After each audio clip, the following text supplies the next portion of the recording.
Internet. Extinction Internet tells the story of degrowth, putting an end to data extraction and, yes, about moments when screens fall black.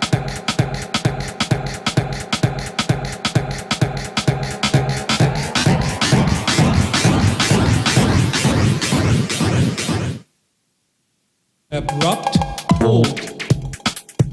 But it's also a question of emergency design. A radical promise that implementing data prevention principles into devices and apps is still a possible world. Presuming that we soon reach peak data and that the current measures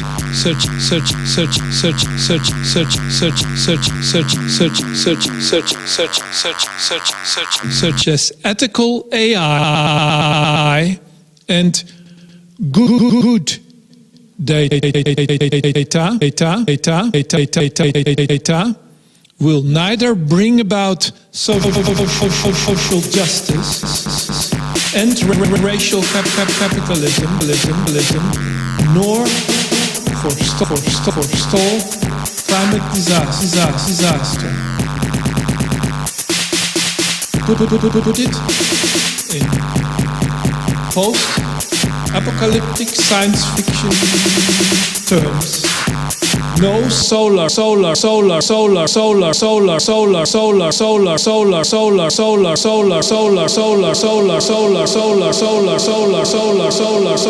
punk, but lunar punk. Extinction Internet is not merely an end of the world fantasy of digital technology that one day will be wiped out in a blitz second by an electromagnetic pulse, unleashed by a weapon of mass destruction. Extinction Internet is the end of an era of possibilities and speculations, when adaptation is no longer an option.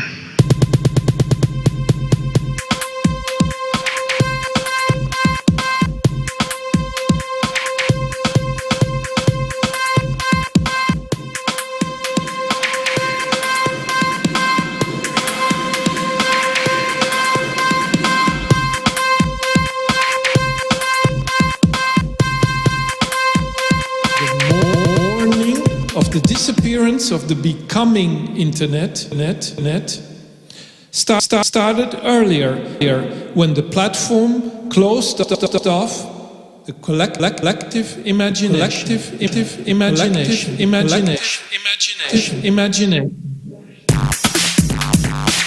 Lunar punk.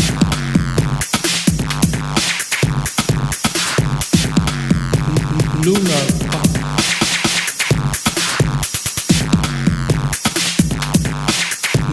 Lunar punk. It feels like another internet is no longer possible. Our task will be to overcome entropy and implement the dis-automation of everything, from a social media exodus, the dismantling of data centers, rerouting of fiber optic cables, and the decommissioning of Siri and Alexa, till ChatGPT falls silent. Lunar punk, punk, punk, punk,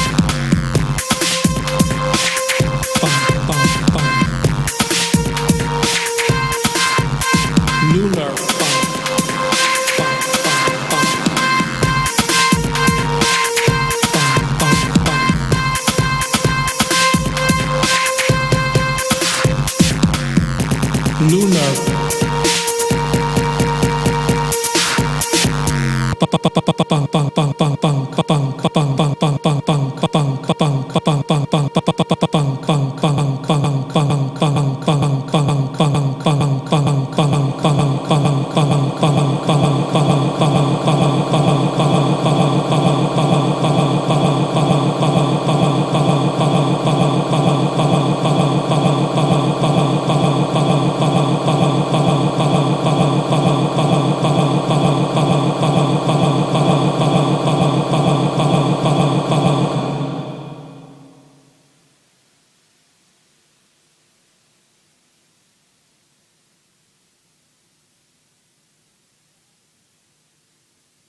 Spring is coming, everything starts to bloom, we as well. I probably look a little bit tired, but I just had a bad day, so nothing to do about my connection to UKRAiNATV. We are really happy to open this 5th season, and I have a very interesting guest with me today.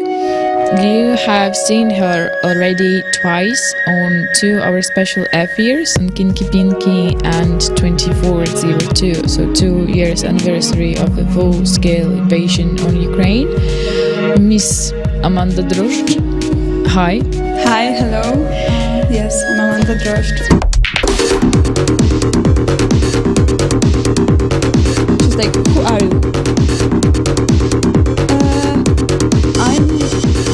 I'm Amanda. Do you want a blanket?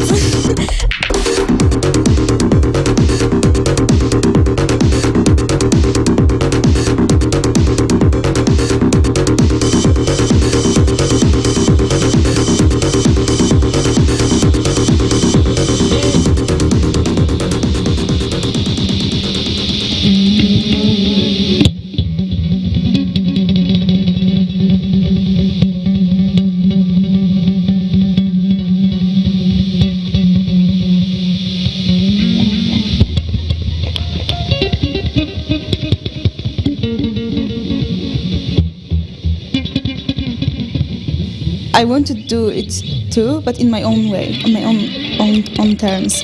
And so I was reaching for the moon, but reaching the moon you can catch some stars, so you can become one. So yeah, I just wanted more.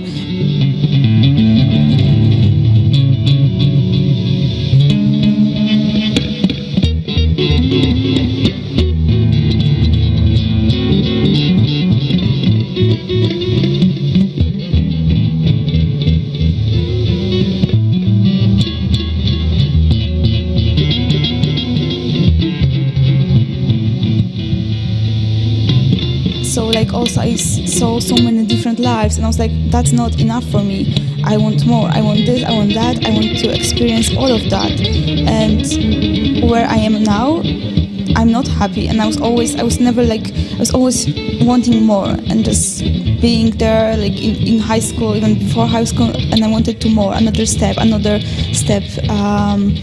and higher and higher, and to also evolve.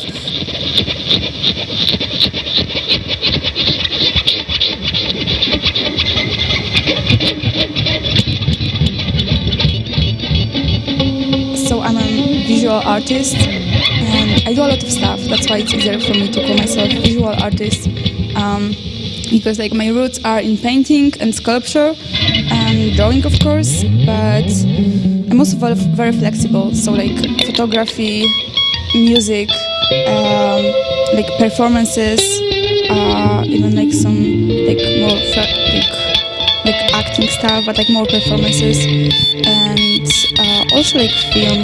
And I'm still discovering. Now I'm also a tattoo artist, so it's always evolving. So I love it.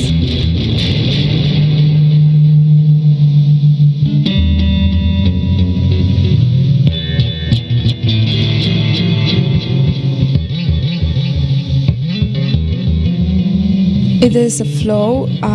It's not like stadiums. It's more like it's very fluid. So like I do some stuff at the same time, and then like I have like time that I have to like step back from something because of like of life, like some environment stuff or like studio things that I don't have like access to the studio. So I have such a huge need to create, and then I feel the need to find a new way to express myself. So then I find something new, and then I go back to other stuff. Like I just need some rest sometimes from something to get a new like perspective and just get some new emotions for me. And yeah, it's fluid. It's just fluid.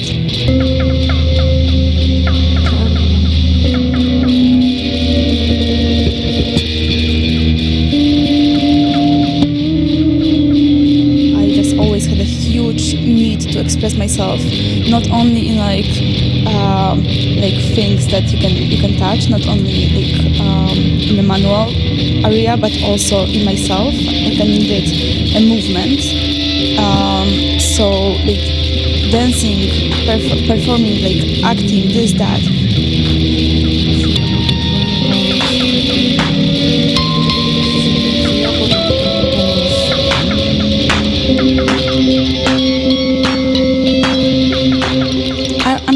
Learning, I'm just dancing by myself, like always, since like forever. It was like my main thing to do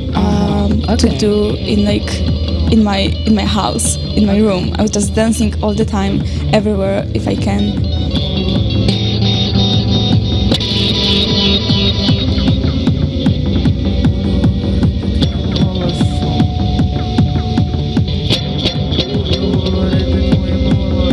So we were like doing like a lot of like this harsh movement and focusing about the body too. It was like art therapy, like it was like therapy for me, movement therapy for me.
It was Valentine's Day. Oh my! It was Valentine's Day. It was Valentine's Day, and we had crash accident.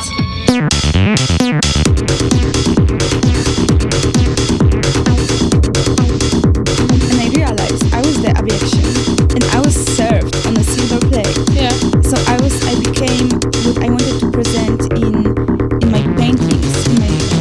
And also then someone said that I look like my sculpture. And I literally was my sculpture.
just get your stuff at my place, and we are going to the photo shoot for JQ magazine with Robert Pattinson because I made him grills that he's going to pose with.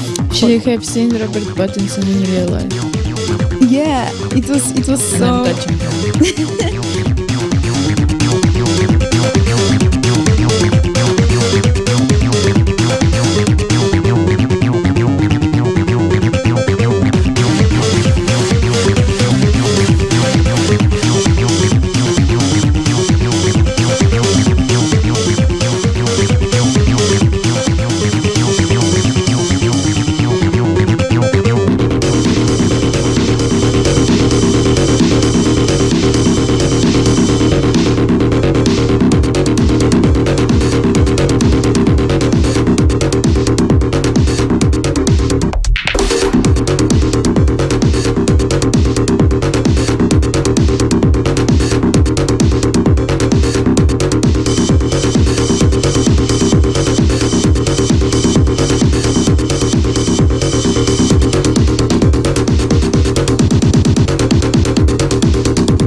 That's the only thing I'm ashamed of because I should be the star right now, but I was not in my power. So it's like, yeah, just that was the only words I said, and I only know that like Kanye West took my blanket. Yes! Yes! And yeah, he took my blanket, so I was like.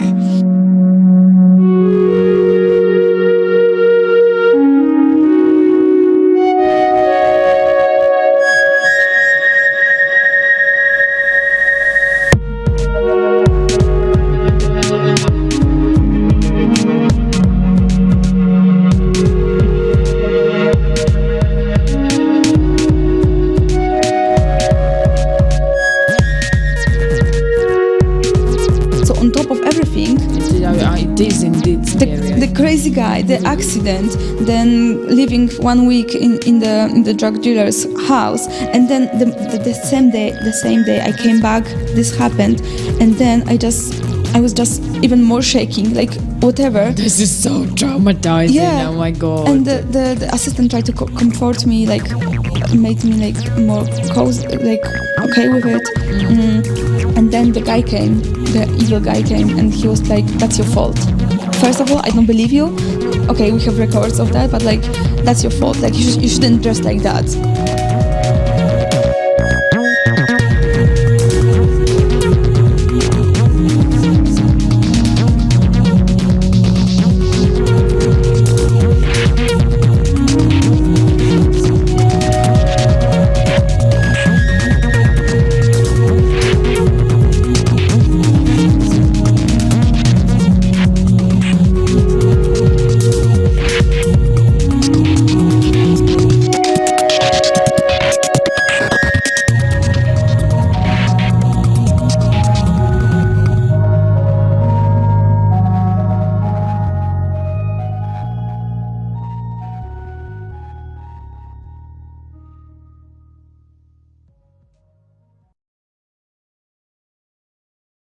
For special women rights, not only, as I said in the video, probably you've seen on Instagram, we dedicate this effort to girls, girlhood, women in general. We will have absolutely amazing guests today, so welcome on our stream.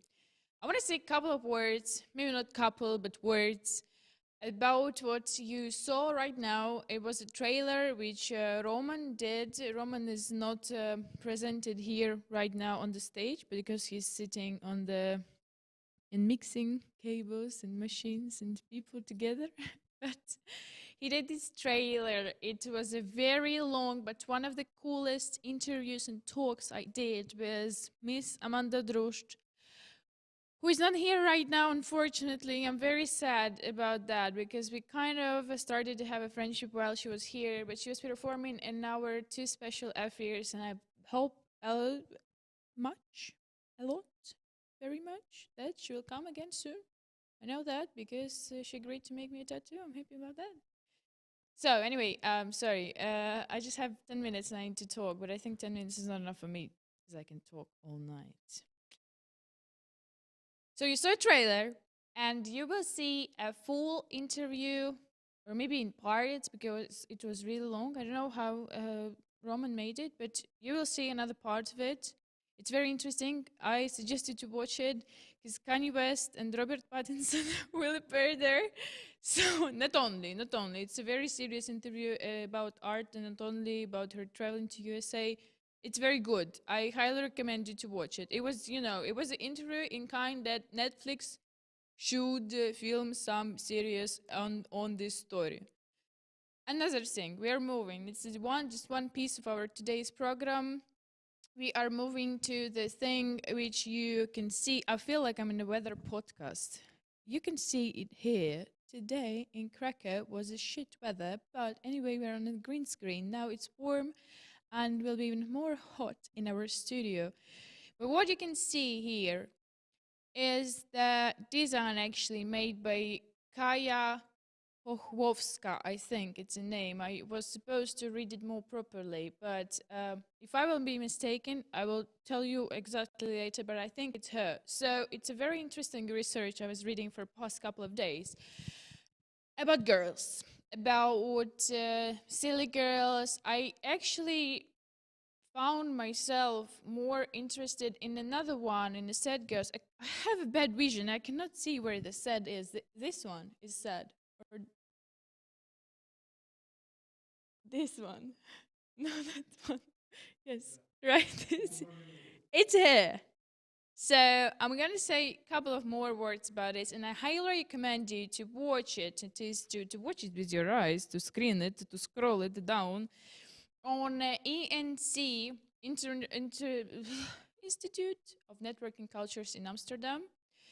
They have a site where they post a lot of very interesting texts. They post about us as well. They posted manifesto and all other stuff. It's very interesting. I highly, highly recommend you to read it because even if you are not native English speaker, I think it's important to say, by the way, that the English language they use there is actually very readable and you can understand it because mostly people who are posting there are not native speakers. So they use, I speak English for a long time now, right? But still, I use simple language so people understand me. People who don't really speak good English will understand me, and people who speak good English understand me. So I highly recommend you to watch it.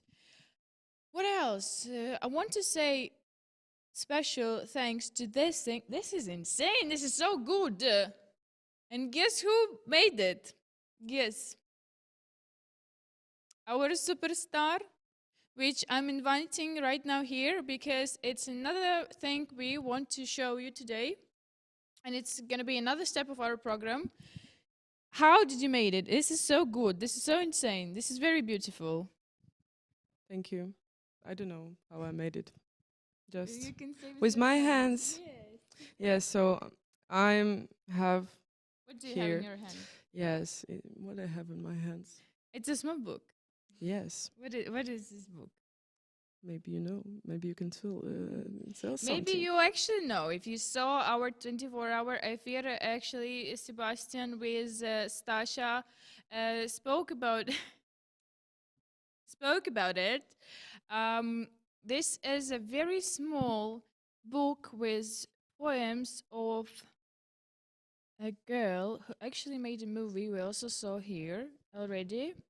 It's called And we Radist. also will show it right now. It's named Radist. Radist. Radist. And It's this really nice. film about living under Russian occupation In Mariupol. in Mariupol. This book is actually insane. I mean, I'm saying it nice, but it's dark. You can see it black and white because the poems is about Mariupol, and it's probably important to say that on 9 of March on 6 p.m. in Niche, kawiarnia księgarnia, you will have opportunity to meet her and talk to her in person, and she will present this book and this poem. So if you want, you can go. If you don't want to go, you should go still. Yes. And this girl with this name is Alexandra Vazyanova.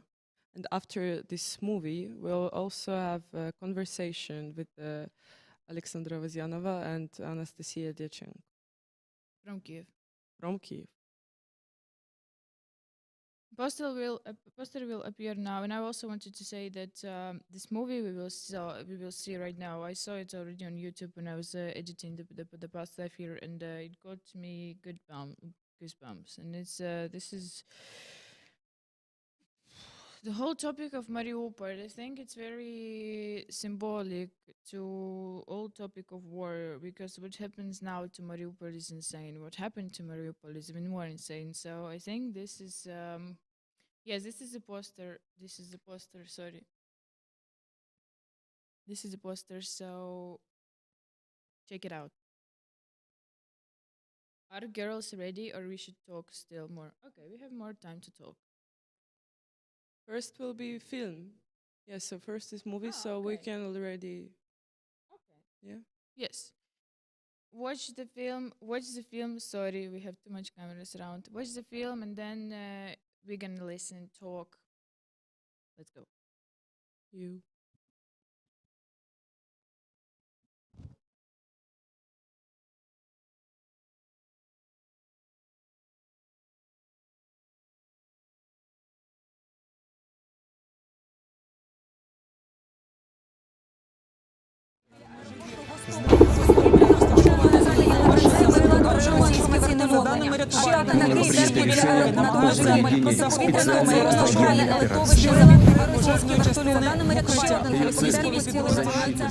Информация о том, что из Бердянска на Мариуполь идут около 120 единиц военной техники. Мы сидим дома, позакрывали все окна, позакрывали жалюзи и запаслись терпением. Держу в курсе всех, кто тут. Сегодня целый день ездили с Красным Крестом, продукты развозили по бомбоубежищам и просто местам, куда привозят людей там из Сартаны, из разных уголков, потому что Мариуполь пока что безопасная территория в сравнении с тем, что происходит за городом. Связь легла в полночь с приходом весны, короче. Сейчас поймали на офисе Красного Креста, как у остальных не знаем. Света и отопления нет, вода и газ есть. Свет вырубил одновременно на Черемушках, в Приморском, в центре и на 23-м, из того, что я знаю. В Мариуполе плохо, со всех сторон наступления на город, начались попадания по центру города. Ситуация по Мариуполю, безопасных мест не осталось, по центру попадают снаряды. Мы вот в центре, у нас офис Красного Креста, в 2 домах от нас в дом попало, наши ребята эвакуировали людей. Света нет, связи нет, воды нет, есть газ. Это все, что я могу сказать. Все выезды из города перекрыты, медикаментов нет никаких, соответственно, потому что никаких подъездов к городу нет. Как-то так, держимся. Новости к Мариуполю. Сегодня должен был быть зеленый коридор с 10 до темноты, но по каким-то причинам, потому что, точнее, бои не прекращались, коридор не открыли, мы уже начали собираться, думали ехать, но все все еще здесь. Связи, воды, отопления все еще нет. Газ пока что есть. И, пожалуй, это все. Мы живы, все целы, наш дом цел. Стреляют уже по всему городу. Війна – це збирати чистий сніг, аби попити чай. Сміятися, бо сміх – це світло, що розганяє тьму. Бачити руйнування кожного дня. Просто жесть, окон нету. Дивитись на сотні зневірених душ. Підмічати забавні дрібниці. Намагатися фільмувати усі злочини держави-терориста. Час швидких рішень, на які раніше треба було виділити час. Це останні журналісти в Маріуполі. Війна – це зруйновані будинки друзів. Магазин «Метро», який віддав все, що в них є, на потреби армії та міста. Це папа, який вперше побачив поп-іт.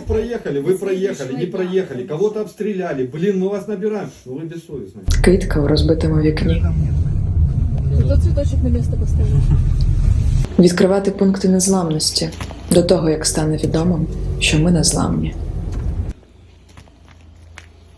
Збираючи речі для постраждалих, заряджати їх позитивом. Машини, які треба міняти, як рукавиці. Хатні улюбленці, яких більше не можна лишати у хаті. Запах гару. Присмак попелу у роті. Крики. Гарний візерунок від міномета. Війна – це веселі люди навколо.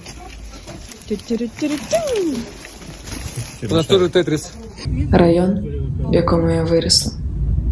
2 прильоти. Сортування ліків.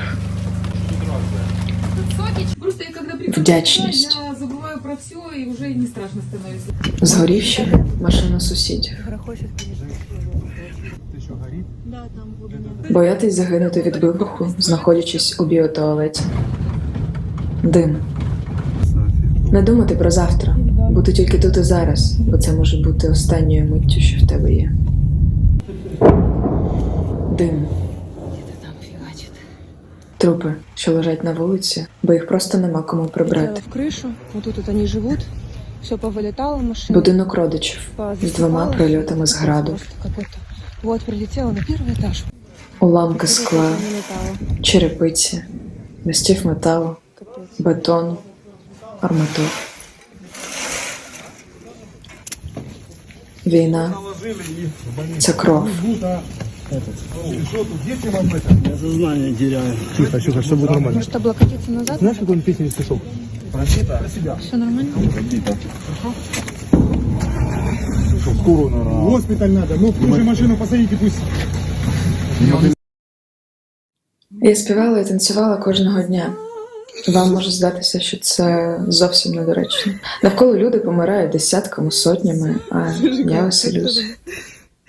Проте я робила це не для вас, а для тих, хто був поруч. І ті люди, вони мені підспівували і посміхалися. А я не знала, чи доживемо до завтра, тому намагалася наповнити кожен їх день посмішкою. Бо якщо цей день останній, то в чому сенс плакати? Якщо це мій день останній, я не буду плакати.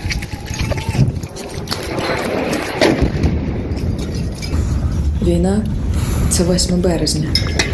День, коли наша сім'я тепер святкує другий день народження. День, коли ми раділи тому, що в нас просто є життя, і ми його живемо.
Yes, so we can start, I guess. Yes. Hey everyone. So let me introduce super wonderful person, Alexandra Vazyanova. We are super thrilled to have Alexandra join us on air.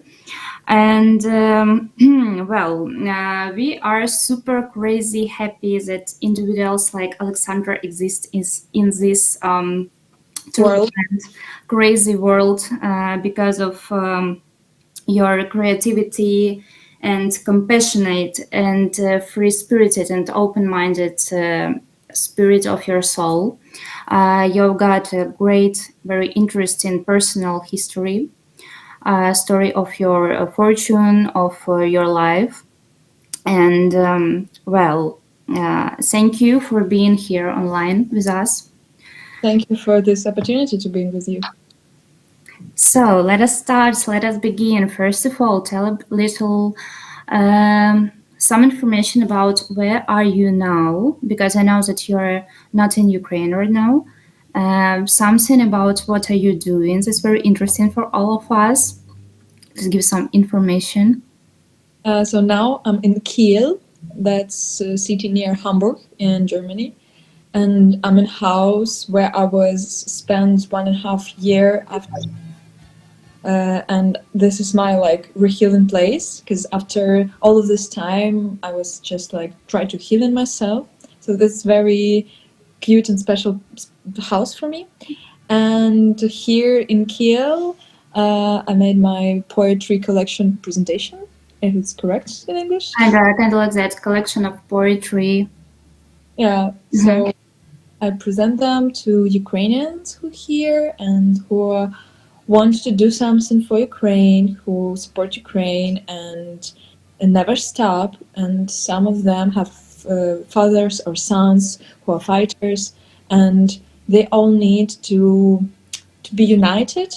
And this kind of things, this kind of meeting or something, it's really helpful for this united feeling, Yeah, for sure, because I've also was reading your poetry, and I was highly it was crazy emotions inside of me because you shared them in your poetries, in your poetry collection.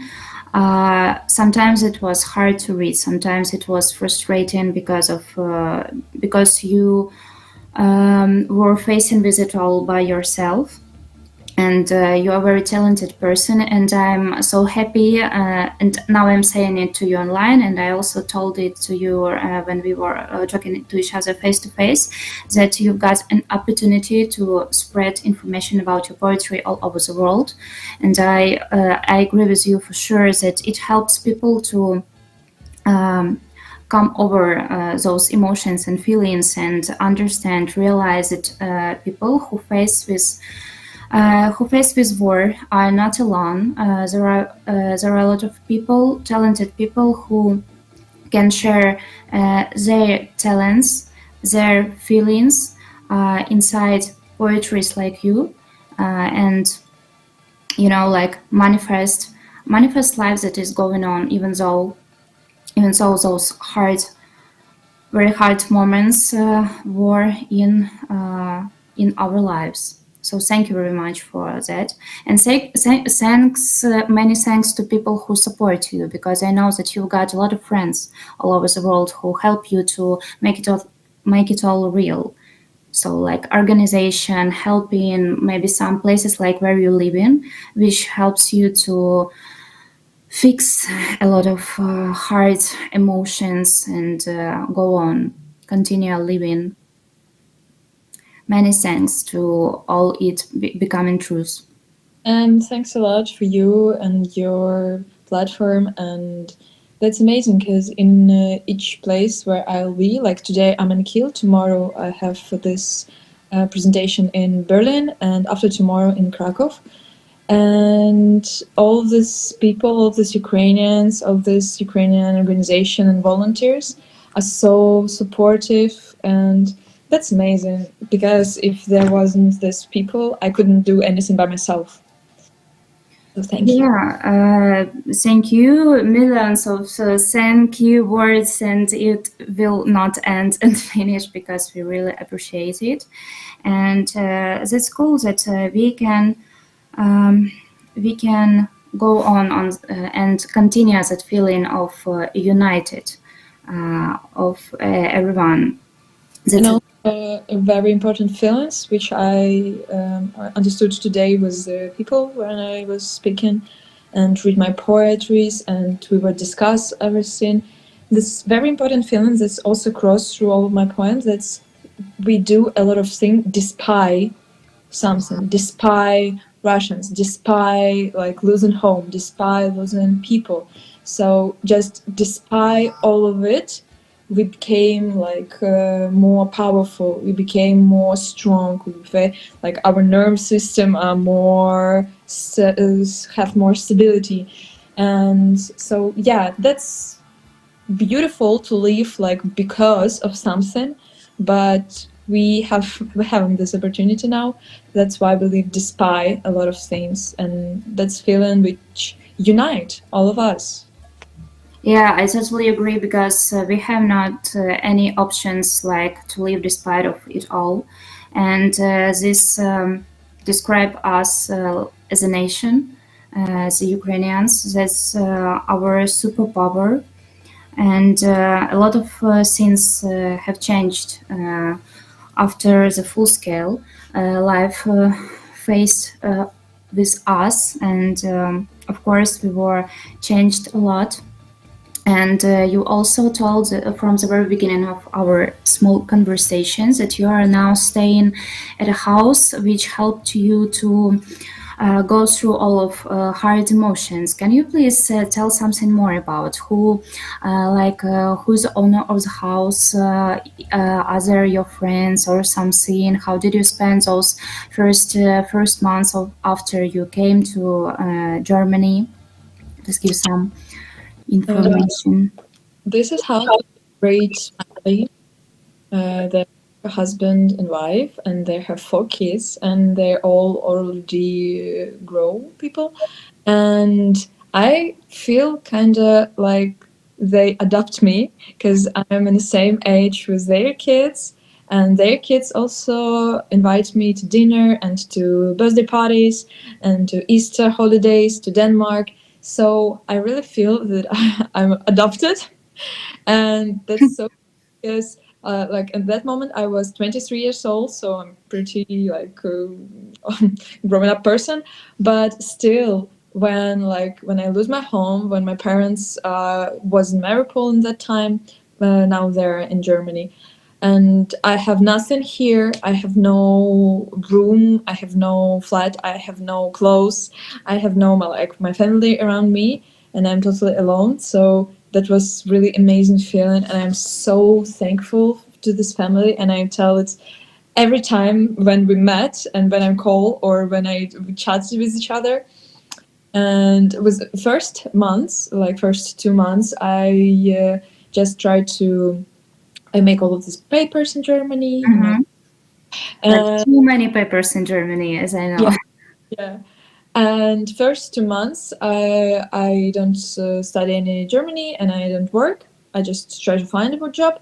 So I just walk on one side from this house. There are cows' place where a lot of cows, and they're so peaceful. They're just laying down, eat some grass, and I like to come there a lot because I just came, sit, watch them, and cry. Because I was looking to their so peaceful life, and I said, why I can't have it? I'm so jealous to those cows because they have so peaceful life. And yeah, that was part of my healing process. And other part, in another side of this house, like 10 minutes away, there is a sea. And like I'm from Mariupol, so I'm a really girl, and I was a sailor since 7 years old, so sailing about all my life. And the sea have so powerful feeling like on me. yeah, so basically I just go into the house and then to the sea and then just switch it. So that was a part of my healing process. Well, it would be like pretty understandable and obvious to say that nature helps us to heal. And of course, if you are not able to see the sea from your motherhood, some other sea can heal you also. And every time I have a conversation with you and every time I talk to you, it's been like, wow, I've got no worries because you're very strong. And I'm giving you millions of thanks and respects. And of course, I'd like also to talk with you about your short film, in which we have like watched before, like 5 minutes or something. And you were filming those hard moments of living in full-scale life in Mariupol, which is really very hard to stay in that place. And also, this film it shows the power of you and of your family, because you are telling that you were smiling every time and you realize that you're alive, and it's like bomb in my hair, you know. It makes people who haven't have such an experience in their life to understand and realize how powerful human can be, because of realizing the fact that you're staying alive in such a hard reality is really rough. But thanks to you and thanks to the documentation of that part of your life, people through all the world can see and react to that and understand how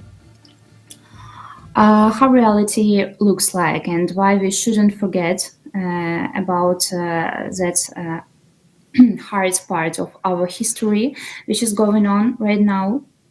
I'd also like to ask you to share some information about that that moment when you were living in Mariupol while the full-scale war began. How it was like filming it all. What was the aim for you to film it? How it was like feeling when you were make it like a film, when you were watching these small short cuts of those videos, and you were looking at that and combining it all to a short film. Please tell something more about it all. It's very interesting about the full process, maybe. Yeah, so like we start from just filming it in Mariupol, and I just thought about we should show what was going on here, because like since 5 of March we have no internet, so we can't send anything to anyone, and all what we filming we just do it to share after we run away. We don't know if we can, if it's possible, if we die or not, but if we are survive, so we should share all possible information about all what we saw, all Russian crimes. We should share it with everyone, with every journalist in Ukraine, out of Ukraine. So that was like my thoughts. And then when I was here in this house, I just saw that would be interesting to just took all of these videos and photos together, just to have it as a memory, not for public, just for us. And then when I start to like rewatch all of these materials, I just saw that a lot of fun and smiling, and I'm like, what? I want to make like a serious video about all of this horrible stuff, but there was a lot of places where we was laughing because of something, because of some small details, and I decided to make this idea to name this movie Joy, happiness.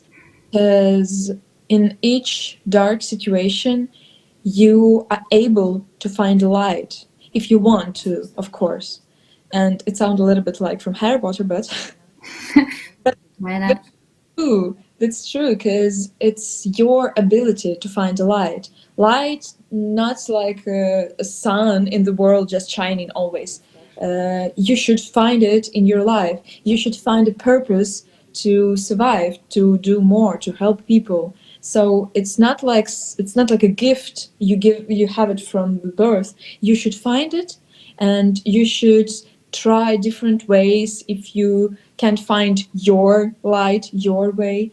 And yeah, for me it was very interesting when I recognized this moment that it wouldn't be a sad story, it would be like drama and comedy together. And this is actually how I call my life, because I have a lot of drama in my life, but I'm pretty funny person. So I make my life drama comedy. Yeah. And when I was Montes, this film, that was hard for like first time, because I like re-traumatized myself. Yeah. But then I rewatched it so many times. And then when I finished, I showed it to so many different people. And then it was in Kiel, in some art gallery, in Berlin, in Warsaw, in Kiev also. So yeah, for me now it's not traumatic at all. It's just my story. Just like story of some people do something, I don't know, find a job, for example. So for me now it's just like my story on the feelings level. And yeah. Well, and what reaction do you face with when you show this short film to foreigners? Different people react in different ways, and some people are crying. Some people have a lot of questions because they don't really understand why you put this meanings. Yeah, so I explain a lot, and it's okay, I think, because any piece of art have a lot of meanings. So as much people in this world, as much meanings have one piece of art. So yeah, but in general, I don't know, like empathy. Yeah. And it's also very nice because when you like open your heart, your deepest trauma, and people are like try to support you and try to like they feel empathy, that's also very helpful. Yeah, I totally agree, and that's very powerful that you you like had an ability to show it to humanity, to show this documentary film which represents that part of your life, and also even though you're filming it without an internet, just for the fact that something is going on inside of your city, inside of your motherhood, that your life is in danger every day, and you're filming all the parts of all the neighborhoods, the reality of the fact that there is no medicine, no help, a lot of bombs all the time. But in fact, for now, it shows even more to me and maybe to many other people, because it's like the fact of all the scenes that were going on in Mariupol. This film represents the fact that what was going on and what a lot of people were faced with. But even though it shows the powerful of your soul, because you had an ability to spread it around, and now you got like support from other people, because it's really important for Ukrainians to show it, to show information about occupied cities, to show information about dramatized reality that people have faced with. And now you're telling those incredible words that it feels like you became more powerful, even though you feel like traumatized, but now you have an ability to spread it around, all that information, all of that past story. And as I can see, as I know, that for now it feels like a new chapter of your life has started after that, because you like reflect your life after that moments. And as I know, as we all know, we are talking about it. You created a lot of poetry. You created this film, and now you're an activist and volunteer and supporting people who are in trouble now. You're supporting children of militaries and doing great things like doing something with the budget of Ukraine, doing something which is really important to talk about, to help militaries who are protecting our country and sometimes face with very huge difficulties with the budget. And well, it's all about believing that if you are alive, and even though you faced with those hard feelings and moments, and you were like very close to the death, and you were seeing it all around, if you are alive, you should do something to spread that idea of life and help those people who need your help. It's like, wow, it's super powerful. I share my hugest respect to you, and thank you very much for that. That's very cute. I don't really feel like that's much about myself, but it's very pleasant to me, like, hear it. And I forgot what I want to say. Maybe you forgot because a lot of my words about I want to answer to a lot of your ideas, a lot of your thoughts, and then I'm like, what do I want to answer now? Well, what I wanted to say is what even though you faced with strong cases in your life, now a new chapter of your life began. And thanks to it, you have an ability to help other people who faced with difficulties. Yeah, that's what I want to say about this new chapter, of course, and that's what I write in my poems, in my poetry, that before I lived in Mariupol and I was speaking Russian, and I have a lot of kind of pro-Russian thoughts in my head, but like for those moments I thought that it's neutral, like it's not pro-Russian, but if it's neutral, it's good only for Russia. So yeah, before I didn't recognize a lot of things. I don't like history, politics, and all of this stuff. And now I'm super into all of it. So I try kind of make this like revenge, because before I feel that I done a lot of things wrong.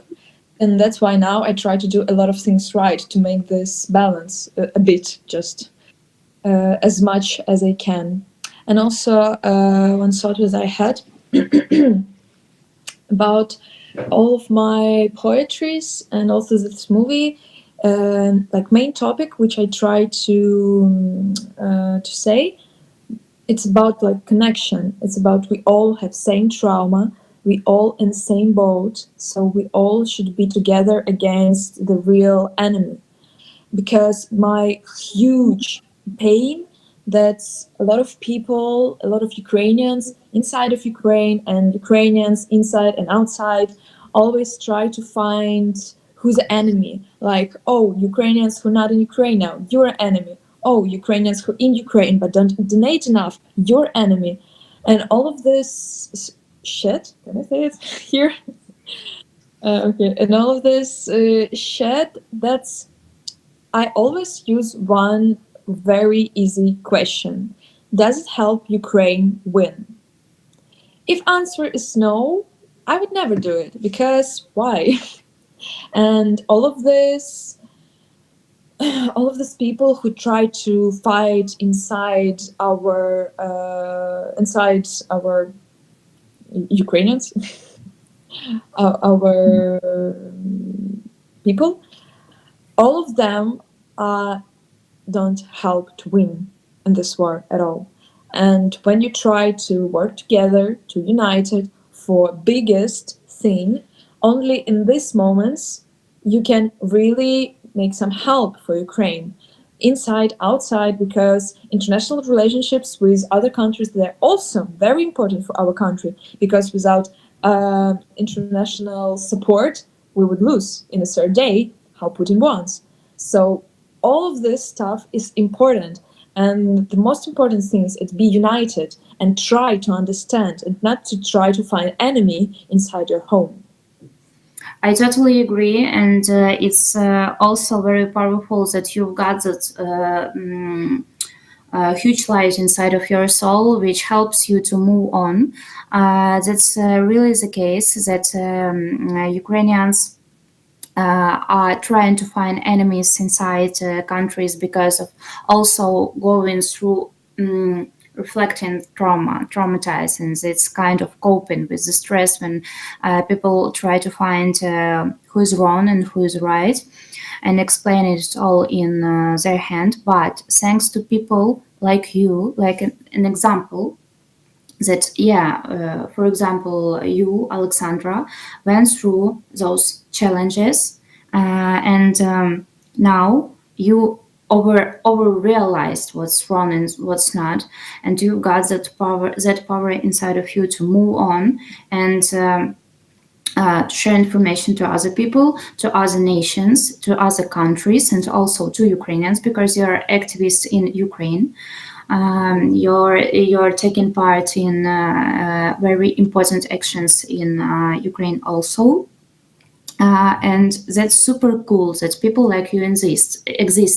That's why we will go on telling you much thank you words and respects, because it's really important. And as long as you share information about your poetry, about your film, about your experience, and combine it with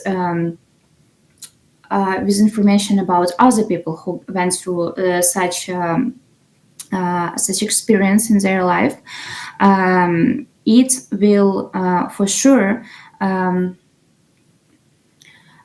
affect on those people who don't believe, who have lost their faith, who has lost their truly believes inside that everything will be better.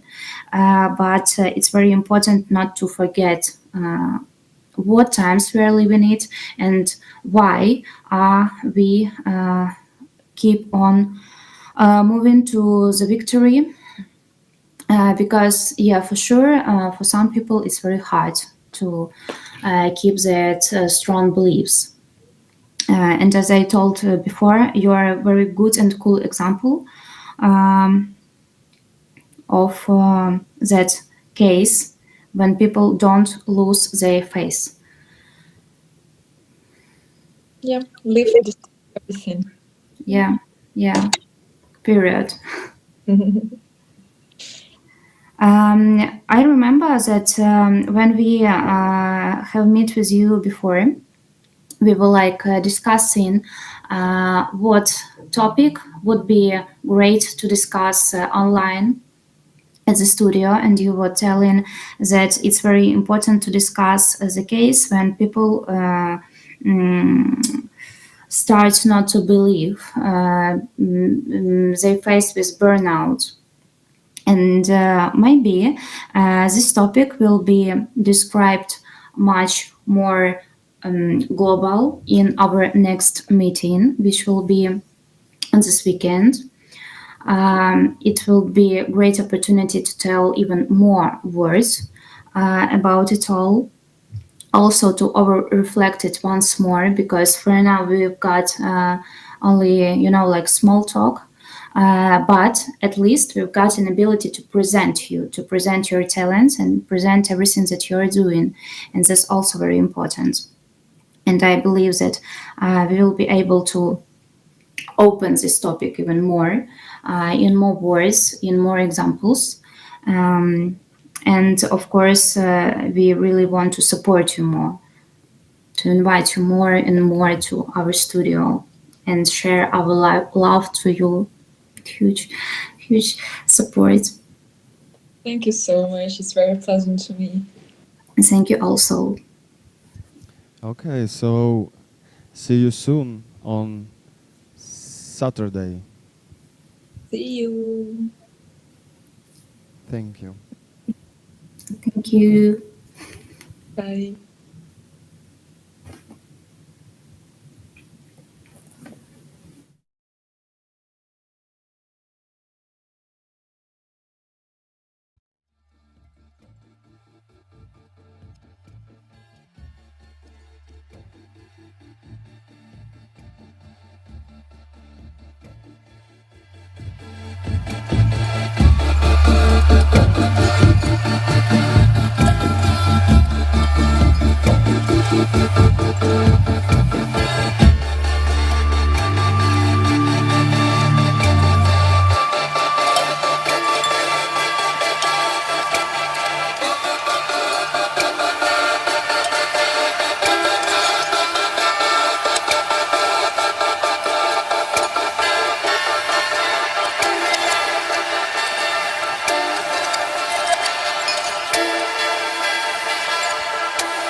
I broke my glasses. I see nothing.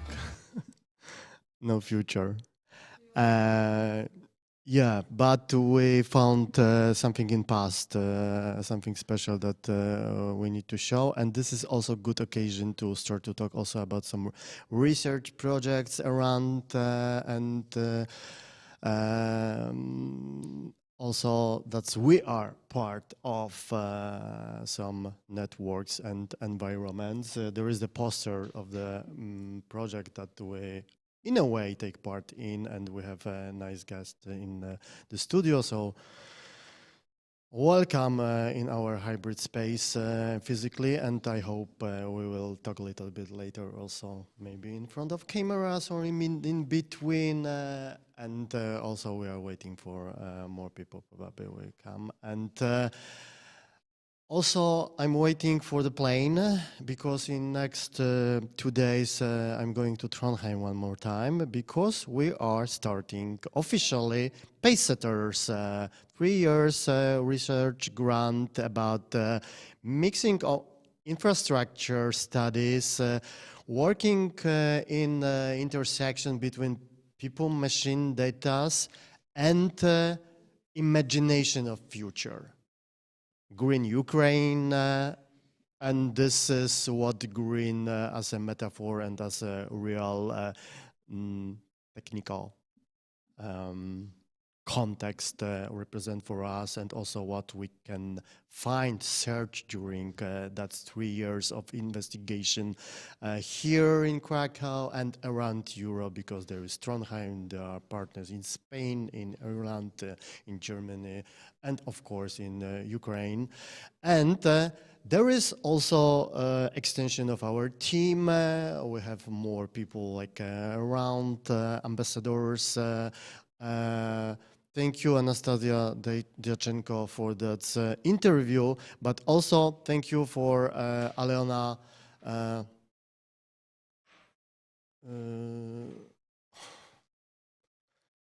Ivanova, who is not with us here, but she's in Kiev, and Aleona Slave for Ukraine is sometimes in our studio, sometimes in virtual way, sometimes physically. She took part in Kinky Pinky affair with introduction for her research about women gays in porn. So we are still about women topics, but from a different perspective now, and also mixing some continuation of that set of topics around women power and women gazes, mixing with some research investigation that we want to announce. The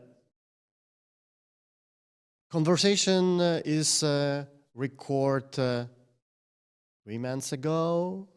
It was almost 4, maybe. Yeah, but it's still up to date, because it's about some complex of relation between censorship, platform internet, and searching for alternatives in very general way, but also with some particular long-term activities and struggle of Aleona with Instagram, for example. Yeah, so let's go. Let's have a interesting journey to this. Yeah. Okay. Ivanova. Yeah. You use your name in like a, or just a slave for Ukraine is like a stage name? How you? I used to be Alona Ivanova, and I used it for like my first, I think 5 accounts, and then 6th one was Slave for Ukraine, and 7th one is Slave for Ukraine 2.0. Yeah. I had like Alona Ivanova forever, Alona Ivanova never dies, Okay, and then I died. Yeah. Yeah.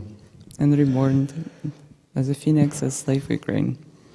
Okay, so we are starting, yeah? Hello, everybody. It's cold, the autumn is going, so let's talk about something hot. And Aliona Ivanova is in UKRAiNATV studio here with us, and it's a really pleasure to have you here. You came from Lviv directly, and yeah, I started to follow you in Instagram a few months ago, actually, and recognize the Slave for Ukraine, your nickname, but in the same time, it's the title of our project from the past, and it's kind of the parallel activities and feelings, or some kind of the vibes about mixing some very contemporary play with visual culture, with internet, post-internet things, together with very strong content and context of war, context of visibility of Ukraine and in this infosphere, in the internet itself. And this is, for us, is kind of a intuition, feeling that it works. It makes sometimes people confused. And on the other hand, I think it works as a kind of visual tactics to, and you do this one more time. as with your seventh account in the Instagram. Tell the story of censorships and also about this kind of struggle. Yeah, so this is like a long struggle that I have. Basically, for example, my first account was like with me since 2013, I think, and it was like really hyping up on quarantine.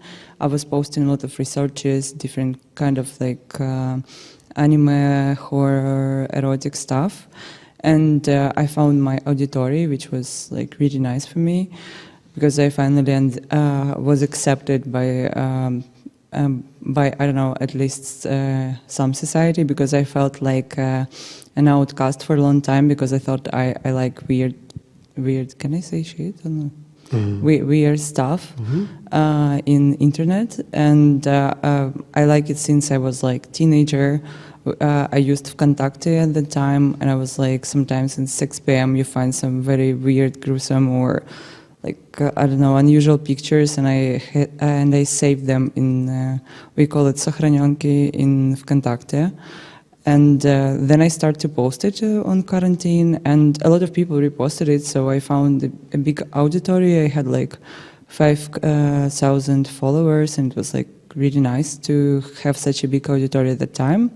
But then my profile was shut down because I posted kind of like erotic at one point, but it was because I used a lot of how to say it, emojis, which are like when I see these emojis, they just like automatically delete it, even though these pictures were like not were like crossing guidelines of Instagram, but still they were like deleted. And then I lost my first profile, then I had a second one. And just before the war, I started to post these memes about like how Russia was like, how to say it. For example, Kiev for a long time was it's an old city, and in the time when Kiev was a city, Moscow was. It's a word balota, but I don't remember like mud. Yeah, mud. Mud, like it was mud before, so it was. Yeah, so I found this meme, I posted it, and then I found another one about like Russia not existing and being ocean of dreams, and I had like more than like 10,000 likes on these memes, and I didn't turn off comments, so a lot of like Russians were commenting and they hated it, and a lot of Ukrainians were like cheering up, and then my second account shut down, and I had my third one when on 24th of October of February. I started to have my third account, and it was like a word journal, because I was like word diary. I was posting how you can donate, what you can do, a lot of like photos of what happened in Ukraine at that time. For example, we had marodors, people who were like when the war started, like people left their stuff, and some people wanted to steal it, and when the community saw it, they were like put near the like kind of this wooden stuff or some big stick, and they were like put around. It was like the tape. Yeah, they were taped around this kind of thing, and it was like there was like. Somebody put Balenciaga on it, and I was like, I reposted it, and a lot of my European friends were like, you are not allowed to make fun of this. This is so crazy. But that's how it started. And then when I was in Milano, I saw the Russian protests. They basically were protesting against war, but when me and my friends came to them, we asked them to put a Ukrainian flag in solidarity, but they said that they're gonna only have their flag, which looked like actually like Avtozak, because Avtozak is also like white and blue. And they're like they have a Stockholm syndrome. Their like freedom flag is also white and blue, so I think there is like kind of a similarity there. And we asked them, they refused, and then I just like started to film a video where just like I was looking at them and giving them facts, and then I posted this video, and my third account was like immediately shut down, and then I was like having fourth one. and it got deleted like instantly. I don't know why, but this is how this guidance happens. And then I had a sixth one for some time, and recently, in the middle of September, it got deleted, and now I have a seventh one. So yeah, this is my path.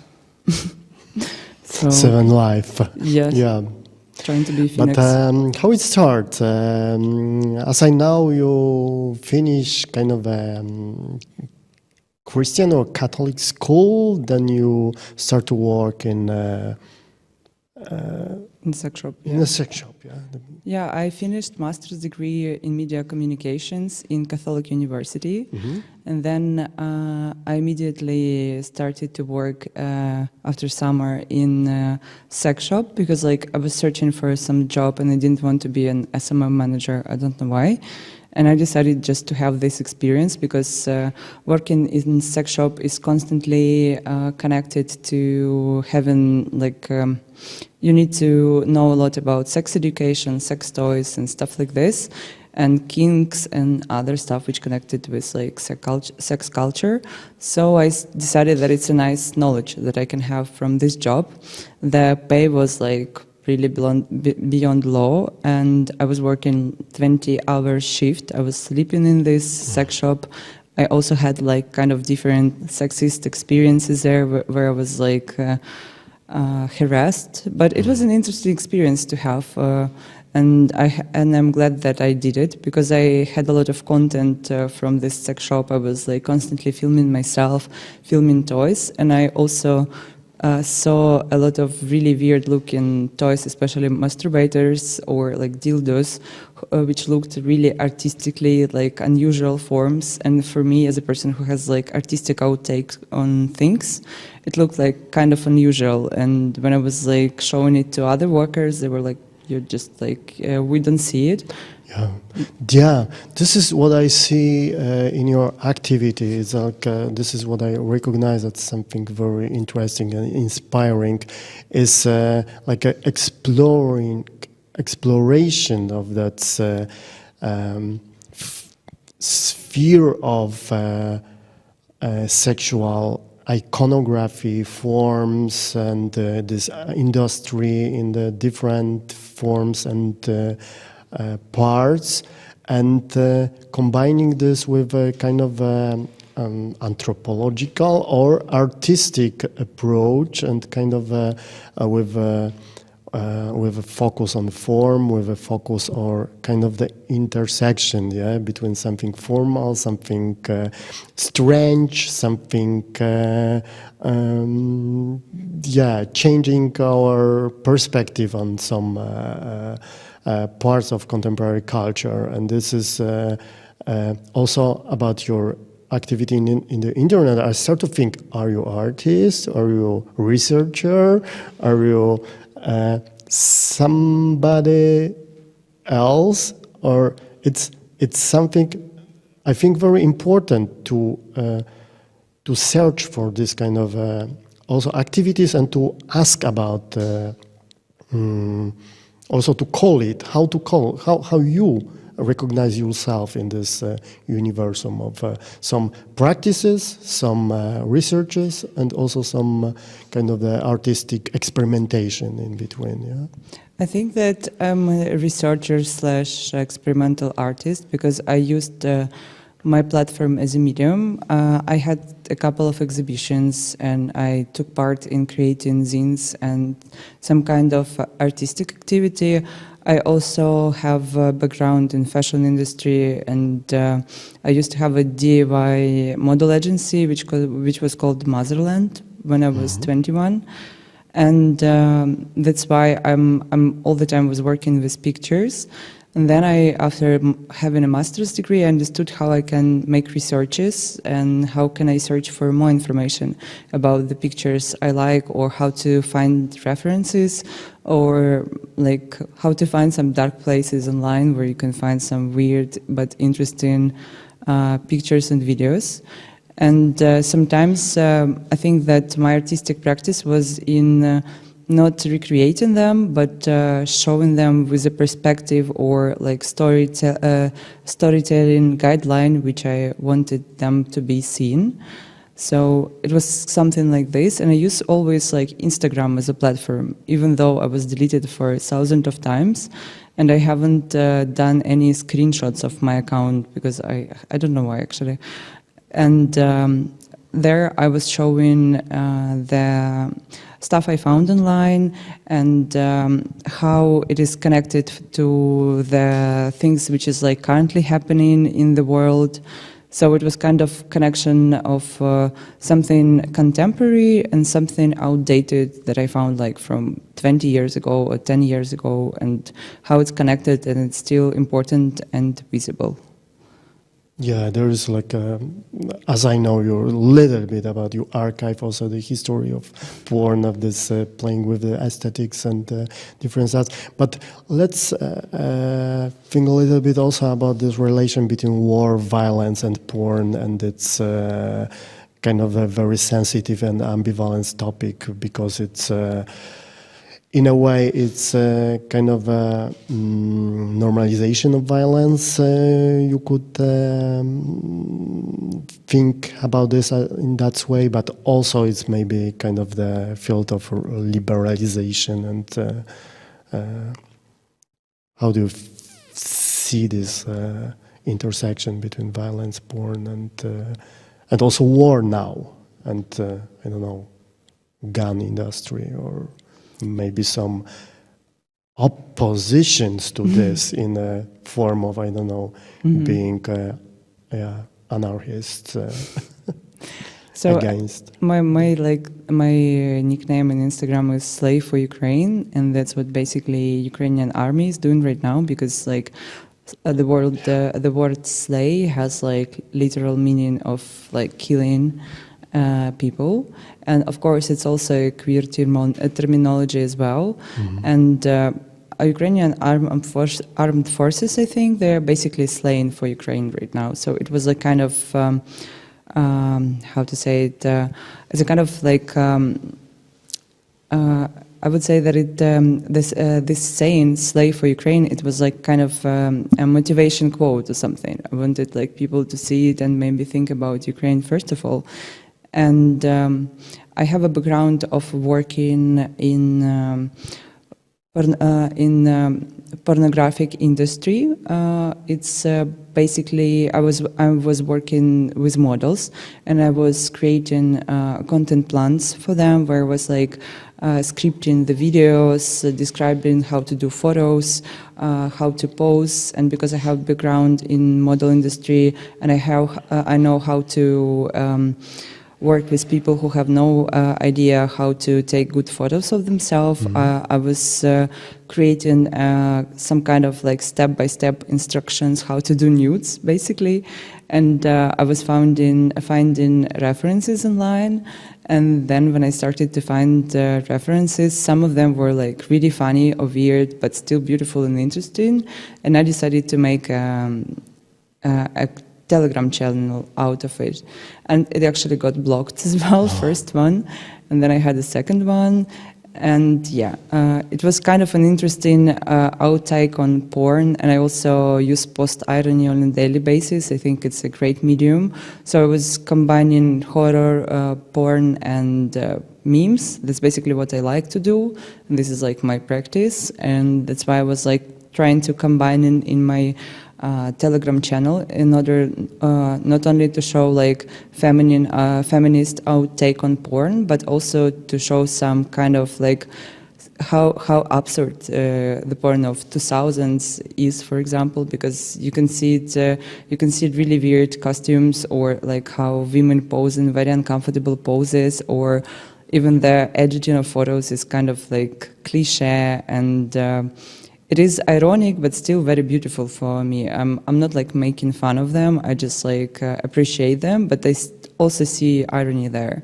And for me, as a person who was working in this kind of industry, I understood that I felt very isolated, because I was a feminist who was working very like toxic masculine environment where I was like, my specific was BDSM models and trans women. And I heard a lot of transophobia from my coworkers. And my basic aim at work was to talk with models and explain them how to do the content, and then upload it on different platforms and different clouds. And sometimes when people, other like departments were trying to explain me what they want model to do, for example, if it was like a trans woman, they were calling her him and making fun that she's like not completely woman and other gruesome stuff. And also there's like,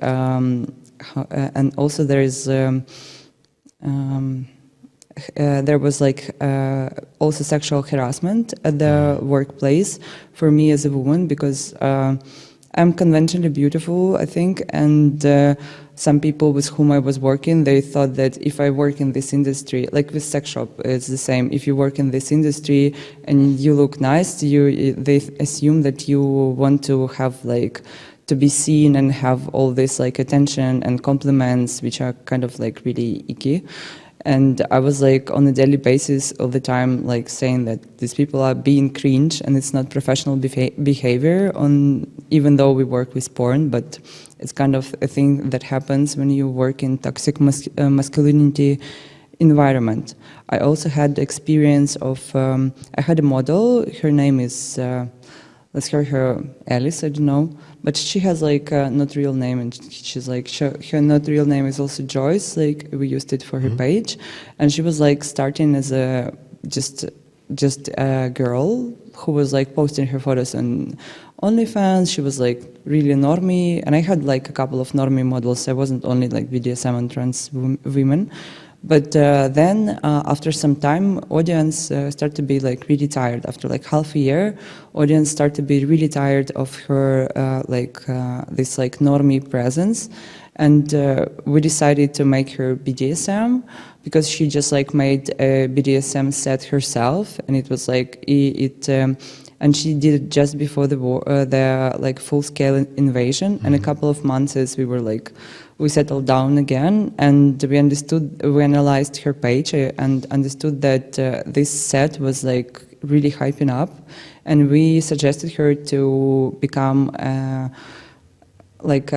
full-scale BDSM model, and she declined this offer, but she said she can do this kind of shooting sometimes, but not all the time.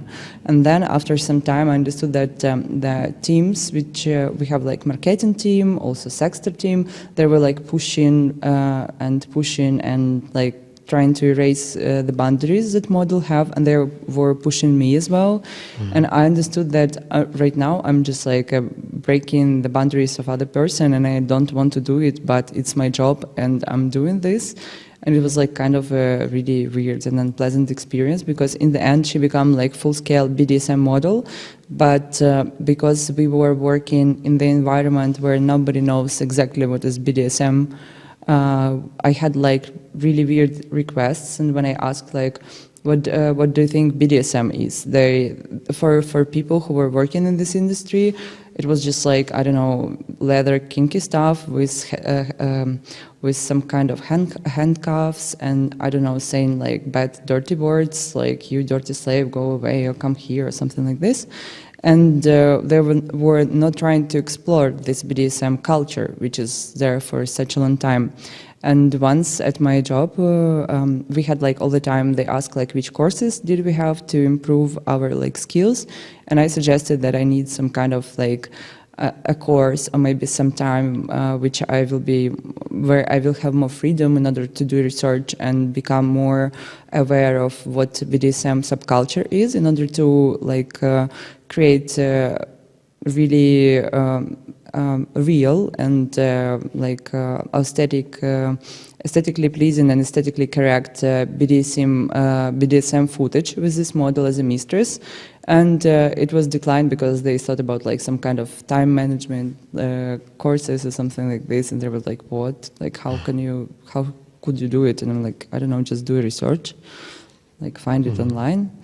But yeah, it's kind of a thing where you work in this industry and you understand that people there just want to make money and never want to actually explore what like sex work actually is and what subgenres it present and how complicated this like microclimate of online sexual work can be. Yeah, that story could send us to like two directions, and I'm thinking now which way to choose.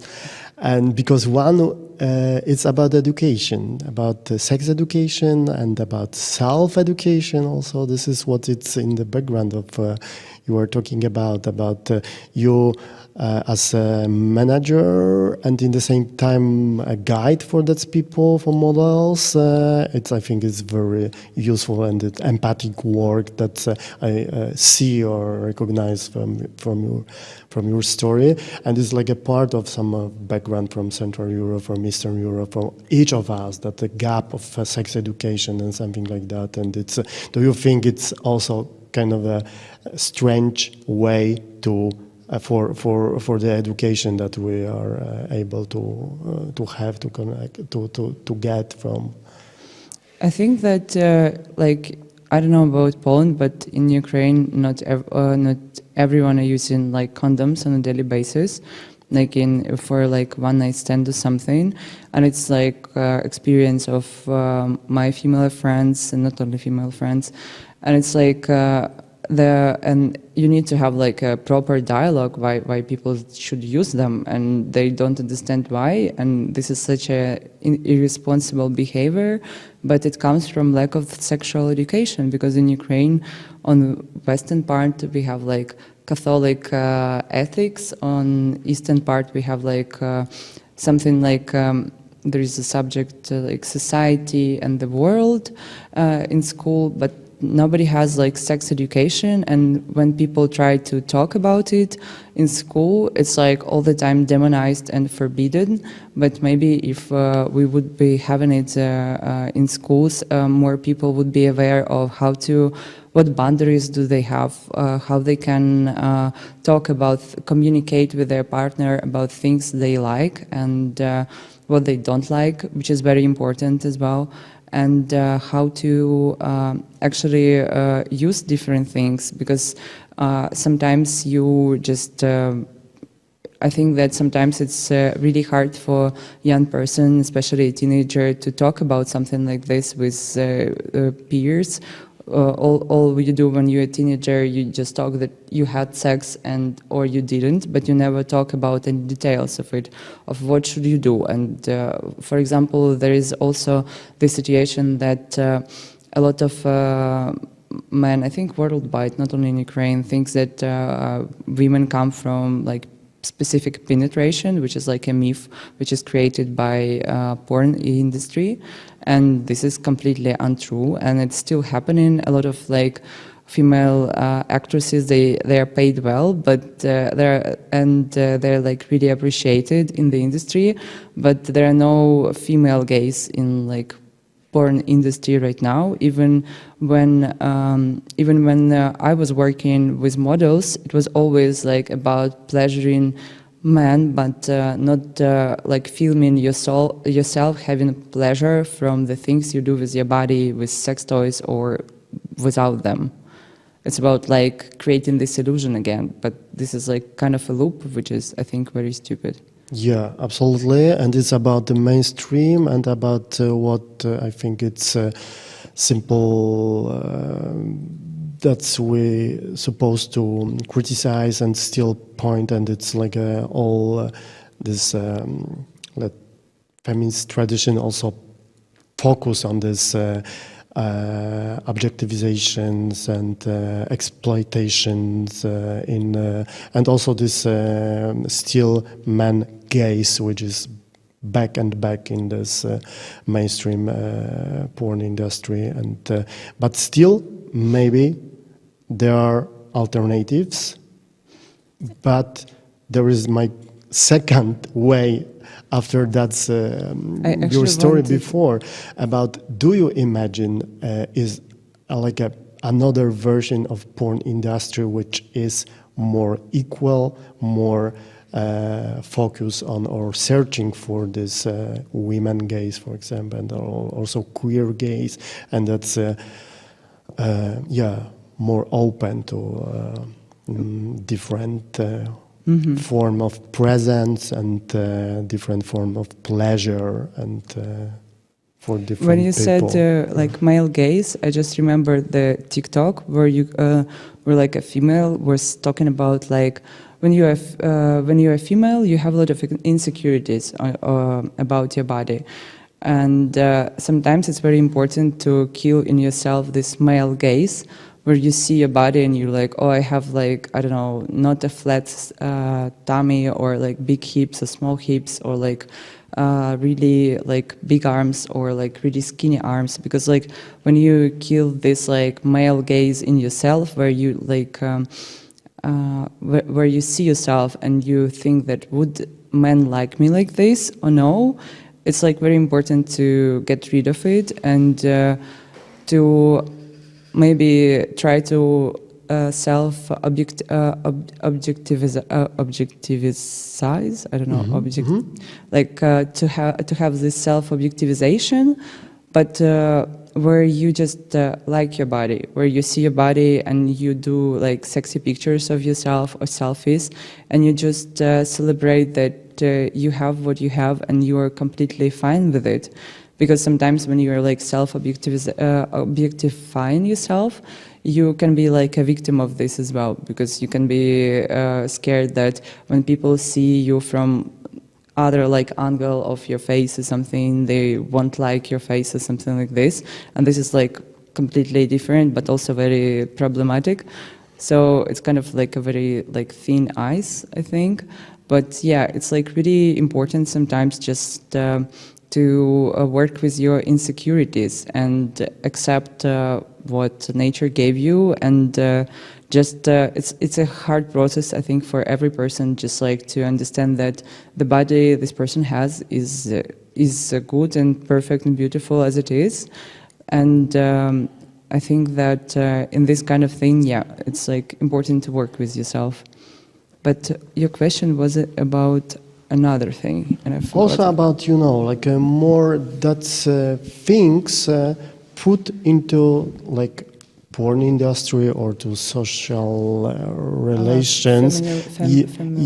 That's this like a kind of a process of possible deconstruction of this power of gays, of man gays, and yeah, for me, I can't watch like regular porn because I work with it, and for me it's like I find references there, so I can't watch it like for myself. I watch like vintage porn or hentai or some kind of like other weird things, but they're not so weird. And I think that it would be nice just like to see a video where you see the interaction of two people, and when you see how one person is touching another and you have like this kind of body, you would understand that this would be pleasant for you as well.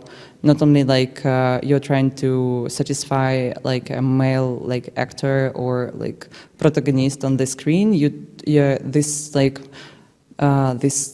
male actor also trying to satisfy a woman sexually, because like sometimes you see this like rough, I don't know, like movements and like I hope she's paid well, like this looks so bad, and they don't use like lube or anything, and they don't stimulate like her like clitoris or touch her like breasts or like any kind of interaction. It just looks like, I don't know, really rough. For example, I watched a documentary once, and there was like this porno film where about like who called a dude who was like sitting and watching his wife having sex with a black male actor, and this black male actor was like having sex with women really roughly, and I was like, yeah, this looks like bad, it's like super rough. And there was like this white dude director, like this, I don't know, this, he looks like, you know, like these guys from Texas in like big cap, redneck, kind of redneck vibes. And after this film, this black actor was asked as if he's like having sex in his daily life like this, and he's like, no. no, I'm not having this. And also this is a problem that people who are like participating in it, they like doing their job, but still they're continuing this kind of cliche. Yeah, illusion. Yeah, as we was talking before. even though they're like not like this in real life. So I think that it would be nice just to find the video where like, I know there are a lot of like feminist porn where like, for example, Erika Last, she does like this indie porn, which is like really nice, but not for like every day. It's like something that you, if you want to watch something special, you can watch like something like indie porn. But sometimes you just want to see a video where like female is actually satisfied sexually, and it's something which is like very rare on screen. There's some kind of like, there are a couple of studios and actors who are doing this.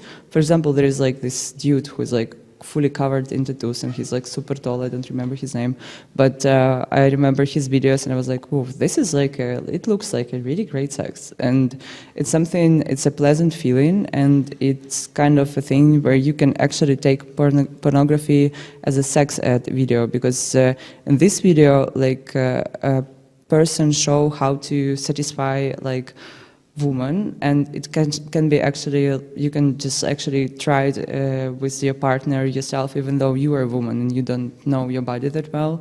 You can be like, can you do this and that? And after this video as well, it's not only like for dudes. Yeah, sort of think that there is like kind of a call or question to move from the idea of picture, vision, or this image of something to more to perform something, not to play but to perform, to do, and to have pleasure also, you know, and then you can give kind of the testimony of a pleasure of the but this is only, but I think this structure of the industry, it covering this postulate, I think in a way makes it impossible or very difficult to realize. In the porn, maybe this is the answer, yeah. Let's start to... But also, it's like, there is another question then. Is porn gonna be like something like documentary, where you just watch people actually having sex? Because like, it's like what porn was actually about. You want to actually see people having sex, but then you see this video where they are like pretending to have it. And I recently watched like on Netflix, there was like this TV show where two South Korean dudes came to Tokyo, and they started to like, they had different episodes, and one of them was about like male actors, and they said that they have like, when like for male actor, it's really hard to have erection all the time, and he needs like ejaculate at a certain point when the director is saying that you should do it now, and he's like, okay, I can do it now. But they have like a circle of other guys around who are jerking off, and if he's like not doing this, like before you start to be a porn actor in Japan, you are like this like jerking off guy, and then you just like, they have some kind of a hierarchy there, and then he becomes like a porn actor. So it's kind of like, I think that it's like a huge process, which is because like I think porn has their own like rules and hierarchies, and it's like not a documentation of real sex. Yeah, but still how to do it in a way where like, maybe we need to also create an illusion where like with female gazes, where like female show what they like, and like male pretend to like it as well. I don't know, like something like this, but it would be also not true then for a male audience, because like, I don't know, it's like kind of a complicated question. And sex cam, webcam, what do you think? We are in the internet TV with some roots of this kind of activities also in that part of sex working, and what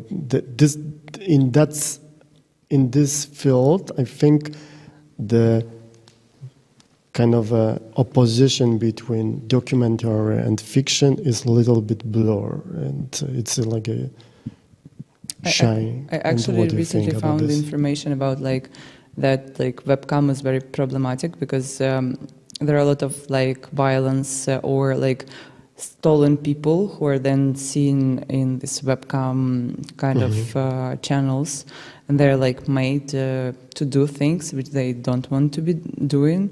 And also for me, I think that webcam is kind of like it's like in between something in between like porn and then having OnlyFans page, because on OnlyFans page you can do what you like to do.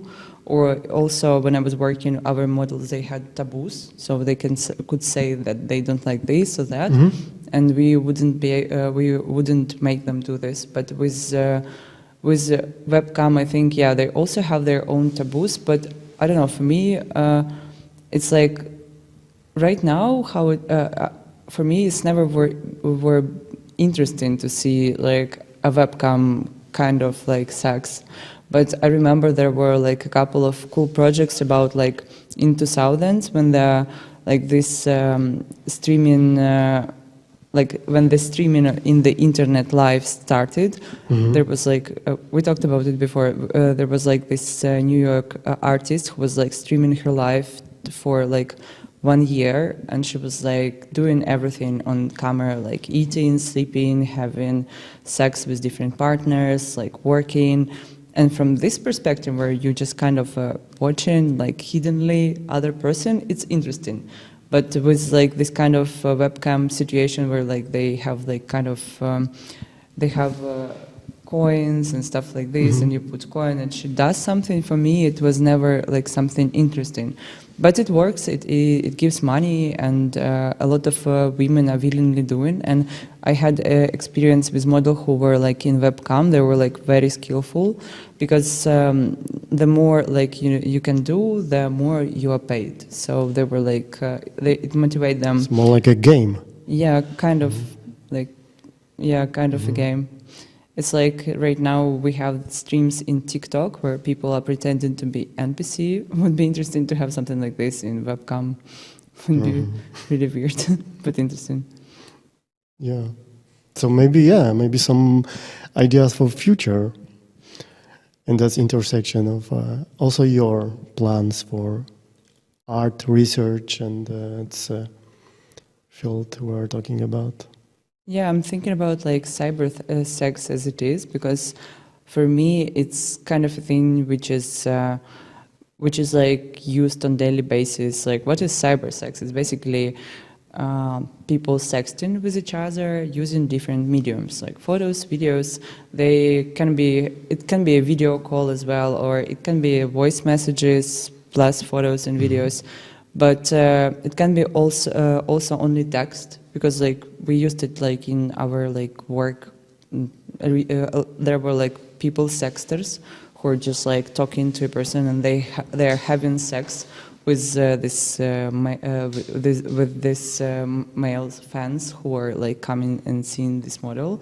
They started to talk, and it's basically were more men than women who were sexting with other men, which was fun.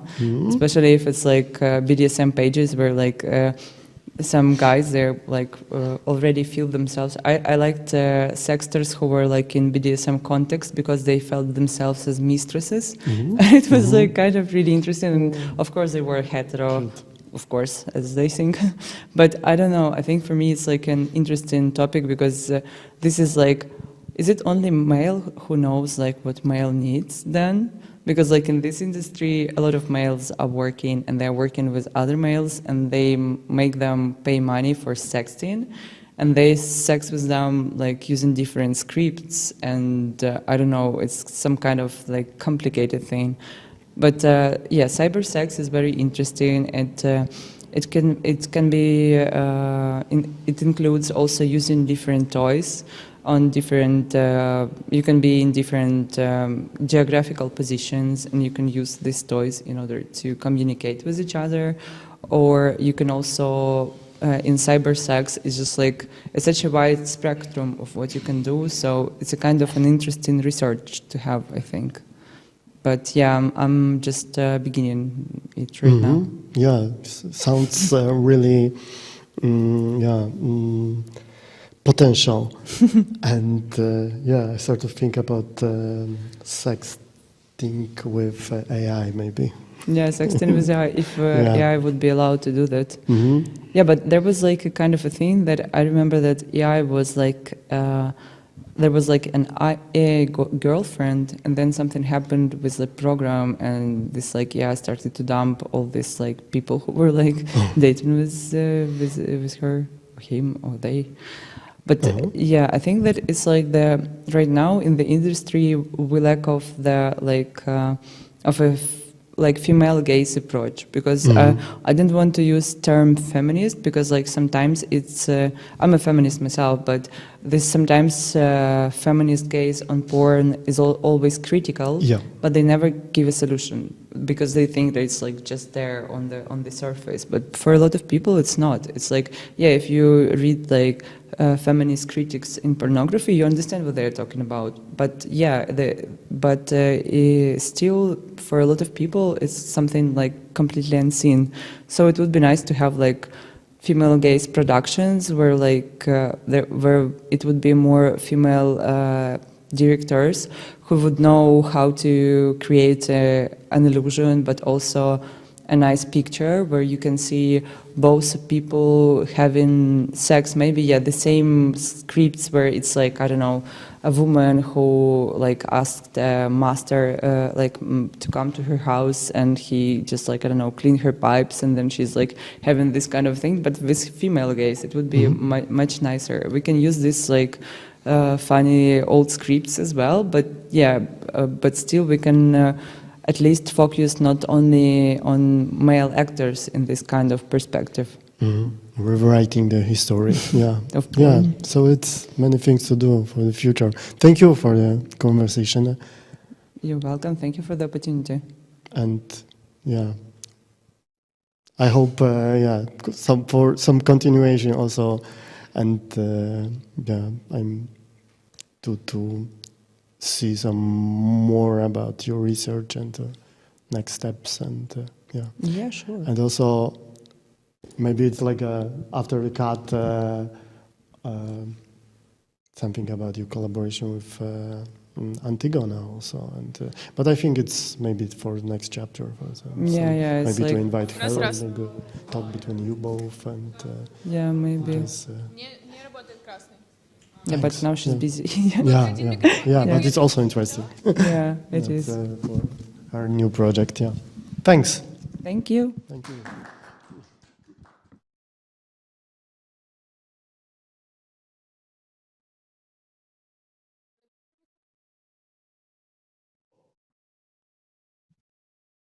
Cześć wszystkim.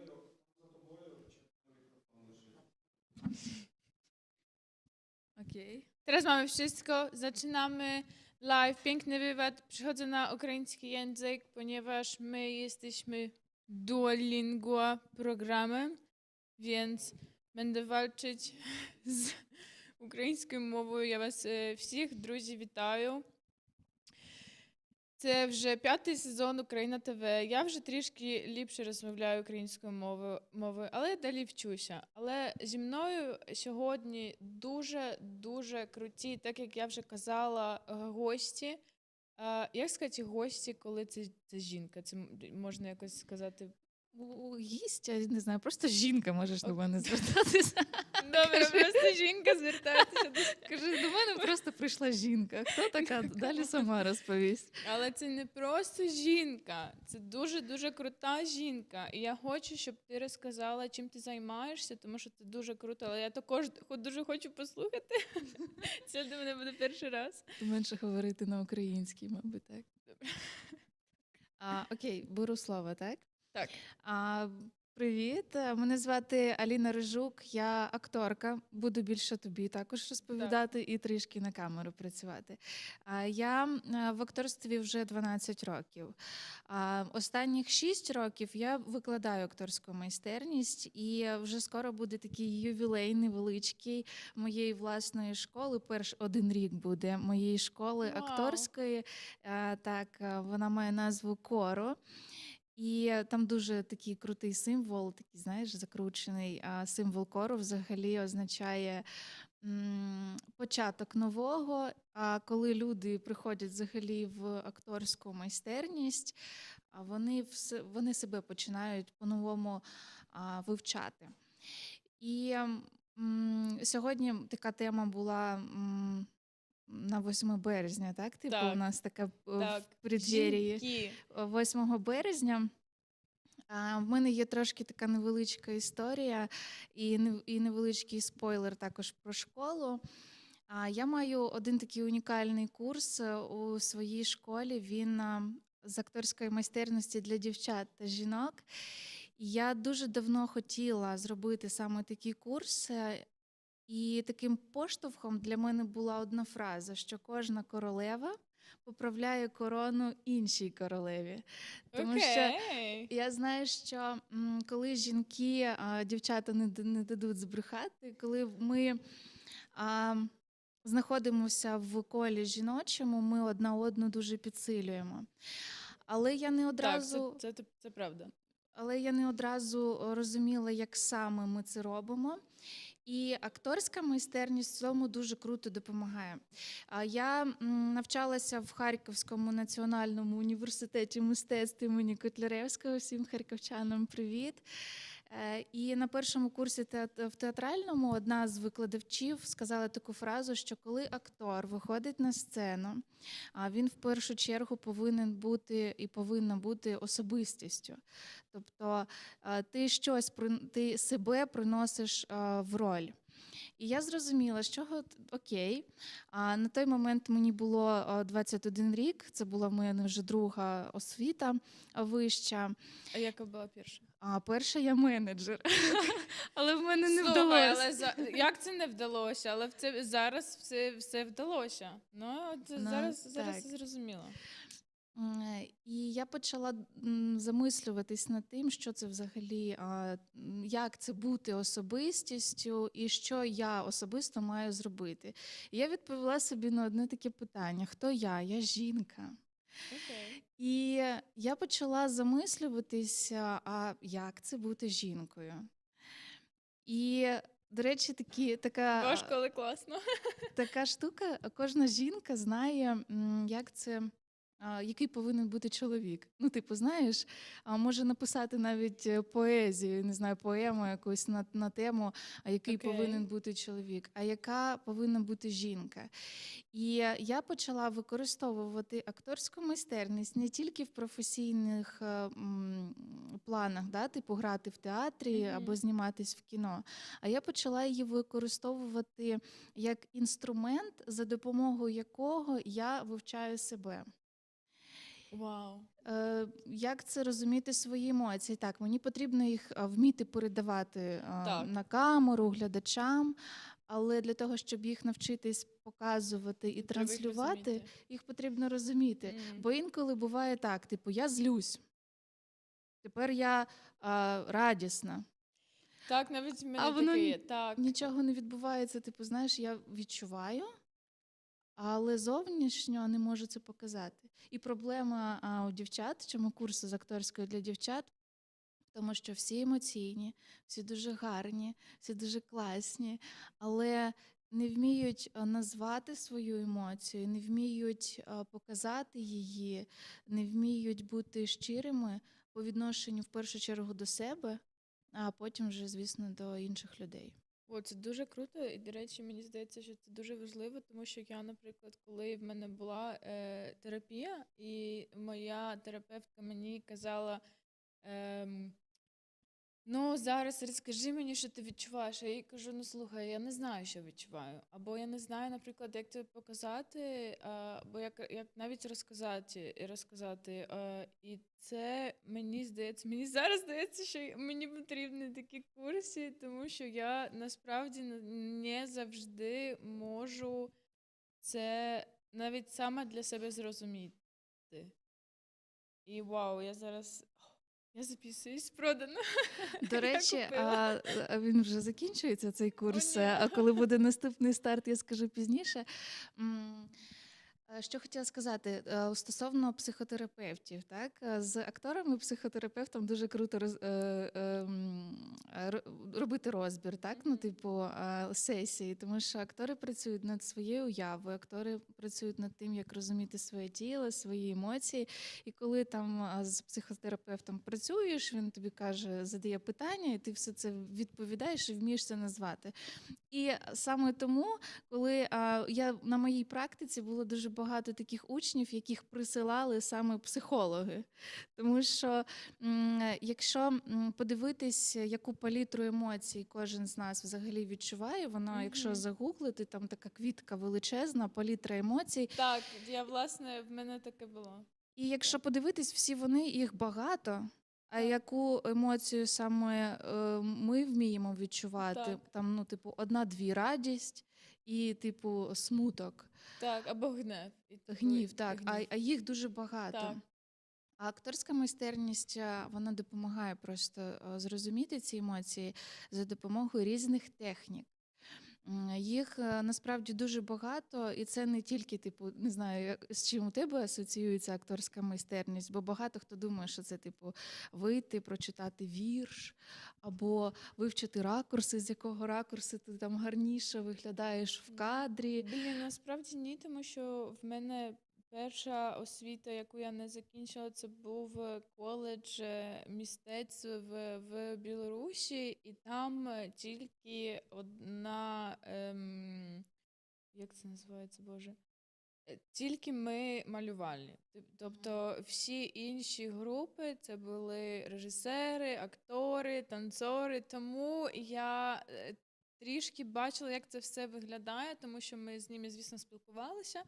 Тому для мене, я знаю, що це дуже круто і дуже цікава освіта, тому що ти познаєш себе. І це, власне, як ти кажеш, це вау. І коли я була поменше, то мені казали, що мені треба до театру йти, але я не послухала. Зараз що? Зараз роблю перформанс на UKRAiNATV. Може... Ти знаєш, акторська, вона корисна, мені здається, всім. Тому що я бачу, як ти просто, не знаю, там приходиш на співбесіду, тобі потрібно вміти себе представити. Так. Тобі потрібно вміти про себе розповісти. І як це навчитись робити? Можна просто коротко прийти на курси з акторської майстерності, тебе навчають там презентувати себе, тому що у акторів це просто робота така, так? Ну, так. Типу, ти приходиш і всім привіт, мене звати Аліна, і в тебе вже там цілий список, що тобі потрібно сказати, свої навики, співаю, боксую, танцюю, все, що вміти просто про себе заявити і себе проявити. Але для початку, щоб взагалі почати про себе заявляти в будь-якій сфері, в будь-якій професії, потрібно відповідати на питання, на базові. А хто я? З чого ми почали? Жінка, чоловік, так? В нас трошки різні ролі, так? І потрібно розбиратись, не залазити в чоловічу відповідальність, і навпаки, не залазити в жіночу відповідальність. Я я просто навчилася простими словами розповідати людям і передавати різні техніки і вправи з акторської. І це різні техніки, голлівудські техніки з акторської гри, тому що я в театральному мене навчали там 1-2 техніках, а мені завжди було цікаво ще. І я себе в інстаграмі в своєму назвала задротом, бо я завжди всю інформацію збирала. Я її збирала для себе, там, зі сценічної мови збирала інформацію, там, щоб я знала, який робити дикційний тренінг. Все збирала. У мене такі талмуди і безліч книг з акторської майстерності. Я це робила для себе, тому що я думаю, так, окей, зараз я це вивчила, а можливо потім колись воно мені знадобиться. І воно таки знадобилося в тому, що я почала навчати своїх друзів акторській майстерності. Я маю багато друзів-підприємців, яким потрібно вміти говорити на камеру, публічно виступати, і всі завжди відчувають цей страх, такий типу невпевненість. І мені здається, що тільки коли я почала працювати на UKRAiNATV, коли я почала працювати на камеру, тобто була рzucona на глибоку воду, якщо mówię, то мені здається, тільки тоді я навчилася з цим працювати. І мені дуже зараз прикро, що я не знала на цих курсах раніше. Ти одразу пішла в практику, це теж нормально, знаєш, ти одразу почала з практики. Трошки злякалась, ти, можливо, знаєш, перші рази передивись свої ефіри. Але далі, ні, не хочу. Але далі мені часом страхливо, але є як є. Всі завжди хвилюються, слухай, бо всі живі люди, і це нормально. Головне собі дозволяти, знаєш, проявляти, хвилююсь, окей. І, до речі, така штука, коли ви собі признаєтесь, так, я хвилююсь, так, я жива людина, я можу робити помилки. Я часом навіть це на камеру кажу, що, слухайте, я не дзвінникар, я ніколи не вчилася, я не актор, я майстак. Тому, я просто людина, я просто жінка. Я маю, до речі, одну таку вправу, можемо її зробити. Так, власне, так, задоволена. Зараз дуже так модно, але не тільки зараз, мені здається, останніх років 4-3 всі говорять про момент тут і зараз. Відчуття моменту, бути в моменті, так, знаєш. Йога. Так, медитації. Це все круті техніки, які, до речі, допомагають бути в моменті і допомагають концентрувати свою увагу, якщо в нашому сучасному світі сконцентруватися буває доволі важко. А медитації, вони допомагають сконцентруватись. Я маю одну таку дуже круту вправу, виконавши яку ти особисто зможеш зрозуміти, ти знаходишся в моменті тут і зараз, або ні. Я поставлю на таймер потім на кожну вправу в нас буде буквально 20 секунд, але в нормі почати з хвилинки, 2-3 і продовжувати. Ця вправа має назву «3 центри». Перший центр, він знаходиться ось тут, це голова, і він пов'язаний з нашими думками. Другий центр знаходиться ось тут, в районі серця, і він пов'язаний з нашими емоціями і почуттями. Емоції – це короткі, а почуття – це те, що вдовго, це про кохання. А третій центр, він знаходиться тут, внизу живота, і цей центр пов'язаний з тілом. Наша задача буде на протязі 20 секунд, зараз він мене не пізнає, телефон мій, на протязі 20 секунд зосередити свою увагу лише на своїх думках. 20 секунд. Що потрібно робити? Ти просто відслідковуєш, як в медитаціях це часто буває, так? Ти наче відслідковуєш свої думки. Ти відслідковуєш свої думки, а не намагаєшся їх зловити, знаєш, вони як, не знаю, кораблики пропливають, як тітри. Тітри в кіно. А ти просто дивишся, одна думка прийшла, інша думка, третя, четверта, ти їх не чіпаєш, і не розвиваєш. Краще заплющити очі для того, щоб сконцентруватись більше на думках. В нас є буквально, давай 20 секунд, і ти починаєш. Ви також. Всі заплющили очі. А ви заплющили очі?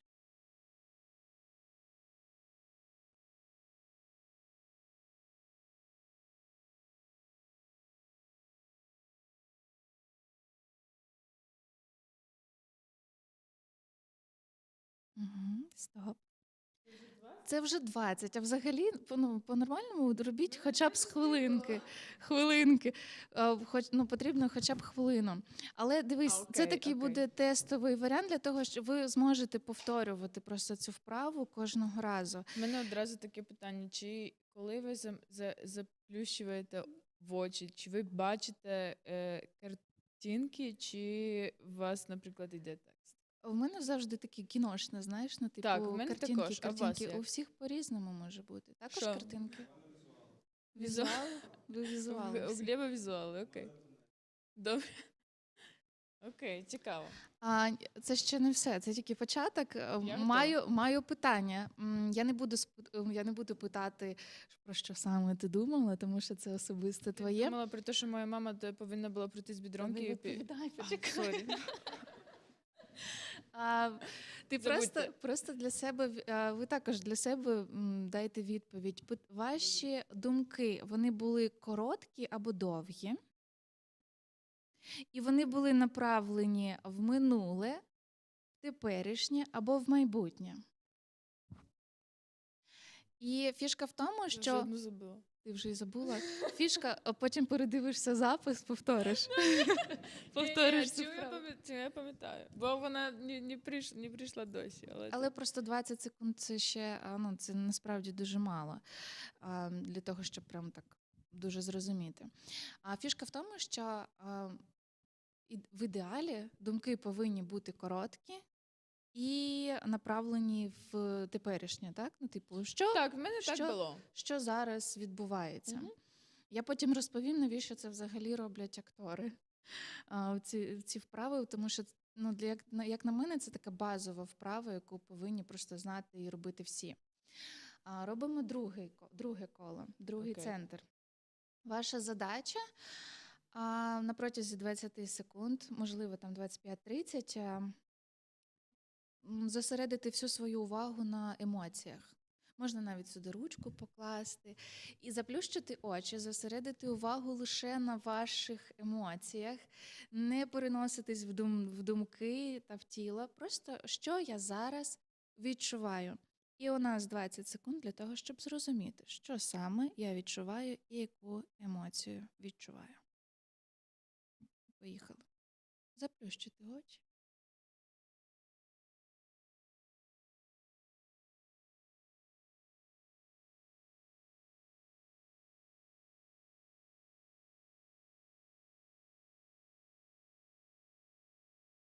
Є. Так, 21 секунда. І тепер просто для себе потрібно назвати, що це за емоція. Тривога. Я не знаю, чи так буде українською. Просто так, зафіксуй це. Третій центр – це наше тіло. Задача також 20 секунд, 30. Всю свою увагу зосередити лише на тіло. На свій подих, на те, як ти себе фізично відчуваєш. Десь щось, можливо, болить, десь якось тобі некомфортно. Можливо, хочеться їсти, можливо, хочеться спати, можливо, хочеться грошей. Все хочеться, все, що говориш, все хочеться. Можливо, хочеться грошей, тому що якщо хто грошей, хоче будь ласка. багато грошей, це все до вашого тіла, тому що тіло потрібно годувати, йому потрібно десь жити, в щось його одягнути, тому це про тіло. Задача на протязі 20 секунд зосередити свою увагу лише на своє тіло. Наче таким, знаєш, сканом пройтись внутрішнім зором по своєму тілу. До речі, так, блоки і зажими також можна помічати в своєму тілі. Я пам'ятаю, що коли ходила на йогу, то треба було продихати те, що коли скануєш своє тіло, то коли, наприклад, тобі щось болить, то ти зосереджуєшся на цьому місці і його так якби продихаєш.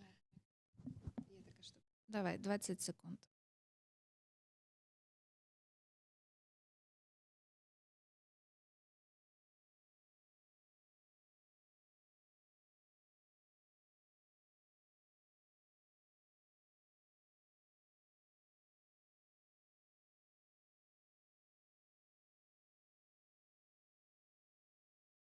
Є.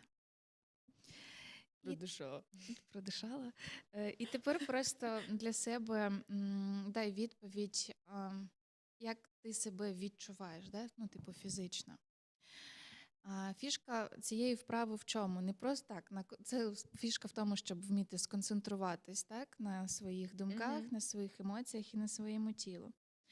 Але найважливіше зрозуміти твої думки, твої емоції і твій фізичний стан, вони про щось одне або про все інше. Зараз поясню. Наприклад, якщо я думаю про роботу, так? А емоція в мене кохання, а тіло моє хоче спати. Воно втомилося, воно таке хоче спати. Це такий розфокус.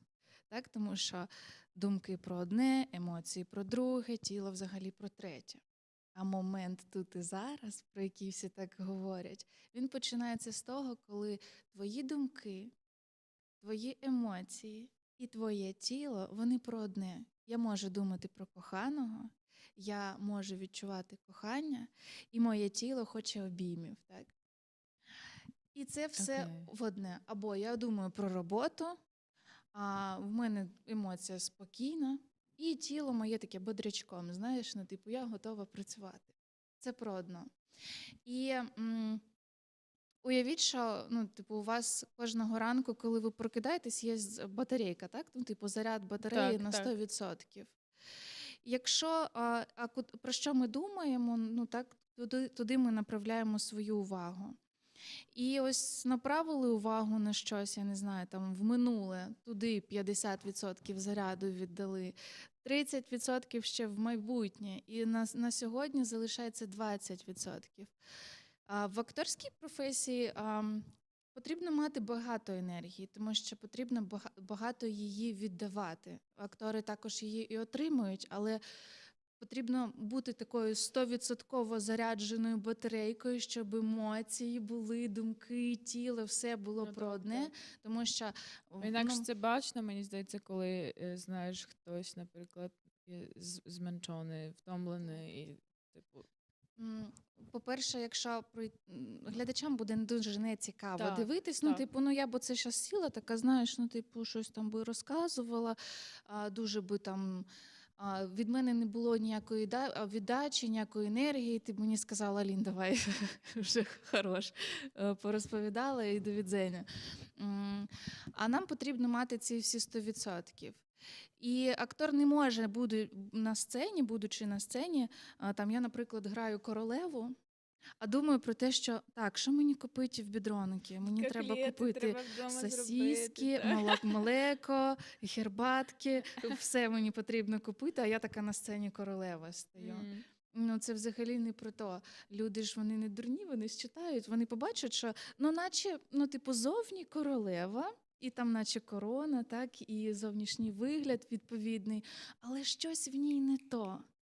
І оце не то починається з наших думок, з наших емоцій, і коли актор думає і не включений в моменті в свою роботу, ну, це просто таке, ну, тіло пересувається, знаєш, по сцені. Ну так, це і бачно, все. це дуже бачно, мені здається. І ну, це такий маленький приклад. Я просто хотіла на практиці показати, чим я займаюсь, так дуже коротко, знаєш. Це ж не тільки для акторів корисна штука, це не тільки для медійних людей корисна штука. Я зараз розумію, що це, звісно, корисно для всіх і особисто. Мені здається, звісно, не тільки для жінок, але жінки більш емоційні, тому більш існує проблема часто у багатьох жінок. Те, що, наприклад, я дуже часто не знаю, які емоції в мене є, і як їх проживати, як їх транслювати, як о них казати навіть. Тому я йду на твої курси, кажи коли, Я така сказала, що я вам скажу пізніше, але я зараз зайнята тим, що я переходжу в онлайн-формат. І найближчий місяць я не набираю курси. Тому що... Я почекаю. Так, ну почекай. Але я маю не тільки курси для дівчат, у мене ще є курси з імпровізації, є онлайн-курс роботи на камеру, трошки пропіарюсь. І в мене є крутий просто, я зараз його також буду переводити в запис, курс, він дуже коротенький, як підготуватися до зйомки і до фотосесії. І це не про те, що потрібно зайти в Pinterest і знайти потрібну фотку, скопіювати знаємо і це. знайти, знаєш, типу, і написати візажисту повтори, і відіслати цю фотку фотографу і сказати, отак. Хочу. Я виношу мозг взагалі дівчатам, коли я розповідаю, як саме готуватись круто до зйомки. Вони такі, ого, це стільки всього треба робити, типу. А можна просто к візажисту? Ну, можна просто к візажисту, звісно, але всі ж хочуть, знаєш, таких типу акторських кадрів, Так, коли ти живі просто дивишся фотки, вдаль. так. І Так. ти вже, ну, коротше, це про глибину, про підготовку таку. Блін, Настя, круто. це дуже круто, що ти робиш такі важливі речі.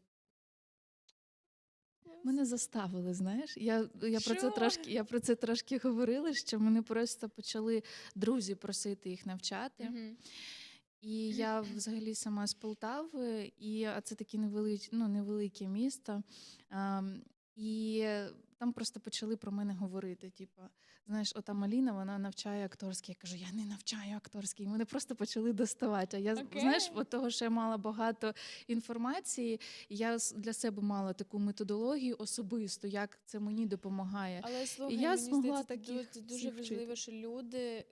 Я, наприклад, теж, мені здається, знаю багато речей, але я не можу навчати. І коли хтось почує, і коли я знаю, що хтось може навчити мене чомусь, я теж до тієї людини піду. Тому я думаю, що це була лос. Є ще питання до мене? Що тобі Блін, ще розповісти? коли курс? Кажи. Жінка, будь ласка, кажи, коли курс. Типу, зараз ти будеш переходити в онлайн формат і пізніше. Який, наприклад, як велике тебе групи? Я беру невеличкі групи, 6-8 дівчат, тому що курс він складається з того, що в мене там є ще спеціалісти, одна спеціаліст з тантричних практик, але ми там працюємо більше з тілом в плані розуміння себе. А ще є нутриціолог, який розповідає, що потрібно робити, щоб не заїдати емоції. І ще там є фотограф. І ще там є фотограф, тому що я хочу, щоб кожна бачила різницю на початку курсу, і яка вона виходить. І для того, щоб це зафіксувати, Мені треба бути на UKRAiNATV 5 сезонів.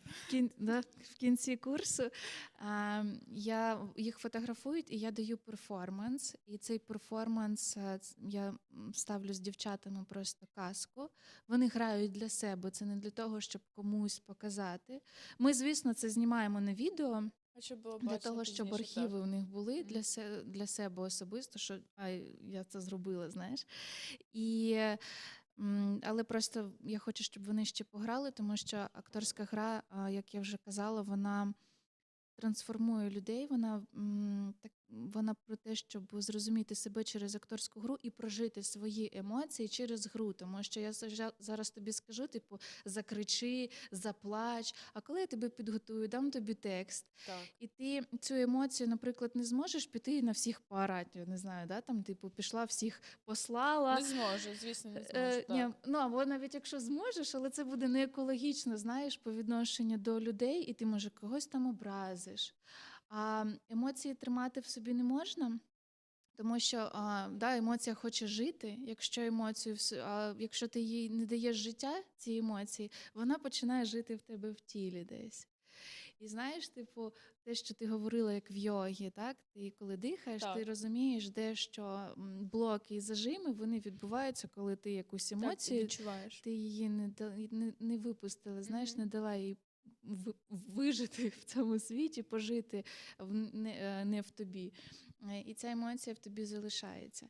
І часто просто буває людям складно показати цю емоцію. Є такі базові, знаєш, емоції, на яких я живу, я спокійна. Типу, інколи радісна. У мене навіть були ситуації, коли людина мені не була в стані сказати, що вона відчуває. Навіть ці базові емоції, і це вже, ти розумієш, що це справжня проблема, яку треба... Але це був чоловік, тому...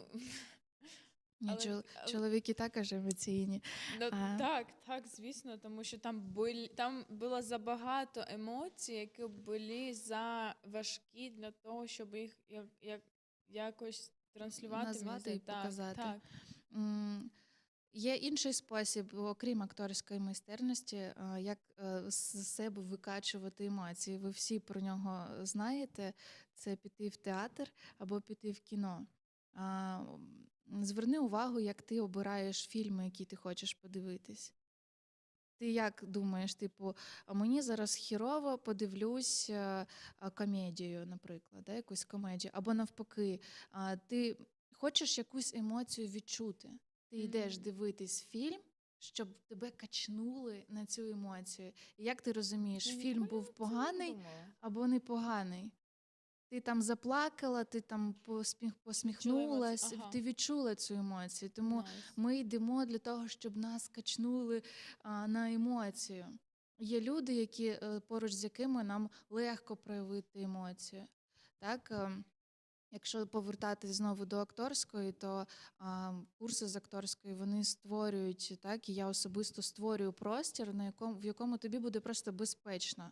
Блін, це дуже круто Розплакатись, і ніхто там не буде казати, ой, рьова, типа, ілі там чоловіки, вони ж також можуть плакати, типу, ну, а чомусь, ну, таке кліше, що так не можна. Ну, взагалі у нас дуже багато кліше, а акторка все знаєш, так зчісує, як наждачка.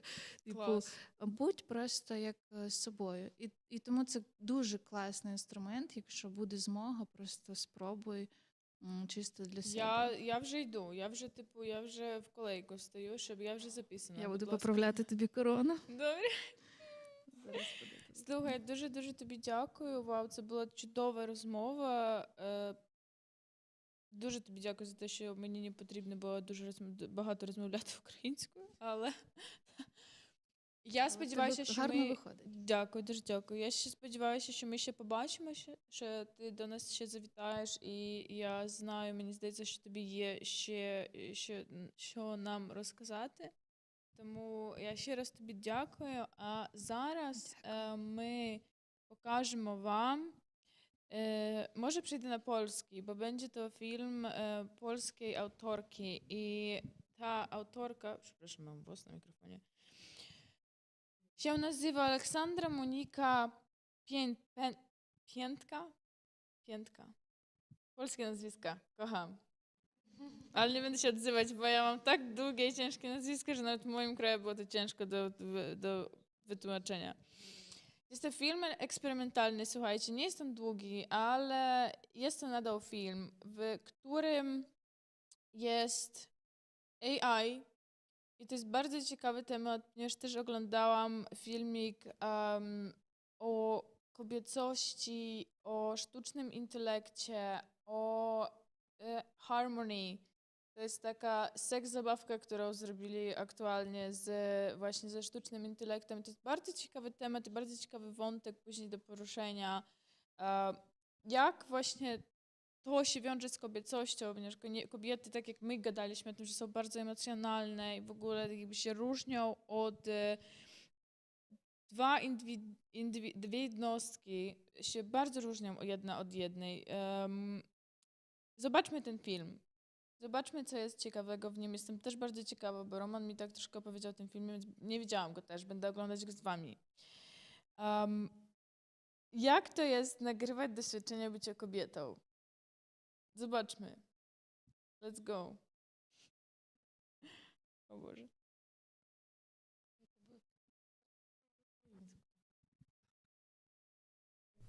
Urodziłam się kobietą i ja nie wiem, jakim byłam dzieckiem, ale wiem z opowieści, że byłam podobno śliczna jak laleczka. Potrafiłam się sobą zająć, byłam idealną córeczką, byłam wrażliwa, byłam dobra i miła. A jak się urodziłam, to pielęgniarka powiedziała mojej mamie, że mam rzęsy jak firanki, a mama chciała tylko wiedzieć, czy mam wszystkie palce. No i to było, jak byłam dzieckiem. I wydaje mi się, że sobie sama trochę ustawiłam tym sposobem poprzeczkę za wysoko. Bo później z biegiem czasu, jak zaczęłam się rozwijać i dorastać, no to już ten feedback nie był taki pozytywny, bo dorastałam trochę w ogniu wzmożonej krytyki. No a samą płeć moją, kobiecość, postrzegałam bardzo mocno jako ograniczenia. Na zasadzie wiedziałam, co to jest gender box, zanim wiedziałam, czym jest gender box, bo odczułam go bardzo mocno. Była praktycznie cała lista nakazów i zakazów tego, co mogę i czego nie mogę jako dziewczyna. I to było tak bardzo tłamszące dla mnie, bo ja sobie bardzo cenię wolność, bardzo. I dużo starć przez to miałam, bo no buntowałam się wobec tego bardzo mocno i moi rodzice nie wiedzieli dlaczego, a przecież powinnam być doskonałą dziewczynką. Te nakazy i zakazy docierały do mnie w taki sposób, że w momencie, kiedy coś robiłam, to w odpowiedzi dostawałam na przykład hasło, że dziewczynie czegoś takiego nie wypada i że mogłabym się tak zachowywać albo tak wyglądać, jak chcę, gdybym była chłopcem. Ale urodziłam się dziewczynką i powinnam się zachowywać jak dziewczynka. I niezwykle mnie to irytowało. No i bardzo się buntowałam wobec tego. Bardzo. Do tego stopnia, że jak się tak ostatecznie obraziłam na to, że jestem dziewczyną, to nie było takiej siły, która by mnie wcisnęła w sukienkę, albo w spódnicę, albo jakieś kozaki na obcasach, cokolwiek tego typu. Nie było szans. Nosiłam potargane spodnie, ciężkie buty, swetry ogromne, największe, które by tylko mogły zakryć całą moją sylwetkę. To była moja strefa komfortu. I czarne ubrania, które tuszowały moje okrągłe biodra. To było to, jak wyglądałam przez jakąś połowę mojego życia. Jakby robiłam absolutnie wszystko, żeby nie wyglądać jak dziewczyna, poza tym, że miałam długie włosy do pewnego momentu. No i makijaż. Maluję się właściwie odkąd pamiętam, ale początkowo nie malowałam się dlatego, że sprawiało mi to przyjemność, tylko dlatego, że po prostu nie znosiłam widoku mojej twarzy, że robiłam praktycznie wszystko, żeby się zakryć w jakikolwiek sposób i makijaż mi w tym pomagał. No tak to na początku wyglądało, ten mój bunt. Miałam taki etap, kiedy zaczęłam słuchać My Chemical Romance, że Gerard Way, różne jego wypowiedzi, do których docierałam, pokazywały, że przechodzi przez to samo co ja, czyli jakaś taka nienawiść względem swojego ciała i trochę bunt wobec oczekiwań co do jego płci i tak dalej. No, on był też takim pierwszym mężczyzną, którego zauważyłam w życiu, który na przykład maluje paznokcie i nosi makijaż sceniczny i wydawało mi się to tak niezwykle wyzwalające wtedy, że zaczęłam malować paznokcie, bo chciałam być jak Gerard Way. No i właśnie dużo łatwiej było mi się utożsamić z nim, niż z jakimiś kobietami, które mogłabym naśladować. Chciałam być po prostu jak on. To się zmieniło z czasem, bo później wpadłam w kulturę dragu. Wpadłam nie aktywnie, tylko obejrzałam dokument Paris is Burning, a później zakochałam się absolutnie w RuPaul's Drag Race. I czymś, co sprawiło, że spodobała mi się koncepcja kobiecości, była kultura dragu. I znowu jakby to mężczyźni mieli wpływ na moją kobiecość. No i odeszłam od tego gender boxu, już w ogóle byłam w stanie powiedzieć, co to jest, więc dużo bardziej świadomie podchodziłam do tych rzeczy. No i wiedziałam, że płeć to jest konstrukt kulturowy i że to jest obraz, który się zmienia w zależności od tego, jak kultura definiuje kobiecość i męskość, że to ma jakiś wymiar performatywny i tak dalej. I to był moment, kiedy ja kobiecość zaczęłam traktować w charakterze wizualnym Myślę, że bardzo duży wpływ na to miało to, jak dużo czasu spędzałam w mediach społecznościowych, przyswajając różne treści wizualne. No i na ten moment kobiecość, jak myślę o kobiecości, to nie myślę stricte o żadnych cechach, co bardziej o jakichś wrażeniach wizualnych, co jest dla mnie niezwykle interesujące, biorąc pod uwagę to, że jestem artystką. No i właśnie to sprawiło, że jakby kobiecość się trochę dla mnie odczarowała i przestałam w niej widzieć ograniczenia, a zaczęłam ją postrzegać jako ogromny potencjał. Zaczęłam po prostu lubić tą możliwość wyrażania siebie poprzez wygląd, a kobiecość mi to zapewnia. Przez to, że urodziłam się kobietą, mogę sobie pozwolić na to, żeby być przebierańcem na ulicy i najwyżej ktoś pomyśli, że przesadziłam, bo nie mam gustu. Bardzo to lubię i jakby myślę, że jakbym miała gdzieś się umiejscowić pomiędzy kobiecością a męskością, to dużo bardziej odpowiadają mi kategorie kobiecości, ale w takim charakterze właśnie balu przebierańców to widzę. Na zasadzie to jest jakaś rola, którą sobie odgrywam, bo daje mi więcej możliwości niż rola męska. I bardzo lubię te możliwości, które dostałam.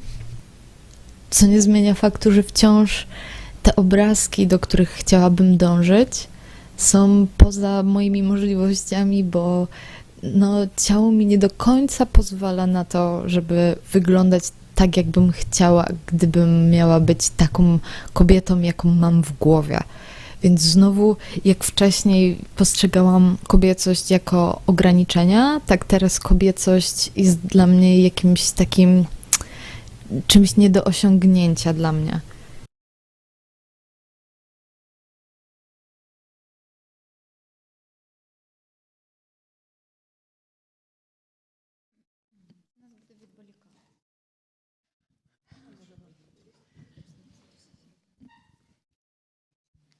Czy mnie słychać? Mam nadzieję, że tak, bo będzie teraz mega cudowna rzecz. Jestem strasznie podekscytowana.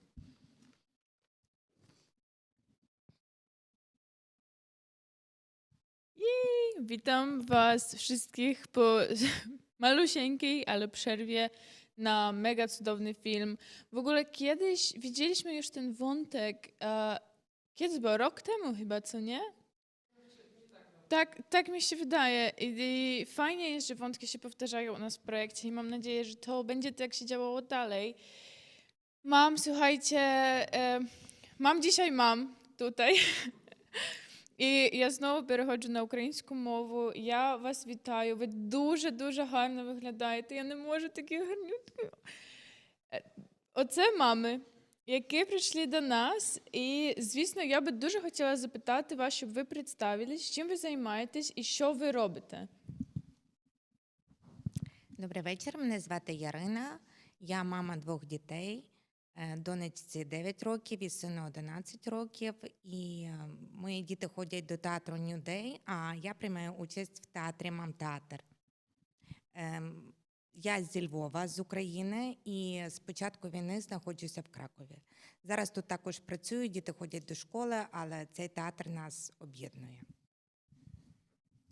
Добрий день, мене звуть Тетяна, я теж мама 2 дітей, старшому сину 17, меншому 14, вони теж ходять до театру New Day. Ну, старший вже не ходить, але менший нас з'єднав з тими всіма мамами. І я знаходжуся в Кракові вже 10 років, працюю в салоні, ну і таке. Добрий вечір, мене звати Інна. Я приїхала до Кракова також з початку повномасштабного вторгнення. Приїхала з 2 дітьми.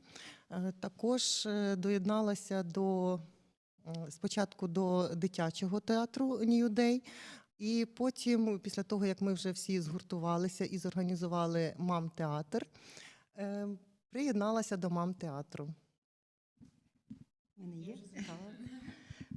Добрий вечір. Мене звати Ольга Панченко, теж учасниця мам-театру, мама 2 дітей, сину 12 років і доньці 28.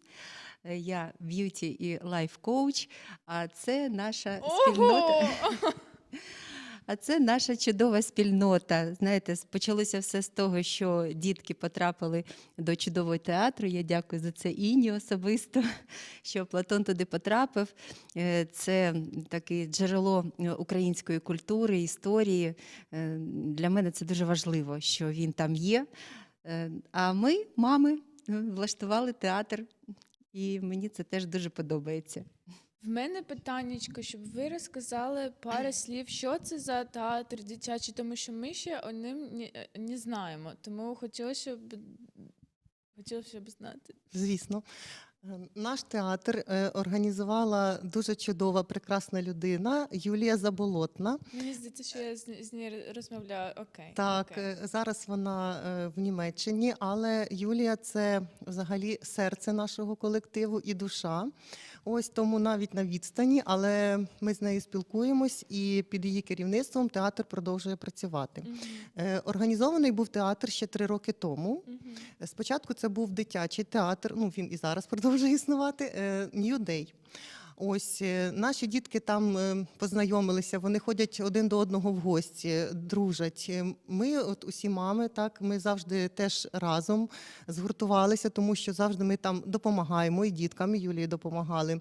І після цього виникла ідея створити мам-театр. Ми так його і назвали, тому що це мами назвали мам-театр. Ми приймаємо участь у багатьох суспільних заходах і тим самим поширюємо нашу українську культуру у суспільство.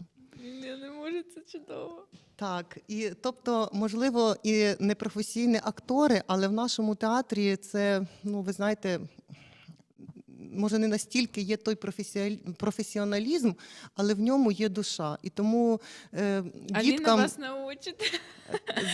Будемо намагатися.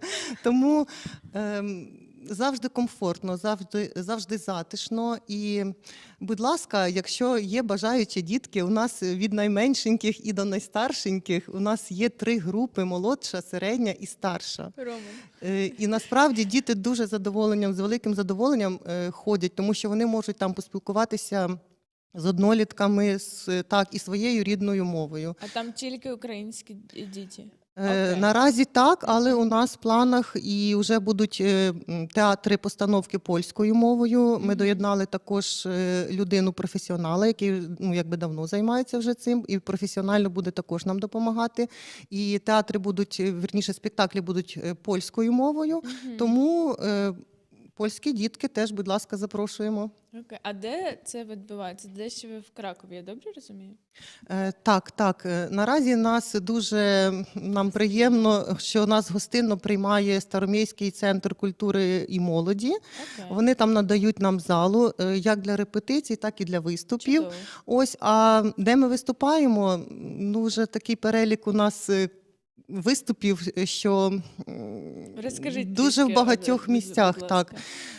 В нас є в розробці кілька сценаріїв, кілька п'єс, які вже діти відпрацювали, і на різні заходи такі нас запрошують. Наприклад, минулого тижня, в неділю, у нас був захід, присвячений дню народження Лесі Українки.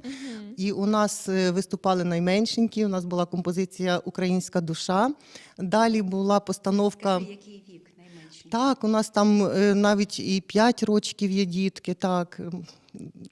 Я вже хочу дуже милі дітки, приємно, вони такі відповідальні. З танцями і з піснями. Це дуже захоплюючі вистави. Так, далі у нас була... Я прийду. Обов'язково запросимо. Далі була постановка лісової пісні, і далі уривок «Боярині». Теж такий, можливо, не всі його читали, але ми наразі популяризуємо. Можна сказати, впевнено, не дивлячись на те, що це діти, Не дивлячись на те, що це дитяча вистава, да, Юля майстерно адаптує.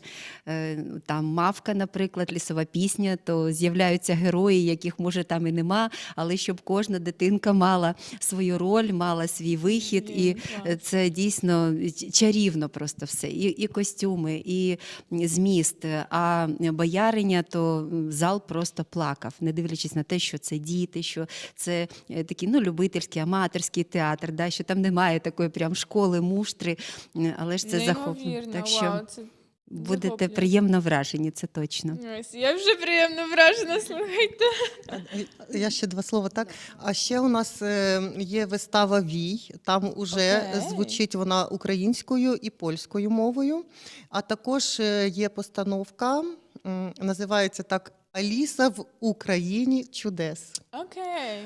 Тобто також така постановка, яку наша Юлія адаптувала до подій, які зараз відбуваються, до сучасності, так, до сучасних подій. Ось, і також, як будуть виступи, ласкаво просимо. Я прийду. Я хотіла додати, що наш мам-театр на початку, він долучився, можемо сказати, що випадково. Ми долучилися, бо нам не вистачало якоїсь композиції. Да? І в певному моменті є у нас і професійні співаки, які в хорі, наприклад, співали. Так? І ми таким чином з'єдналися мамами, які ми вміємо, наприклад, співати. І дійшли до виступів дітей. І це дало певний і нам стимул, що ми такі з'єднані, і ми можемо відкрити своє щось. Так? І таким чином ми зробили мам-театр, зробили дуже гарну виставу, присвячену на рік війни. Я безпосередньо була Україна, дівчата були янголи. І якщо ви хочете, ми можемо уривок з цієї вистави дуже хочу, будь ласка, вам так, я дуже прочитати. хочу. Так, я дуже хочу. І ще, до речі, саму цю виставу також написала Юлія Заболотна. Вона автор. Ми пізнаємо Юлію, тому що вона повернеться з Німеччини. Я її запросила до студії, але зараз її не було, тому що в нас ефір присвячений жінкам, тому що завтра 8 березня, тому я дуже хотіла, щоб мами прийшли до нас і пізніше так. Я дуже вже хочу її пізнати, цю Юлю. Я даю вам мікрофон, даю також, я виїжджаю.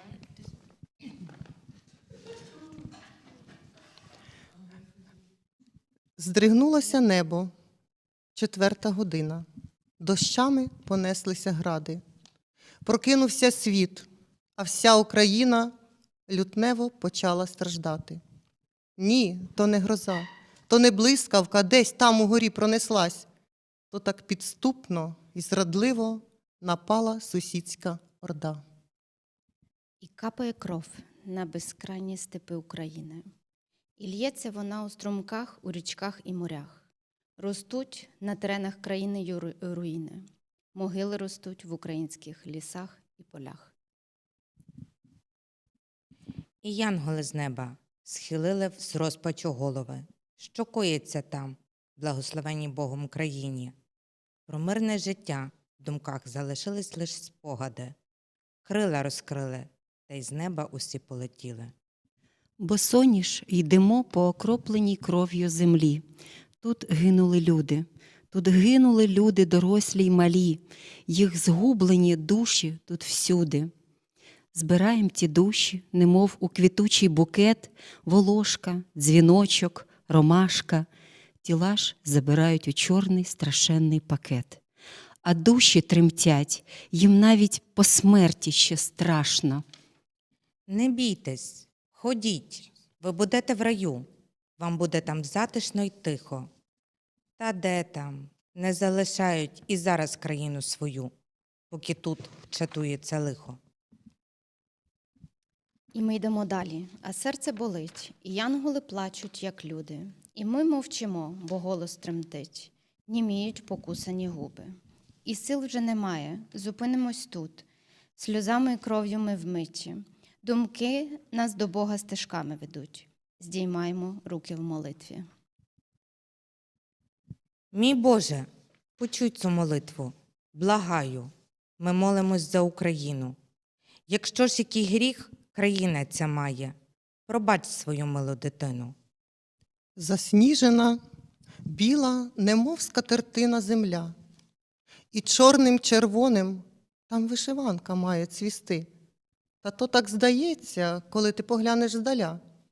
Подивишся зблизька, червоне – то кров, а чорне – хрести. Із неба летять і летять, мов сніжинки снаряди. Їх сотні, їх тисячі, їх не полічити. Несуть вони горе і біль до української хати, аби українцям із горем тим жити. І рижуть повітря сирени пронизливі звуки. Сигнал проникає всередину, в кожну клітину. Тремтять від сигналу того обморожені руки. І хочеться тиші хоча б на хвилину. І так з дня у день, і так цілий рік. І хочеться на увесь світ крикнути, що це ненормально, що це є війна. Не можна до цієї війни звикнути. Це є війна. Хіба можна до війни звикнути? Ми були на фронті, літали ми поміж солдат, хотіли небо закрити, аби їх уберегти. Та смертельні ракети летять і летять. Янголам то не під силу, люди лиш можуть допомогти. Люди, я прошу, врятуйте людей, станьте пліч-опліч із ними. Бог з Україною, будьте й ви, я вас благаю, залишайтесь людьми. У вільну країну вірвалося зло, і рве її тіло, дере на куски. І хоче до серця добратись воно, зажати його, мов в тиски. І мати чекає на рідного сина, який захищає країну. Її син найкращий, її син єдиний, не знає, що він вже загинув. Дружина чекає свого чоловіка.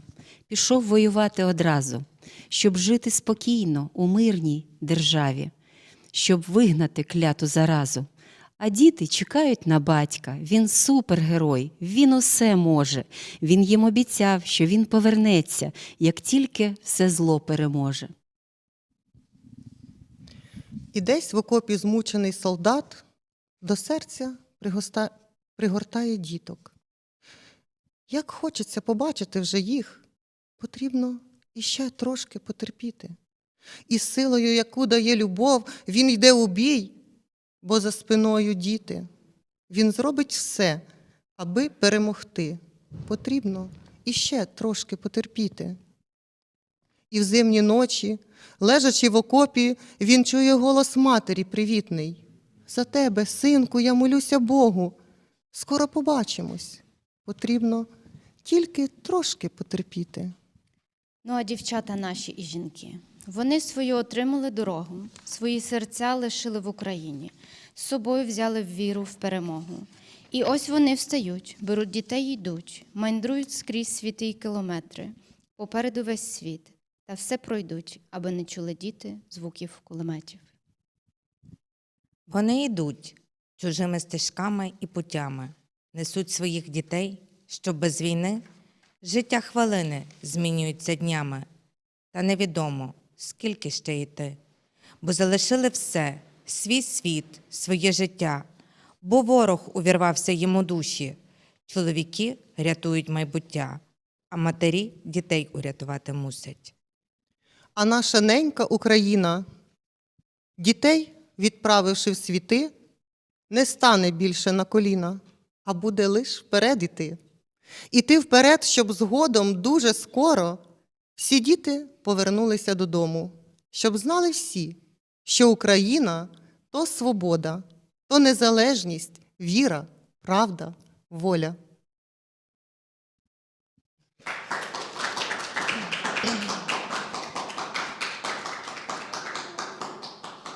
Цю таку гарну постановку гарну, болючу постановку, але таку життєву ми ставили якраз на річницю війни.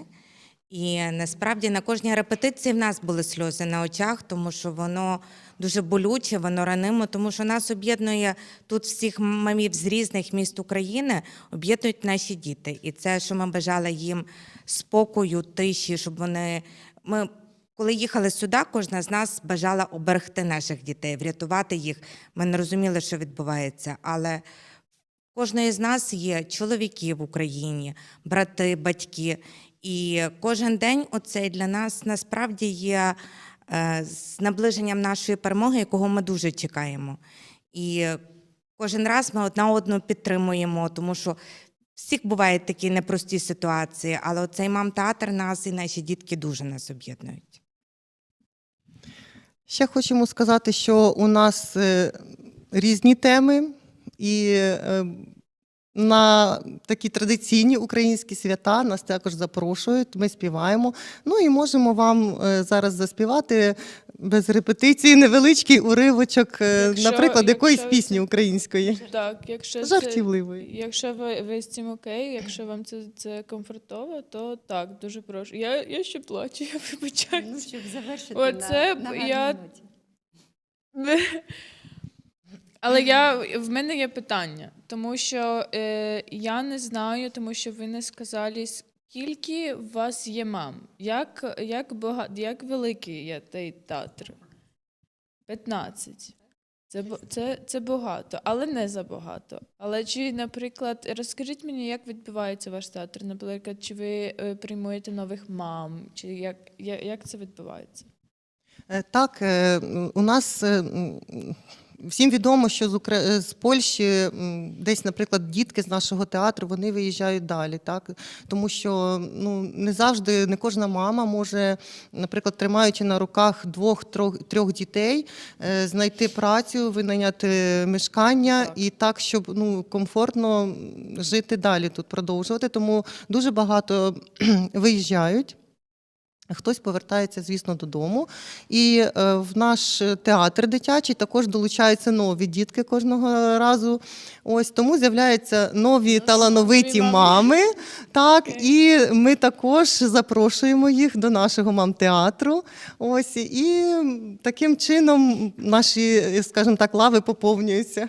Окей, клас. Блін, це дуже круто. Це дуже круто, що ви створюєте таке мам-ком'юніті, тому що ми тут також створюємо ком'юніті, але ми створюємо ком'юніті для молоді, яка приїжджає, для художників, для співаків, для людей, для творчих людей, які не знають, де їм прийти, якщо вони, наприклад, тільки приїхали з України до Польщі, або навіть якщо вони вже тут якийсь час знайдуться. Мені здається, що кожна особа з нас, тому що Роман викладає тут, він професор, але наприклад, я, чи Глеб, чи Софія, чи Назар, всі ми долучилися до... Долучилися. Дякую. До проєкту, коли нам також не було куди піти, не було де показувати речі, які ми хочемо створювати. Тому, власне, цей проєкт UKRAiNATV, він почався, і він вже йде 2 роки. І, я дуже пишаюся вами, дуже, бо я насправді собі не уявляю мати дітей, тікати від війни і ще жити в іншій країні. Типу, мені важко, але я тут вже 10 років, я навіть не з України, але я дуже, я вивчаю українську мову, тому, я була в Києві декілька місяців тому, ми з Романом їздили робити проєкт, але я насправді собі не уявляю, як це важко, і що ви створили такий проєкт, де мами ще тримаються разом. Вау. Я не думала, що я колись буду хотіти стати мамою, але дуже круто. Приходьте до нашого театру, побачите на наших талановитих діток. І насправді хочу сказати, що діти наші насправді дуже талановиті. Навіть коли ось ти на репетиції і щось там, ти вважаєш, що ось десь щось там трошки не доробили, вони виходять на сцену, вони віддаються з такою відповідальністю. Це дуже круто. Що просто потім думаєш, вау, В мене таке було, тому тому що я працювала з дітками з України, коли тільки почалась війна, тому що моя перша освіта – це мистецтво, тому я з ними малювала, ми робили гліну, дуже багато речей, але, типу, дітки всі були, ну, такі солоденькі, Боже, ми вивчали українську мову. Це було так солодко, всі, але це всі. І я робила такі великі проєкти, де діти малювали на кошульках, і вони всі малювали прапор український, всі писали Україна. І це було...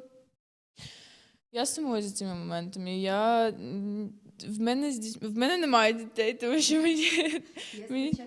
Хотіла сказати, ну, пропуск в мам-театр – це, звісно, бути мамою. Ну, зараз я вас слухаю, мені вже хочеться сказати, приходьте до нас. Дякую. А мамство, воно підтягнеться. Ой, ну не знаю, чи мені хочеться, але, типу, я можу з вашими дітками погулятися, мені вистачить. Так, до речі... Окей, мені вистачить. До речі, супер. Хотіла ще сказати кілька слів, тому що от з приводу того, що ви говорите. Крім того, що ми маємо репетиції, що ми виступаємо, ми також намагаємось і ще організовуємо нашим дітям дозвілля. Тобто це і спільні дні народження. У нас традиції нашого театру – це спільні дні народження, якісь виїзди ми організовуємо. Так. У нас є багато талановитих мам, які, крім того, що... Так, тому що у нас і вчителі, і б'юті-експерти, і танцівниці. Тобто кожна щось привносить до нашого театру. І, звичайно, ми організовуємо такі, ну, скажімо, свята, майстер-класи, де також дітки приходять і можуть в такому більш уже вузькому колі зробити якісь вироби, поспівати, потанцювати. Якщо це, наприклад, весна-літо, ми також організуємо якісь виїзди, організовуємо, ну, якби такі пікніки, так? Тобто ласкаво просимо і будемо дуже вам вдячні. Обов'язково, так. Супер, я за. Я такі дорогі речі дуже люблю, я давно не працювала з дітьми, і мені цього... Я працюю з звірятками. Типу, я працюю з тваринами. Я працюю з тваринами, і вони для мене як діти, але, типу, це не діти, вони не малюють, наприклад. Тому я з задоволенням щось можемо... Порозмовляємо. Добре, ви співайте, будь ласочка, я знову ухожу в закат. Можете з нами.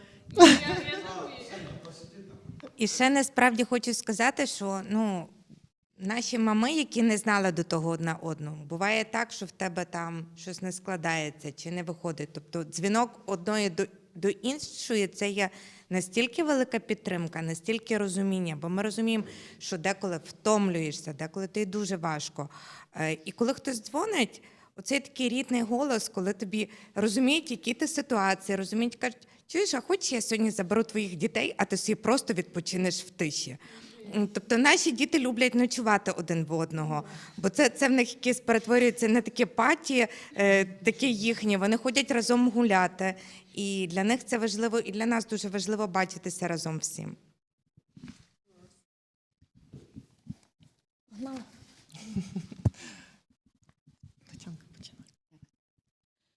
Порізала пальчик, ой, болить, зелений листочок не гоїть, зелений листочок не гоїть, не гоїть, поцілує милий, загоїть. Зелений листочок не гоїть, не гоїть, поцілує милий, загоїть. Ой, що то за хлопець, як зветься, він до мене часто сміється. Я б його любила душею, душею, лиш би він назвав мене своєю. Я б його любила душею, душею, лиш би він назвав мене своєю.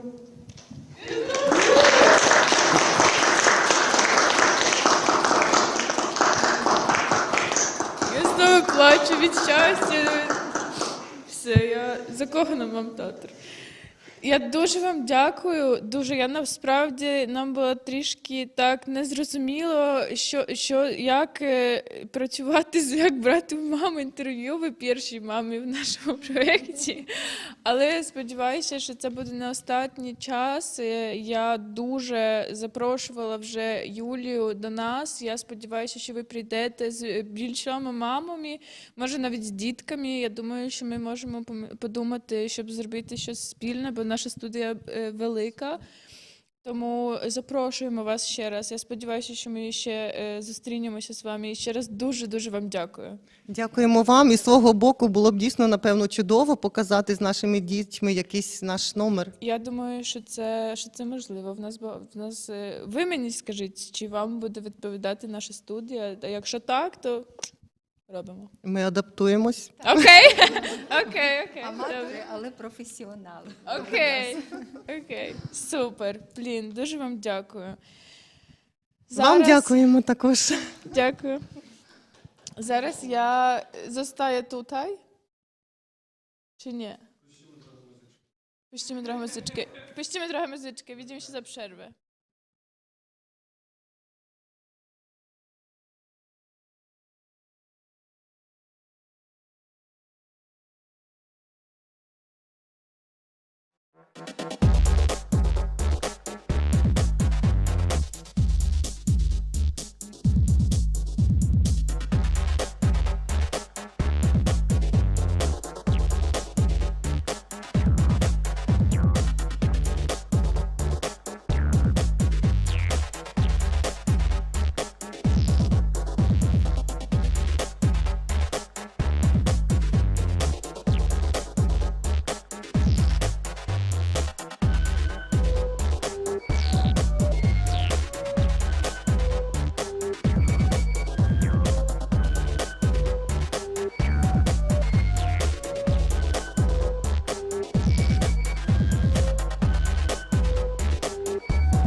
Good evening, or good day, or good morning, whatever you want. I don't know when we will see this, but probably many times though, because I am very excited about the interview upcoming. I'm very happy to see you. Yesterday we had an amazing event. It was wow, it was very emotional, exciting, horny, sexually devastating. I don't know. I mean, it was something unusual. We never did this before, but I hope and I think it was not the last one. But today in our studio we are hosting two guests from yesterday, two drag queens from Warsaw, well, they live in Warsaw, but apparently they're not from Warsaw. But this is what we're gonna know right now. I would like you to introduce guys and to tell me briefly where are you from and when you moved to Poland. Hi to everyone. My name is Velvia. Actually, I'm from Belarus, but I moved to Poland 7 years ago. So right now, I'm mostly like present myself as a Polish girl. But you know, like roots from Belarus are always with me. And hi, my name is Lava XXX. I am born Ukrainian. I was born in Crimea. Then when I was 10, my family moved to Belarus.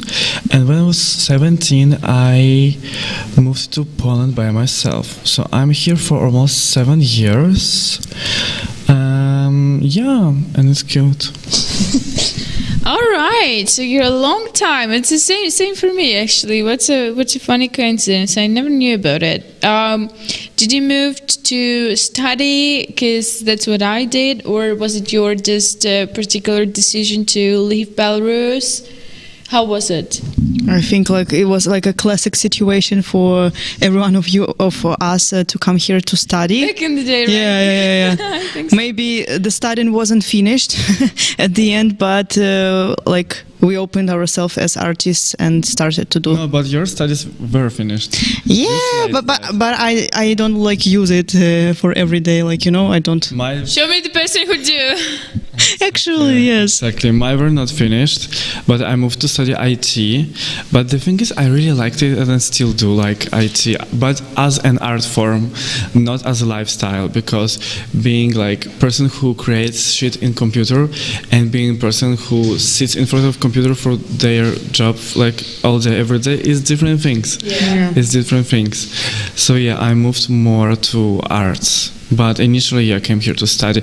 But honestly, like I knew that I have to leave Belarus to have a chance to live life as myself. Same. Exactly, it was apparent that Belarus is not the place to do so. And when I left, like my first mini tattoo here, it says "Be real." It was like manifestation, self-programming to like, if I'm living my whole life, my family, friends behind, it must be for good, for a reason, and that like I'm using all my everything that I can do to be myself here.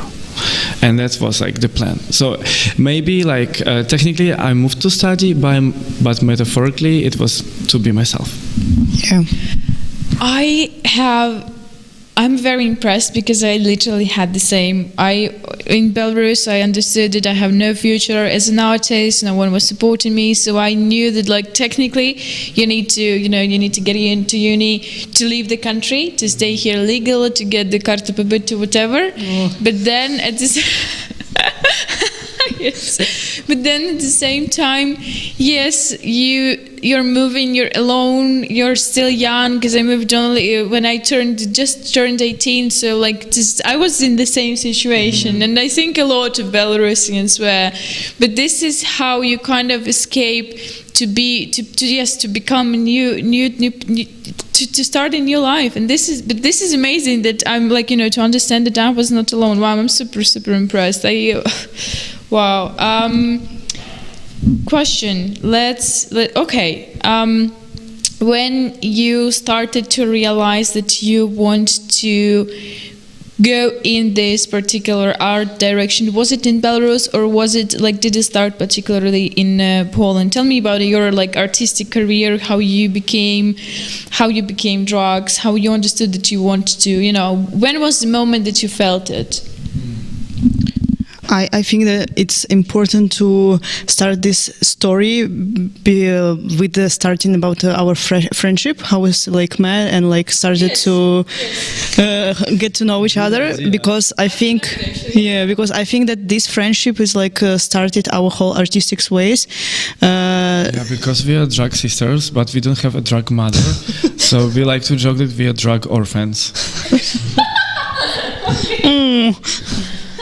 Yeah, so we're actually from the same city, and from the same school, but we met each other when we came to Warsaw. So it's very funny because we see each other a long time before, but we never got to know but each other. the chance to meet actually here in Warsaw. So I think it's was something how you say it, Meant to be. meant to be.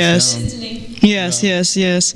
So furthermore, we started to communicate, to know about each other more, and started to do music. It was 7 years ago. No, it was I think the first year of our. Yeah, it was. Honey, it was almost 7 years. So I like the story very much because we were living in the same flat, and I was hearing something someone playing music in the kitchen. It was Lava sitting doing something, but it was just for fun, as I understand. I was producing music since I was 13, because in summer camp for children, I saw a DJ, and for some reason he was DJing in Ableton Live.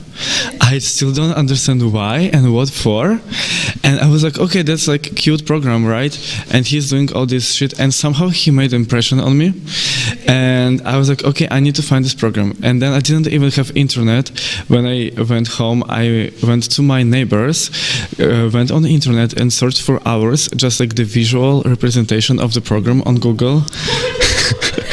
I found that it was Ableton, downloaded it, and started messing around. So I was doing music for a really long time. If you want, you will do this. It's Yeah, exactly. Yeah, and for me, music, I also doing music from, I don't know, the age of 7, because my sister is an opera singer, and she was fully in this musician theme, and I was always looking up at her, and I wanted to be someone who also do music, but I did it only for myself, I put all my songs into the table, I didn't show anyone, so not everyone from my friends even knew that I'm singing and playing the piano. And when I heard that Lava is doing music in the kitchen, I was like, oh my god, I live with a person who also knows what is it about, and I was like, what are you doing here? And she was like, okay, so actually in this song you should do chorus like this, and she was like, give me a microphone. Yeah, and our first together we do this song, which is called track that I published, because I never published it, and your first track that you published, it was our song that we did together. It's called Light, Sviet. So, but it's funny that we started to talk about music. You kind of asked us about drag, but that the storyline behind this, it's drag. Yeah, because this one cannot be without this part of the story. Because drag started as just development of our music, scene characters. Yes. So music was before you became drugs. Yeah. Yes. Our first performance was out of drag, and when we started to think that we need to represent ourselves, who we are more than maybe not who we are actually, but just be more stage ready, dolled up for the gods. And even at that first performance, we were out of drag. I had red lipstick. It was dollification from the day one. It's just dollification got to the point of being in actual duels. So that's how it went. I never had the plan to do it actually. It just found me, I guess.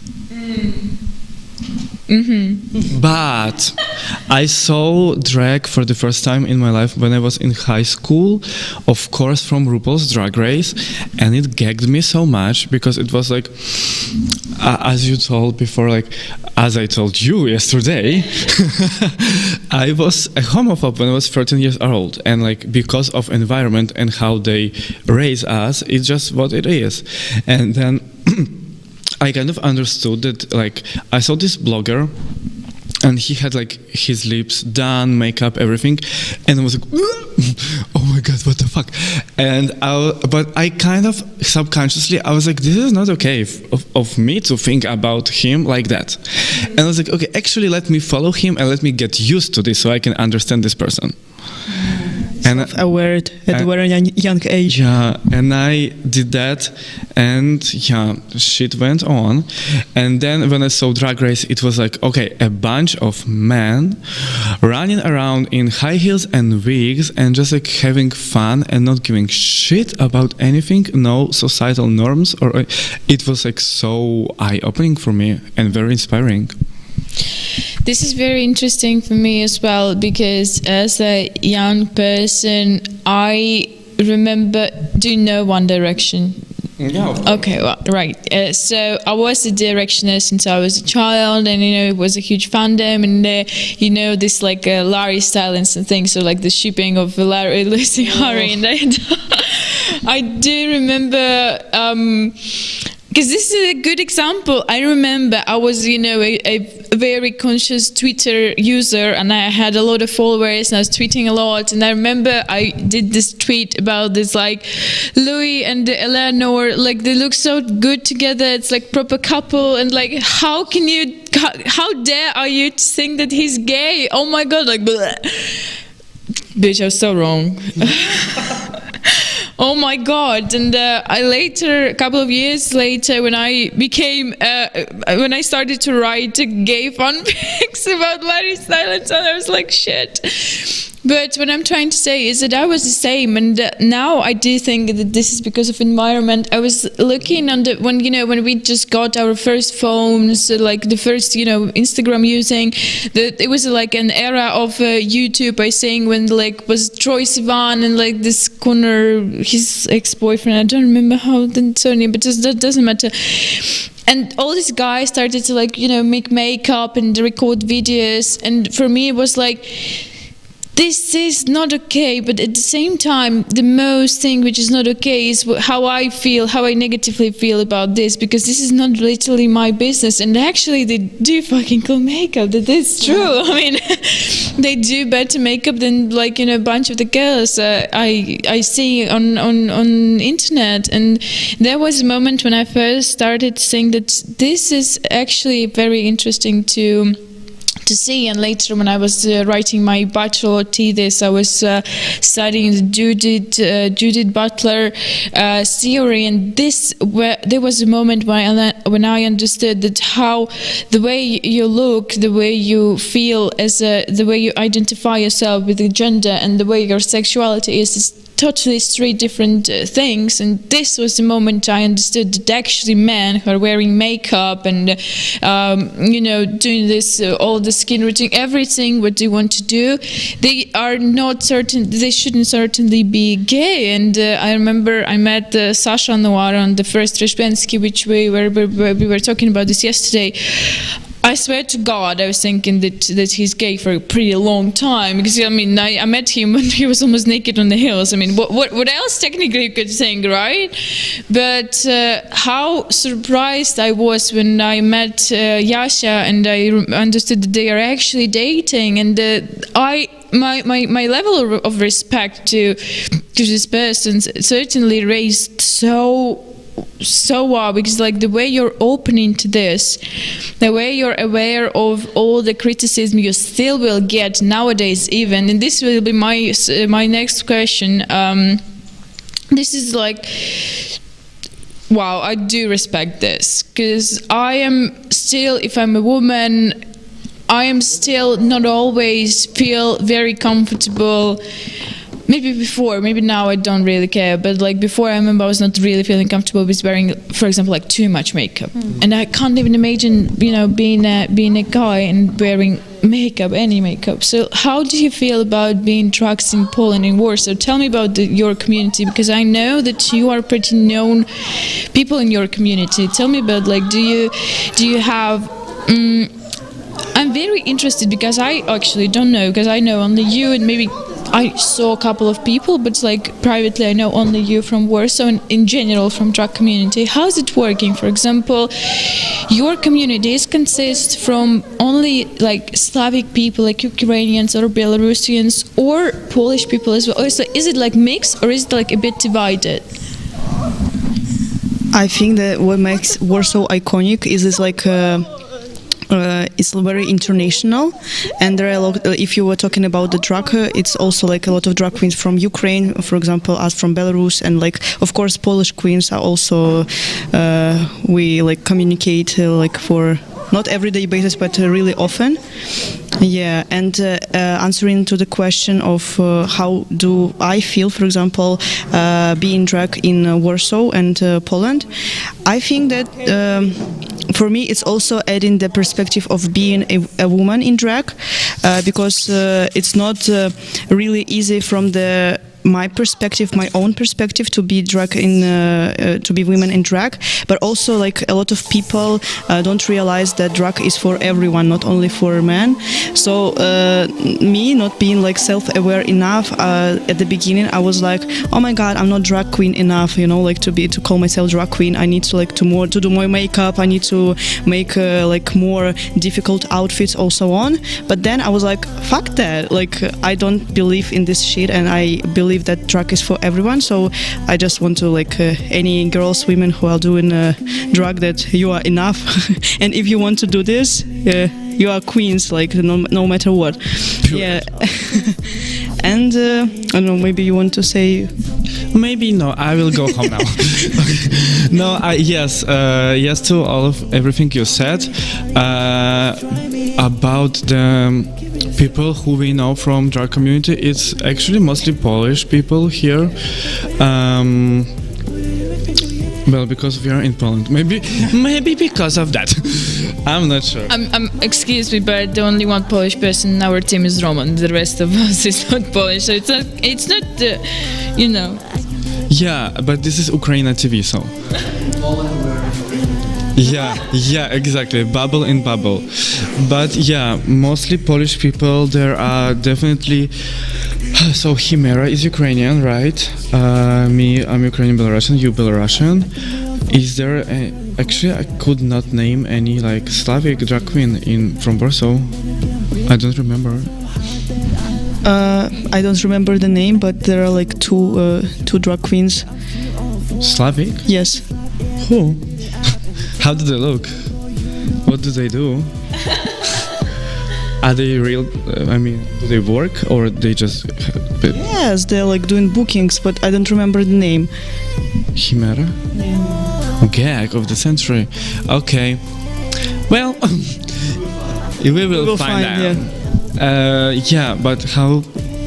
Okay, actually, it's kind of a broader question, because when after all this like homophobic, me being homophobic, I then started to realize a lot of things were like wrong in society, and my parents were also religious and like Christianity, so I was taught a lot of different things, and then I saw how people actually just like go around and lie, and they like double-faced, two-faced, and so they will pretend they're like angels, but they're actually fucking demons, and so on. And I started to kind of like see all these things that are like wrong and not actually true, and I understood that like I do not agree with society.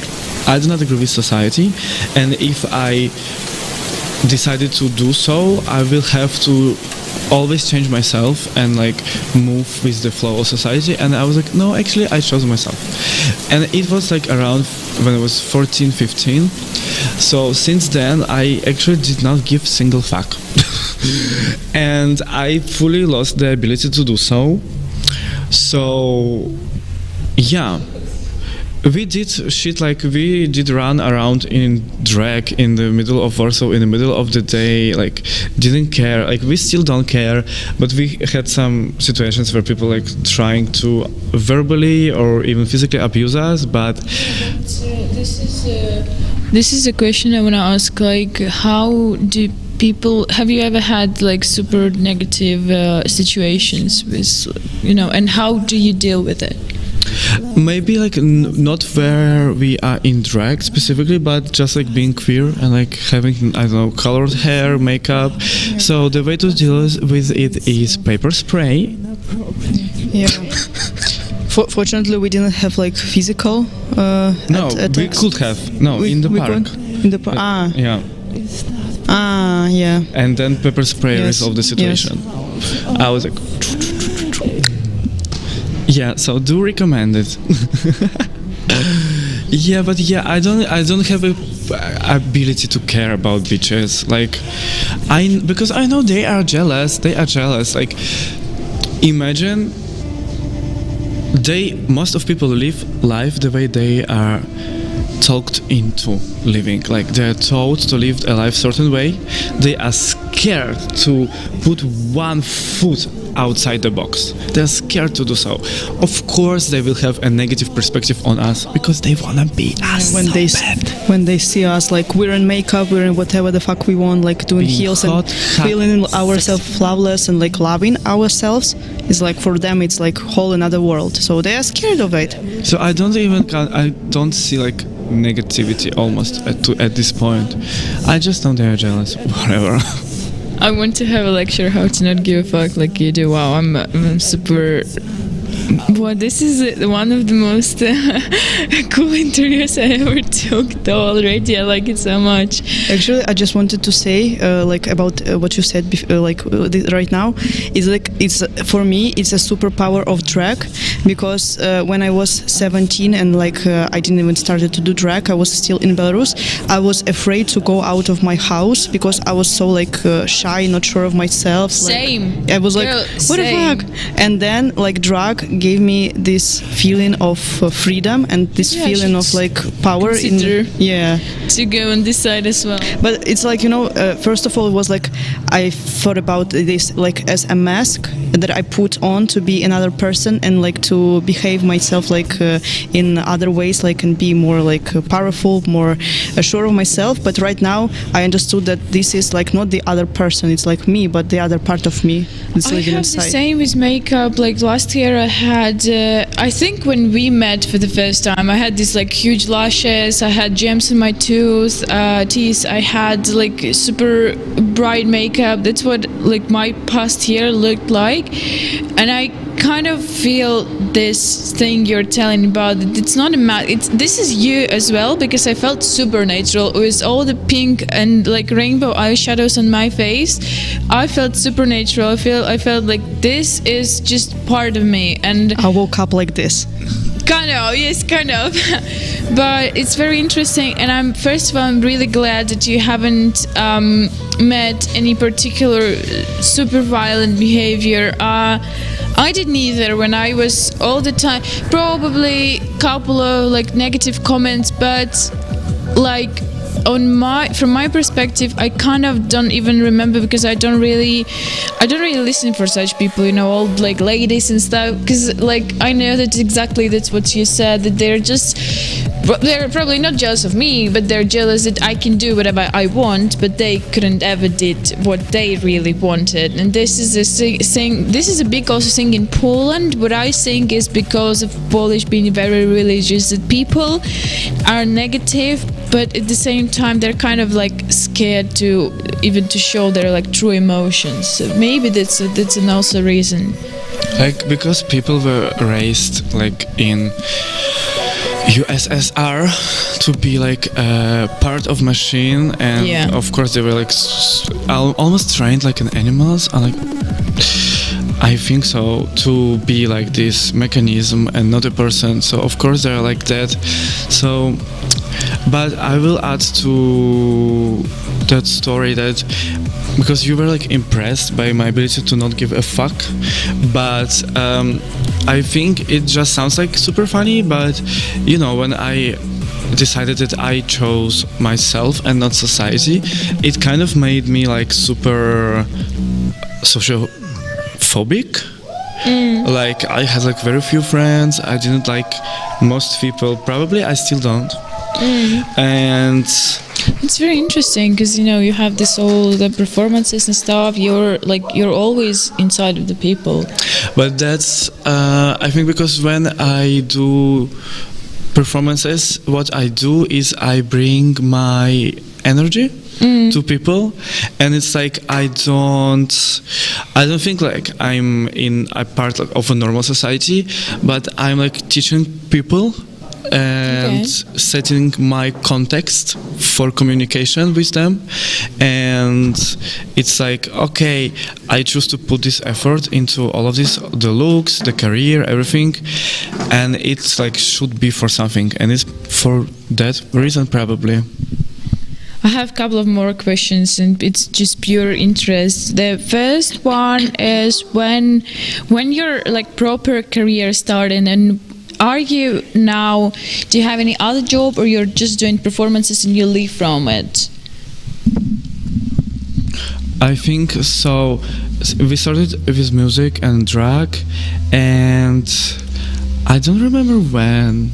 It was a lot of how to say it, romanticization around like pop stars, drag queens career for us, because we thought that okay, now we're doing this gig and tomorrow we will be famous. Okay, not this time, then the next one. Okay, we're doing this, tomorrow we will be famous. And then every time we didn't like became famous, we were like, oh, okay, that's how it works. Like not working like magic. We also put a lot of effort into everything. Yes, like too much effort. Like, and it was like a totally burnout for us after this, because we had a full music video that we recorded on green screen by ourselves. We did scenario, the song, production, because I produce music. We wrote the song, we recorded it, the whole music video, costume, storyline. You can watch it on our YouTube, Lava, or it's on my channel, right? Yeah. And it's in Minecraft. Like, we put ourselves into Minecraft on the green screen. Yeah, and like the production level is amazing, and even we had this rapper from USA, I think she found us on TikTok, and she was like, this is so amazing, can I copy this? Yeah, she did like practically the same music video. Yeah, so it was like really funny for us, because we had also this meme that, for example, production, Lava Velvia, costumes, Lava Velvia, makeup, Lava, like we did everything by ourselves, so it's totally would lead to the burnout that we had like for 1 year, I think, and didn't do nothing. And then, for example, for me, my story was that I realized, okay, I cannot do this practically like traditionally on this artistic work only. I cannot like live only for this. So right now I, for example, work in the office like a normal average person, but like in the night she became like a drag queen, a fairy. How do you look when you work? Like, is it? Oh my god, it's like you won't recognize me. Okay. It's like I just look that I want to die, you know. Like I don't wear makeup, like I don't have like hair even, like the gray t-shirt, gray ball. Like whole another person. But I actually it's super funny for me, because I think like I'm like in this energy saving mode when I'm at work. Like I don't do any artistic like ways of expressing myself, and then in the night I have like all this like power to create this. Nice. Yeah. Nice. Asking the financial part of situation, yeah. I think there is all like few drag performers in Poland who fully support themselves from drag. Me not. I have other sources of income.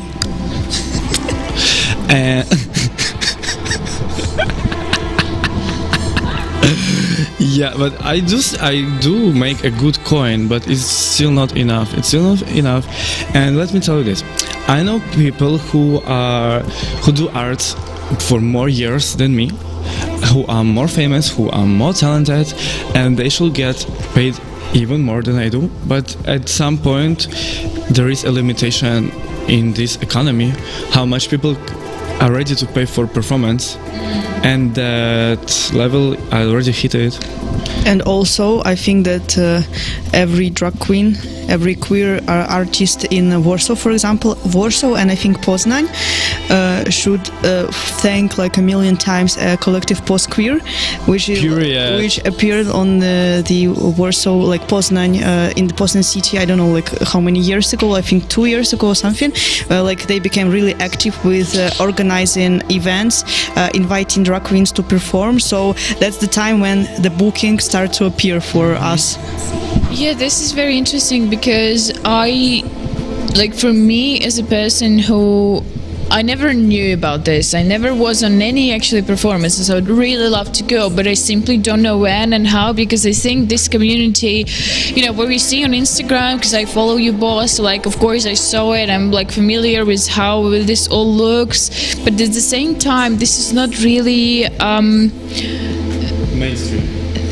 Yes, and like popular, you know, it's not easy to find and just to, you know, go to such an event, and this is probably the problem as well, because people are not really aware how to enter this, because when you are, you know, already into this community, you will be aware of every event probably, but when you're out of this community, yes, probably that's the reason. But do you think it's getting better with the time? Yes, I can feel it with my wounds, how to say it, because if everything like is influenced by America, and right now if you like go to the main artist, pop artist, you can see that someone is like, for example, Troye Sivan is like getting into the drag in his music video, like Beyonce having this whole like situation with the woke culture, and like I think that right now in Europe it will be like really influenced by this, and I started to feel that people are getting more interested with this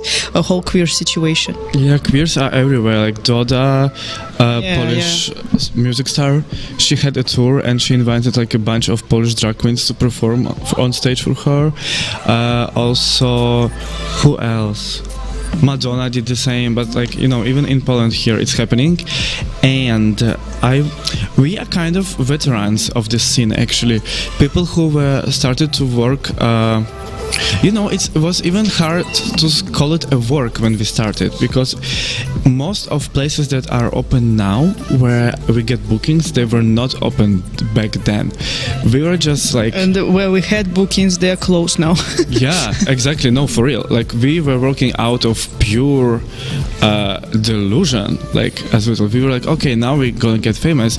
We didn't see infrastructure was not there. Like we got paid one time 50 zlotych for performance. And like it was that level, and most people who like did gigs, they are not doing drag anymore at this point. Yeah. Most people who work nowadays are like fresh, 2 or less years. I think we are like 4 or 5 years in this street. So yeah, it's getting much better, honey. The 50 zlotych payment is not gonna happen anymore. Let me tell you that. And also like the point. I hope so. Yeah. And also like the point in self-awareness, that you know like the price for your work, because before that it was like, okay, like people don't like it. I'm not quite sure if they're gonna like me. You know, okay, I'm going like with this 50 zloty. No, it's like a lot of work you put into drag. For example, you're doing this makeup for 2 hours. You're like preparing your outfit for. Yeah, that was my next question. Like, how's it going? My boyfriend yesterday, well, you saw, he's in love, but we went back home and he's like, how much effort did they put to put this makeup? And I was like, yes, darling, I know. I mean, this is how it works. Yeah, but because I am a makeup artist and I finished the makeup school in Belarus and I was working on campaign, so like I know how to make a professional makeup, and now I know how long it takes and how much money it takes, because you don't want to put a shit in your face, right? Like, and this. But go on, I'm just like, you know, commenting. No, it's like, it's totally truth. It's like the whole process it takes. Actually, it was funny when we saw like some documentary about the drag queen, and she said that if she has a gig on this day, it's like she doesn't have this day for herself. It's like fully into this gig. So it's like not your personal life. No, it's like you wake up, you're like doing like taking shower, and then you started doing this makeup for 2 hours of free, like shaving your pussy, your legs, like everything, like even your face. And then you're going into these outfits that you're doing for months, or like a lot more maybe. So it's a lot of effort. And me, like I have mustache like on day to day. I have to shave it. It's like she gets a call from heaven or from organizer of the gig, and she needs to happen. Like there is no conversation about it. You just have to do it. Sometimes I have to start preparing like days before. Actually, I make most of my costumes, so I will be doing a few days of costumes. Then the last day before. ADHD. What do you mean you do your own costumes? I wanted also to ask about the makeup, but also about costumes. How do you create your how is it called, obraz? visionary, the like visions, and how do you create and where to buy such costumes? If you, let's say, someday when it started like to be a drag, how, like, where to start? Okay, so exactly because of that question, where to buy it, I started to sew. My mother teach me through Instagram video call how to do it, and my first evening of sewing I made like a full black latex PVC glove. I was like, okay, now I have the power. So yeah, I do sketch, I buy fabrics, I take my order, I put it on the floor, I draw the pattern, I cut it out, I put it through machine, and then I put it on myself, then I do my makeup for 3 hours, then I go on stage, and yeah. Was the yesterday's costume made by you? No. That was, no, it was too simple. It was just like, I think it was from second-hand shop or something. Was the dress on the LGBT pride, this transparent one, the very beautiful? Yes. Really? Fuck, it was so good. Thank you. I don't know if you saw like the pink dress when I was like naked, but then it was like a giant pink dress. I think I did on Instagram because with my boyfriend we were like taking a look, and I was like, you need to see this dress, it's so amazing. And this I think I saw the pink one. I love it so much because for me it was like my peak of my drag, because I also like with drag started to explore my femininity that I couldn't do in Belarus, and like this like be real situation, and because I felt almost always I was forced into masculinity and I didn't have a choice, and it was not a vibe, but like it was like my peak drag, my peak femininity, but now I am actually getting more comfortable with masculinity because now I can do it on my own terms. Now I don't have any limitations in my brain. Now everyone knows that I'm like not afraid of my feminine side, to say the least. So I'm not scared to like play with my masculinity and mess with femininity at the same time. This is what I respect the most in men, that men can actually be boss and connect these sides of femininity and masculinity. And it was a research I read some time ago, and there was like the click in my head as well, that for me it is like this, that women are more considered to choose a man with a more feminine side than masculine. And I like truly, I never liked the guy who's like working out in gym, you know, this like bleh. No, bitch, I want a man who is like painting his nails. And this is what I respect in men, because he can be still heterosexual. And I mean, my boyfriend literally made himself a costume yesterday. Even, you know, it was the first time ever when he cut it. And he chose this because I prepared the costume for him, for you to know. I prepared it, I left, and then he's calling me, he was like, darling, I kind of like, you know, cutted this sweater, like this pink sweater. I was like, what? Whoa, oh my God, I'm so proud of him. Oh, queer. You know, you see in 1 year he start you know, he there is nothing more sexier than men experimenting with their masculinity, not afraid to do all these things. Yes, and this is when the men are actually becoming even more masculine, because they're not scared.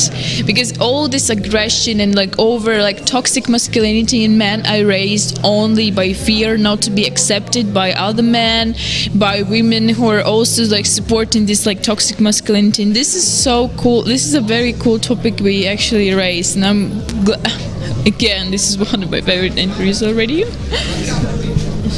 First, for the record, I identify as non-binary, gender fluid person. I use all pronouns, so like whatever. Whatever to the gender, honey. Fuck her. And I want to say I cannot wait actually to see a time in humanity's history when what we were just talking about is going to be normal, and most of the gender norms will be erased, and it's not going to be, because you know the funny thing with oppression and discrimination, yeah, there is like a oppressor and oppressed side, but still it's the thing that divides us is like the system of it all, like the meta mechanism, and it makes like one side the outcast, but then it kind of makes these things that are here like unavailable for the other side. So it restricts the other side. So both parts are fucked up. So it's not only like queer liberation, it's at the same time heterosexual liberation, honey. Everyone fucking liberation. Lava i Velvia.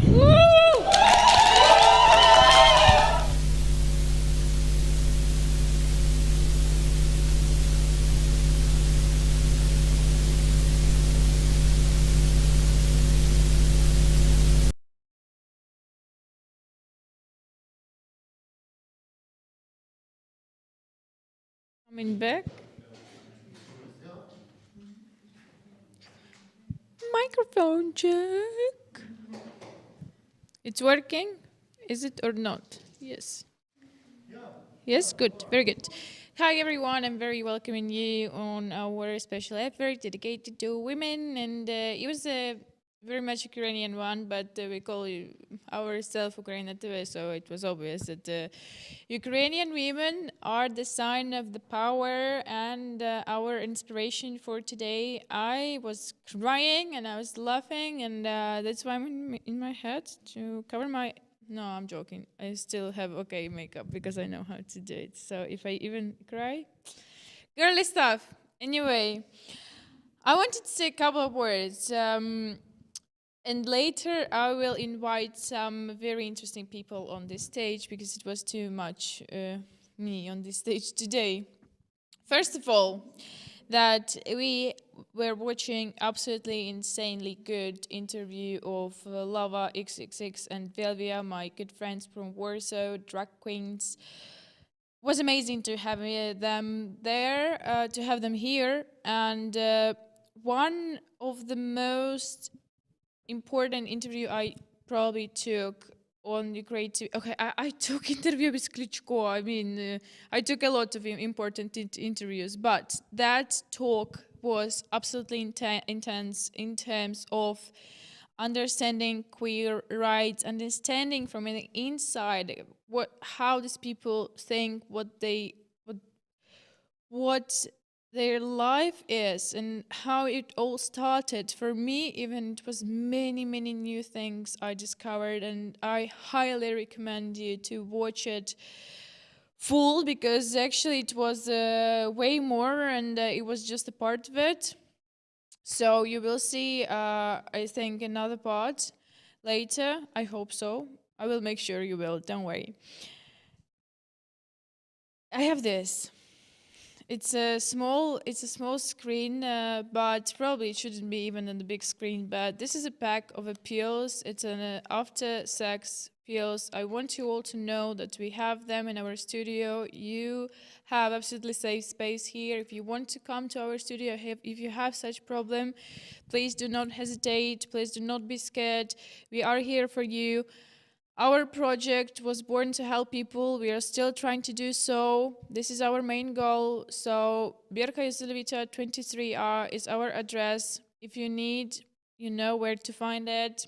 If even, because I don't know how many packs we have. I think we don't have many, but we will try to help you as much as we can with any kind of problem you have.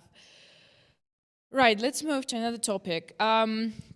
Before, when I was opening all right, my hat.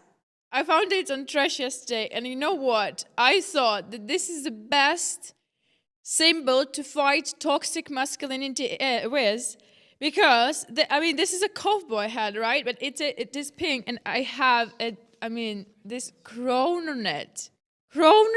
I mean, it's a. I want to be 10 again, and I want to be happy. I mean, I'm still happy because of this hat, but this is the most masculine sign you can find, because, you know, a man, a cowboy riding a horse, except of the Brokeback Mountain film, but, you know, that's you know. This is pink, and a glitter. It's very queer. I love it. I would probably never wear it anywhere, but I will wear it in UKRAiNATV studio from now on. You will, all 5 seasons you will see me in it because I will fight toxic masculinity and wearing this hat. Right, so we have a lovely Harriet living tonight in our studio, and he's the head of Institute of Networking Cultures. It's not the invitation yet, but you can come because I'm gonna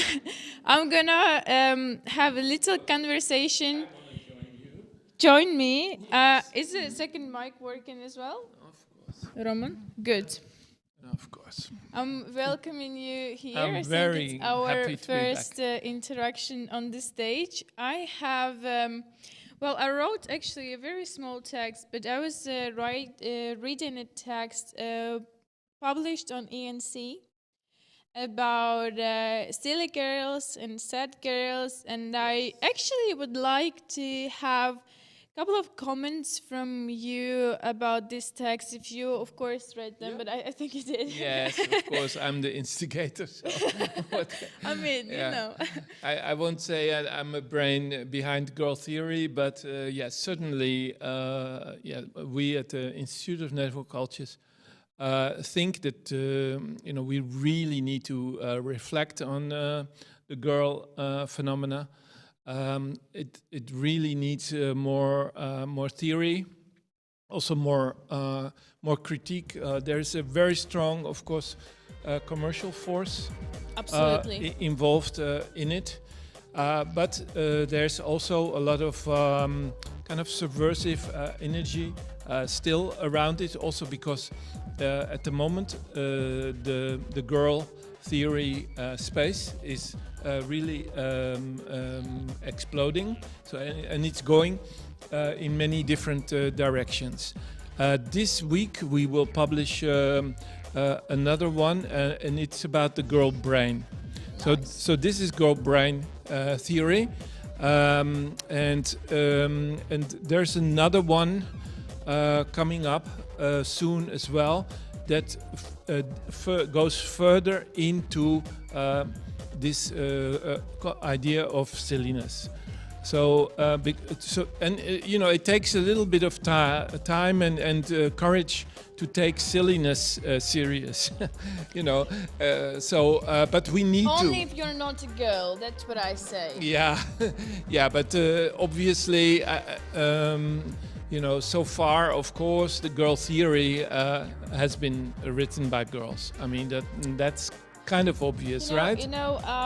When we started this affair, we showed the trailer Roman did, and it was a trailer of me taking an interview from Amanda. And this interview actually was, in the end, more than 3 hours, and she was telling a story how she actually experienced harassment and a lot of bad stuff in America. But what I'm trying to say is, long story short and small spoiler, that it was instinct to keep herself safe, and I also had experienced a lot of times in my life like this, that you just pretend to be silly to be safe, and this is very interesting. I totally agree with you that girl theory needs. Yeah, it is not just a mask. We also call it a digital armor to really protect yourself. Right, and the shape, the aesthetics of the armor can be very different from time to time, from situation to situation, and maybe even from culture to culture or country to country. So in that sense, we need many more girl theory. I have a quote here that girls turning to the internet to express themselves is nothing new, and this is what I remember these times of Tumblr. I remember this all because I'm a girl. I mean, I expressed this all, but at the same time, it was really insanely good to read a good theoretical text about this theory, which is actually, on my point of view, is very true, because we used to live in a society, especially I'm telling from my side, from being post-USSR society raised by, and it's a huge depression, but still huge patriarchy, that I remember how actually hyped it was to be depressed, to make pictures how you sit in the window and drink coffee and smoke cigarette, whatever. But literally every my friend was like, this dark, depressive, mysterious girl. But this wasn't just a mechanism. I was posting pictures like this, and oh my god, I'm sad that I didn't do the screenshot like the girl who was writing the article did the screenshots of the YouTube of the tortoise. I didn't. I deleted it all, but still I remember it, and it's very interesting. I just wrote here that this is actually one of my favorite topics because being a woman is so complicated that you can actually hate it but also love it at the same time. But I think it actually could be even at the same moment, because it's probably kind of weird to have this conversation with a man, but I'm pretty sure because you're anyway, I'm the publisher and Yes. instigator, so I'm happy to that is my role, and that's it. Good. I'm proud that this is actually also a very important thing I want to say, that finally in my life I met enough men to show me that I, as a woman, can be safe around men, can talk to them, can see them cry, because I think this is still the biggest problem, that men are not enough emotionally available. And I'm really proud to now understand that I do have men with who I can, talk about such stuff. So thank you. It is important to be, the facilitator Absolutely. of this, and I want to stress here also the very, very simple, very confronting statistics about the internet and girls. The hundreds and hundreds of millions of girls out there, right? It's an incredible group of people worldwide, if you think about it, and they're all really, really ambitious, and so in that sense, it's something we at the Institute of Network Cultures take very, very serious. It's everything. As you took UKRAiNATV, and this is Institute of Network and Cultures slay. I wrote some comments actually when I was reading this text. I reminded myself that once I read, and it's very interesting. I also want to hear your comment on this. I once read in one research about lesbian couple relationships, and first of all, it's very interesting for me to understand and to see how we normalize, popularize gay relationships, and it's also like small quote and small comment to this, because the interview you saw just before, my friend was saying that it was not popular topic, that when he just started to discover he's gay, only one thing he ever saw, the interaction between two men and gay porn. And that was a moment I understood how actually we still need a lot of such interaction, LGBT prides, everything to show people that they're actually safe to have just a normal, face-to-face interaction and relationships between each other. So I actually understood that no one ever spoke about lesbians also in that kind of way, and only one interaction I ever saw, it was in lesbians porn, which actually men told me they like to see. So I also read this in this research that if you don't know, because it's always two sides, like the how to say it in English, oh my god, so the one side and the other side, right? So, and it's a huge stereotype that all lesbians are wearing leather jacket, cutting their hair very short. No, but it always, yes, I know, that's why I'm saying stereotype, right? But there is also another side, and it's like a very girly girl side. And I heard once very good thing in this research, it was that if you don't know how to show your sexual orientation in a non-verbal way, you should just be as girly girl as you can. You should wear the weirdest makeup, the floral accessoria, like the weird, clothes, because men will never see it. And the moment I read this, I understood that actually, when I was doing weird makeup, when I was looking good, I mean, when I knew that I wear weird stuff, which is probably not actually really like sexy or make me look, so men can objectify me. I always had compliments only from girls. There was, tell me as a man, do you think that it's true? Oh, obviously, I mean, the situation is so dire, so we can never idealize man, even with the best of intentions. Yeah. This world is so fucked up that, Yeah, you would be great. naive to do that. I'm sorry. No, I mean, that's why if a guy is gay, he's actually the best friend for a girl. It's it's a fact. Yeah, I'm sorry, guys. Yeah. What? Oh my god. I actually we spoke about said girl theory and the silliness as well.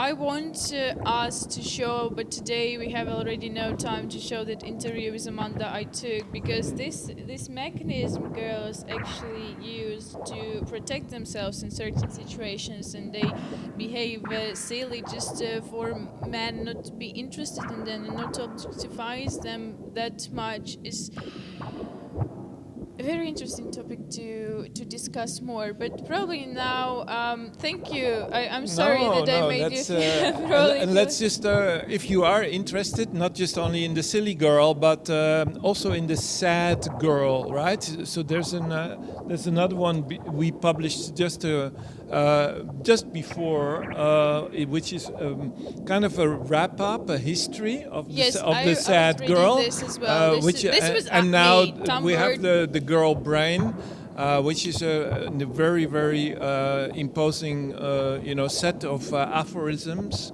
written, let's say, in the Elias Canetti style. Please, there's more coming up. And if you write yourself more girl theory, please, we will publish it. I read a quote because it's very cool, I think.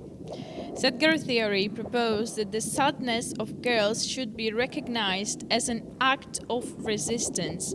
Political protest is usually defined in masculine terms, as something external and often violent, a demonstration in the street, a riot, an occupation of space. But I think that this limited spectrum of activism excludes a whole history of girls who have used their sorrow and their self-destruction to disrupt systems of domination. This is so good. I agree with this with every word. Girls' sadness is a way of reclaiming agency over our bodies, identities, and lives. I want to find this quote now to tell you who said it. It was Audrey Wallen. Yes. Absolutely amazing article. Absolutely cool one, because it's very true, and with providing these powers of girls in internet, with the girls like trying to express themselves in internet. I remember there was like my age was I was in the same phase, back in the day, and it's really cool now to see that actually people are starting to study these phases and to make series on it. This is absolutely amazing. Should we invite other people? Yes, please. Absolutely. Do you want to tell a couple of words why and who you're inviting? Yes, Anna, everybody from the workshop Environments and Networks that happened today, please come and sit here I'm with making us. you space, guys. I'm welcoming okay, you thank here. you. This is a small wrap-up of the event. which happened this morning, and it started off with a walk in the park. And here is Anna.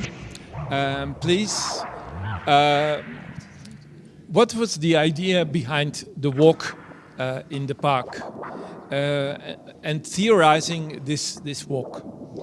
Well, it was about that when you walk, you cannot lie. And especially you cannot lie about yourself and your past, because you leave more and more paths and traces behind you. And this is also the reason for which it is good to observe all of us walking. Then we show the pathways and we show the traces, and then we know what kind of animals are here. Would you like to say something? How you analyzed the walk in the park? We're trying to give a summary of what happened during the workshop. Yeah, sure. It was a workshop with students of ADA, of this Polytechnical University. And yeah, we did a walk in the park, and we were invited to give impressions about what we see, what we experience, and also maybe to pay attention to certain phenomena which lead us to further reflections. So. And what was your specific take on the walk? You know, Gert, it was you, because we were we were chatting all the time, and I remember mostly it was a dialogue. We were chatting, and and I didn't pay attention much to some details I saw, but our conversation was really inspiring and interesting. Space for conversation. Yes, for me it was relational. I mean, that's the experience. best thing you can say about a park, no? I think. Sure. Yeah. Okay, let's pass on the mic. What was the question again? No, how did you analyze the walk? Well, I kind of focused my walk and my experience on the possibility of finding areas that one could maybe disappear, be out of sight. So hidden places, places that might allow you to have an encounter outside of the environment, etc. So that was the area that I was interested in.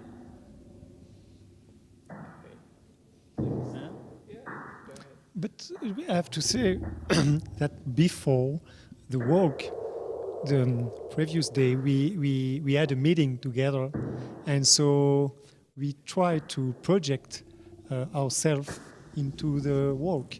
And so what kind of sensation we could have for the walk. So before the walk, my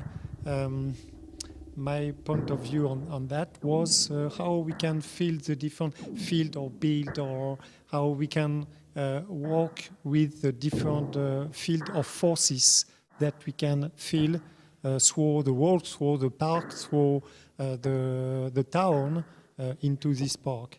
And when we were there, concretely, we discover a very normal park without, it's common park, but yeah, but with a lot of furniture, with different things for the children to let the children play without any children. So it was zero children, and not even a dog. Which a few dogs. Saw one. Yeah, a few dogs. But one dog. Okay. So it was interesting to discover how many things you have with nobody using that. So with that, you can consider the offer, so the potential of an action by people but without any people for that. So it was something interesting to consider this potential and maybe to rethink the potential of these things without the user. So that's a concrete observation we could have. So and one of specific aspect of that was about the handle. There is, for example, there is a how to say, climbing wall, and so with handle, empty handle, of course, but this, you know, handle is a kind of the contour shape of the hands of the people. So that's interesting to think about the contour shape or contour activities when you consider these empty things. Still, we also covered kind of the more depressing parts of the walk, right? The idea that the satellites above us were watching us, and that it was almost impossible, you know, not to be observed, not to escape, let's say, you know, the technological infrastructure that has already entered that normal park, you know, in such a way. I think it's changed the landscape totally, yes, of what the function of the park was, where the park maybe represented a kind of an escape, a release from work, which is already orchestrated within this discourse of control, yes, of a schedule, etc. And now to have the park included within this landscape of the super-panopticon systems makes the park just part of that kind of a control system. Yes, can you have a sexual encounter in the park now? Yes, if you're being watched, and what does that mean, etc. What was interesting for me is that I rarely visit the park in the winter, particularly when it's a small park with a children's playground. And because there were no children, it just felt like being on a, I don't know, like on a different planet of sorts, yes? And that was really depressing in a sense, because all of the equipment there became very visible. So I remember the tower, yes, the towers, the you know, the handlebars, the climbing wall, etc. Sinister, right? It was. It almost like an S&M kind of a club, you know. It just became like a very rough area. And then I remembered that the playground really is a rough area. It's where you know, conflicts happen. It's where. And I think every child leaves the playground running, not running, but crying, yes, because you hurt yourself or your mother yells you to take you out, yeah. You never leave it out of your own wish, yes. So it's really, now I think about it, it's a very depressing place, a morbid place. So also, maybe you could say something about because in your interpretation during the workshop after, you also emphasized very much our strange or new view on nature, right? Because we saw trees, right? There was some nature. Yes, there was some nature there, sure.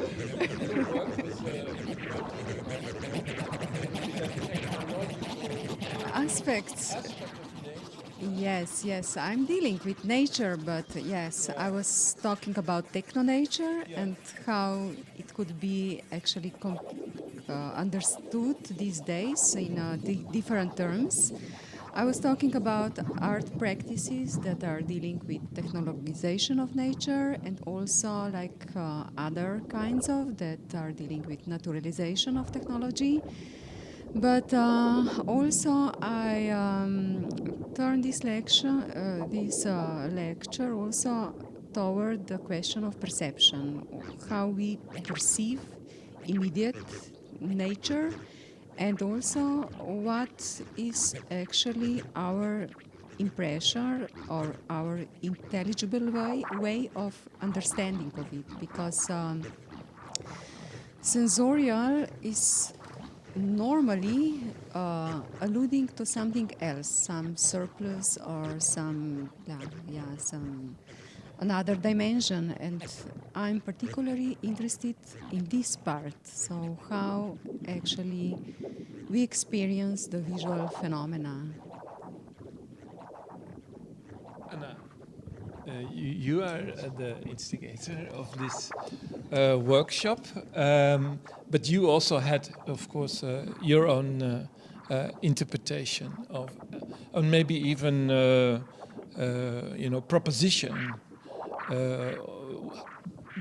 that you took to the event, to the walk, and also to the interpretation after that. Can you say something about that? Well, this is what is the relevance? What was the urgency of the park? But the agency of the park is about like combining and recombining all of you as agents who come up with different ideas how to politicize this place, because this unique moment when you meet together on a very like average gray morning, and and we just follow the routine movement through this space, which wouldn't mind it, and also we wouldn't remember it after a few hours, and that it ever happened. Here starts to build the specific configurations of the ideas, topics, and the politics that you came up with.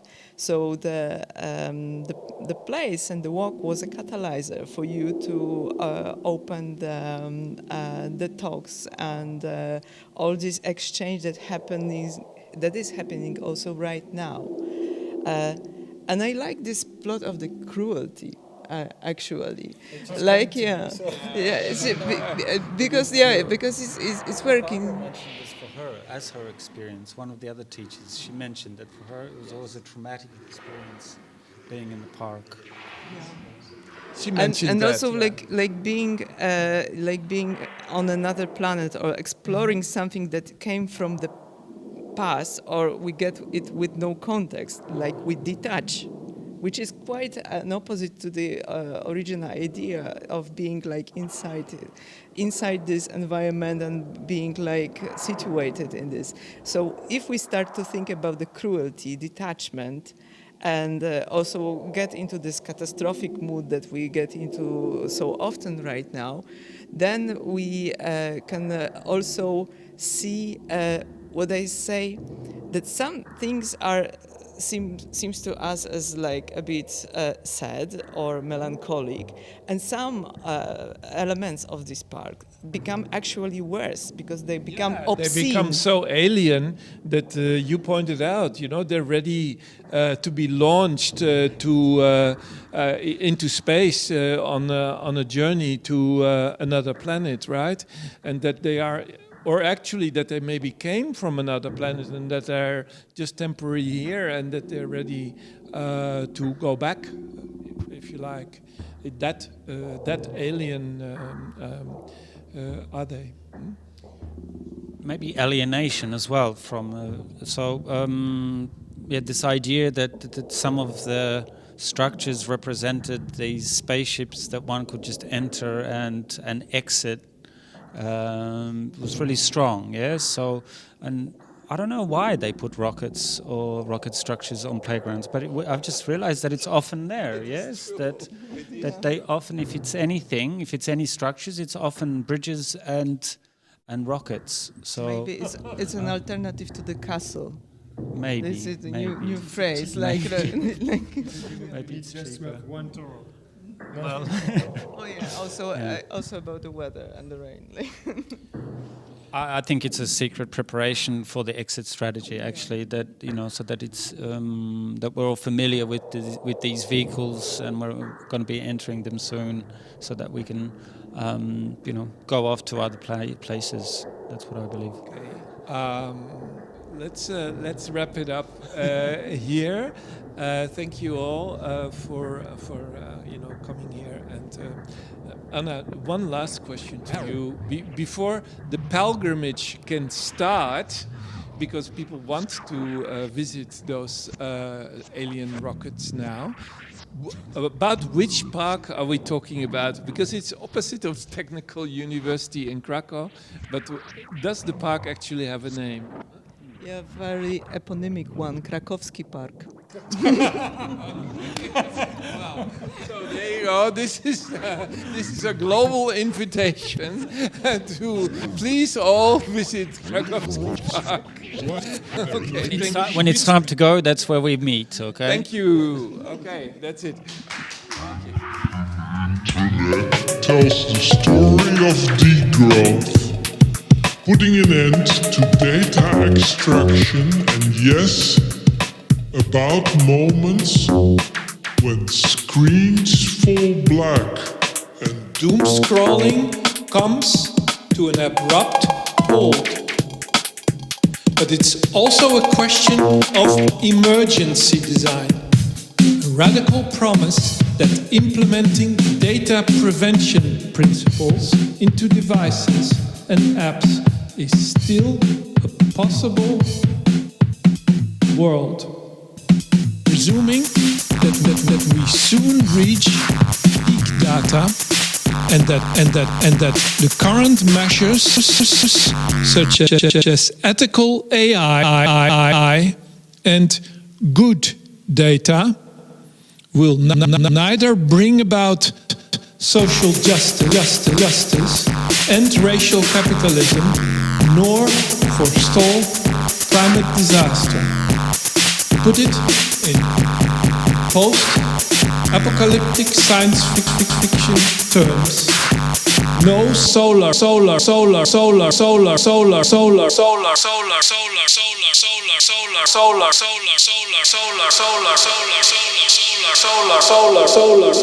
punk, but lunar punk.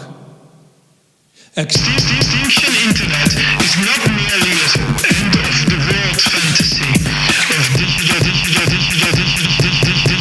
technology that one day will be wiped out in a split second by an electromagnetic pulse, unleashed by a weapon of mass destruction. Extinction Internet is the end of an era of possibilities and speculations, when adaptation is no longer an option.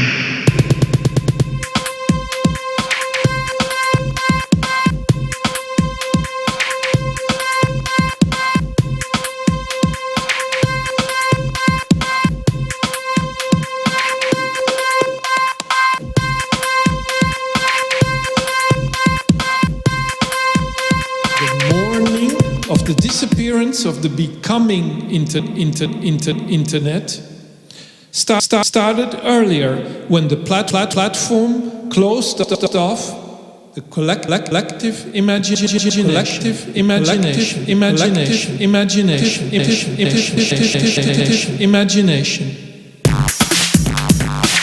Lunar punk. Lunar punk.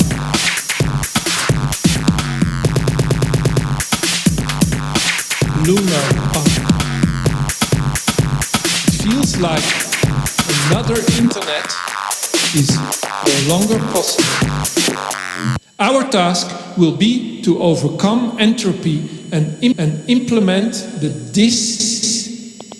automation of everything, from a social media exodus, the dismantling of data centers, rerouting of fiber optic cables, and the decommissioning of Siri and Alexa, till ChatGPT falls silent. Lunar punk.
Чек. Напевно, менше. Чіп-чіп-чіп. Чек. Раз.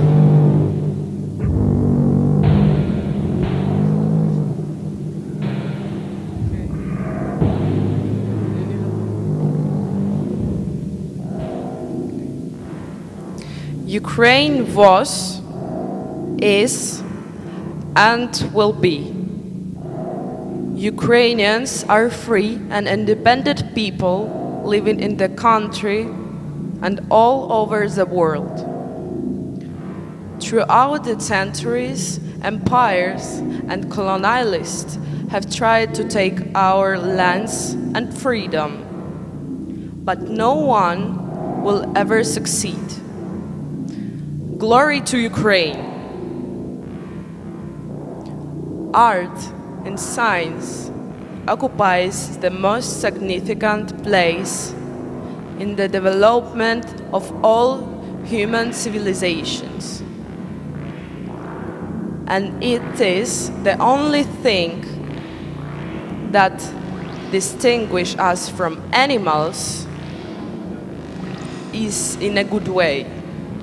If they are better than us and have never destroyed their own population. All that is left from the past, and what we still have is art. So your work is very important always. Do more, develop faster, be everywhere and always. What I'm thinking about now, to write the real true history of Ukraine and the world. Everything we have now is just lie. Make a film about the real Ukrainian history. Make a film about artificial vision, the first Ukrainian soldier and the second person in the world who already has a chip in the cortex of the brain. So the development of science is very important for us, Ukrainians, and all of humanity. Find positive works of Ukrainian artists and writers, because all the positive things have been destroyed continuously, and we are left only with mantras of suffering that we repeat every day. We must put an end to suffering forever. On a global scale, we need to move away from patriarchy and create decision-making groups of people where women and men will be at least 50-50, half and half. In the 21st century, with the development of all communication and artificial intelligence, we cannot let the leaders of nations and the handful of deputies or parliaments with their personal sponsors or interests rule countries.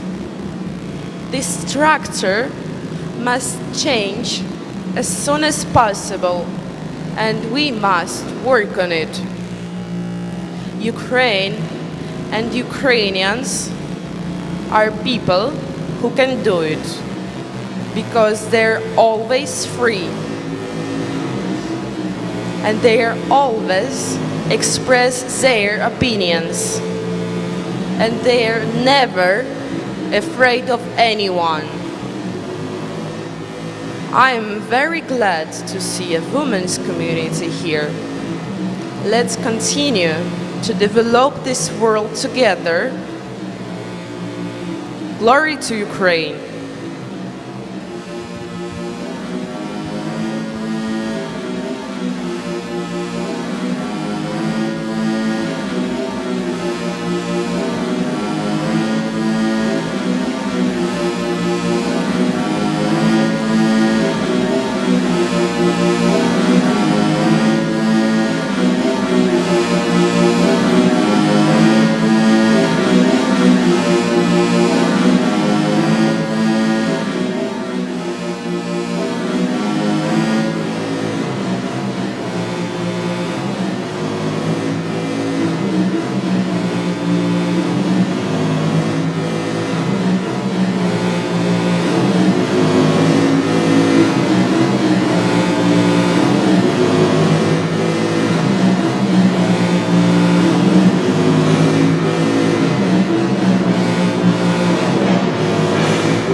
Ja tu.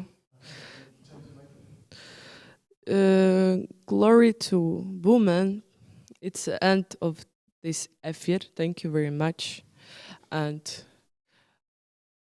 we will see each other in not Thursday, in Tuesday, because Rome go to Norway, and we will have some kind of bridge. I think so, if I know.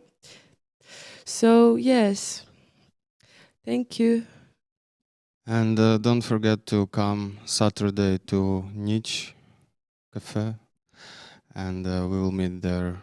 Олександра. Лазянова. Дякуємо усім. Цілую, обіймаю. Мама, привіт.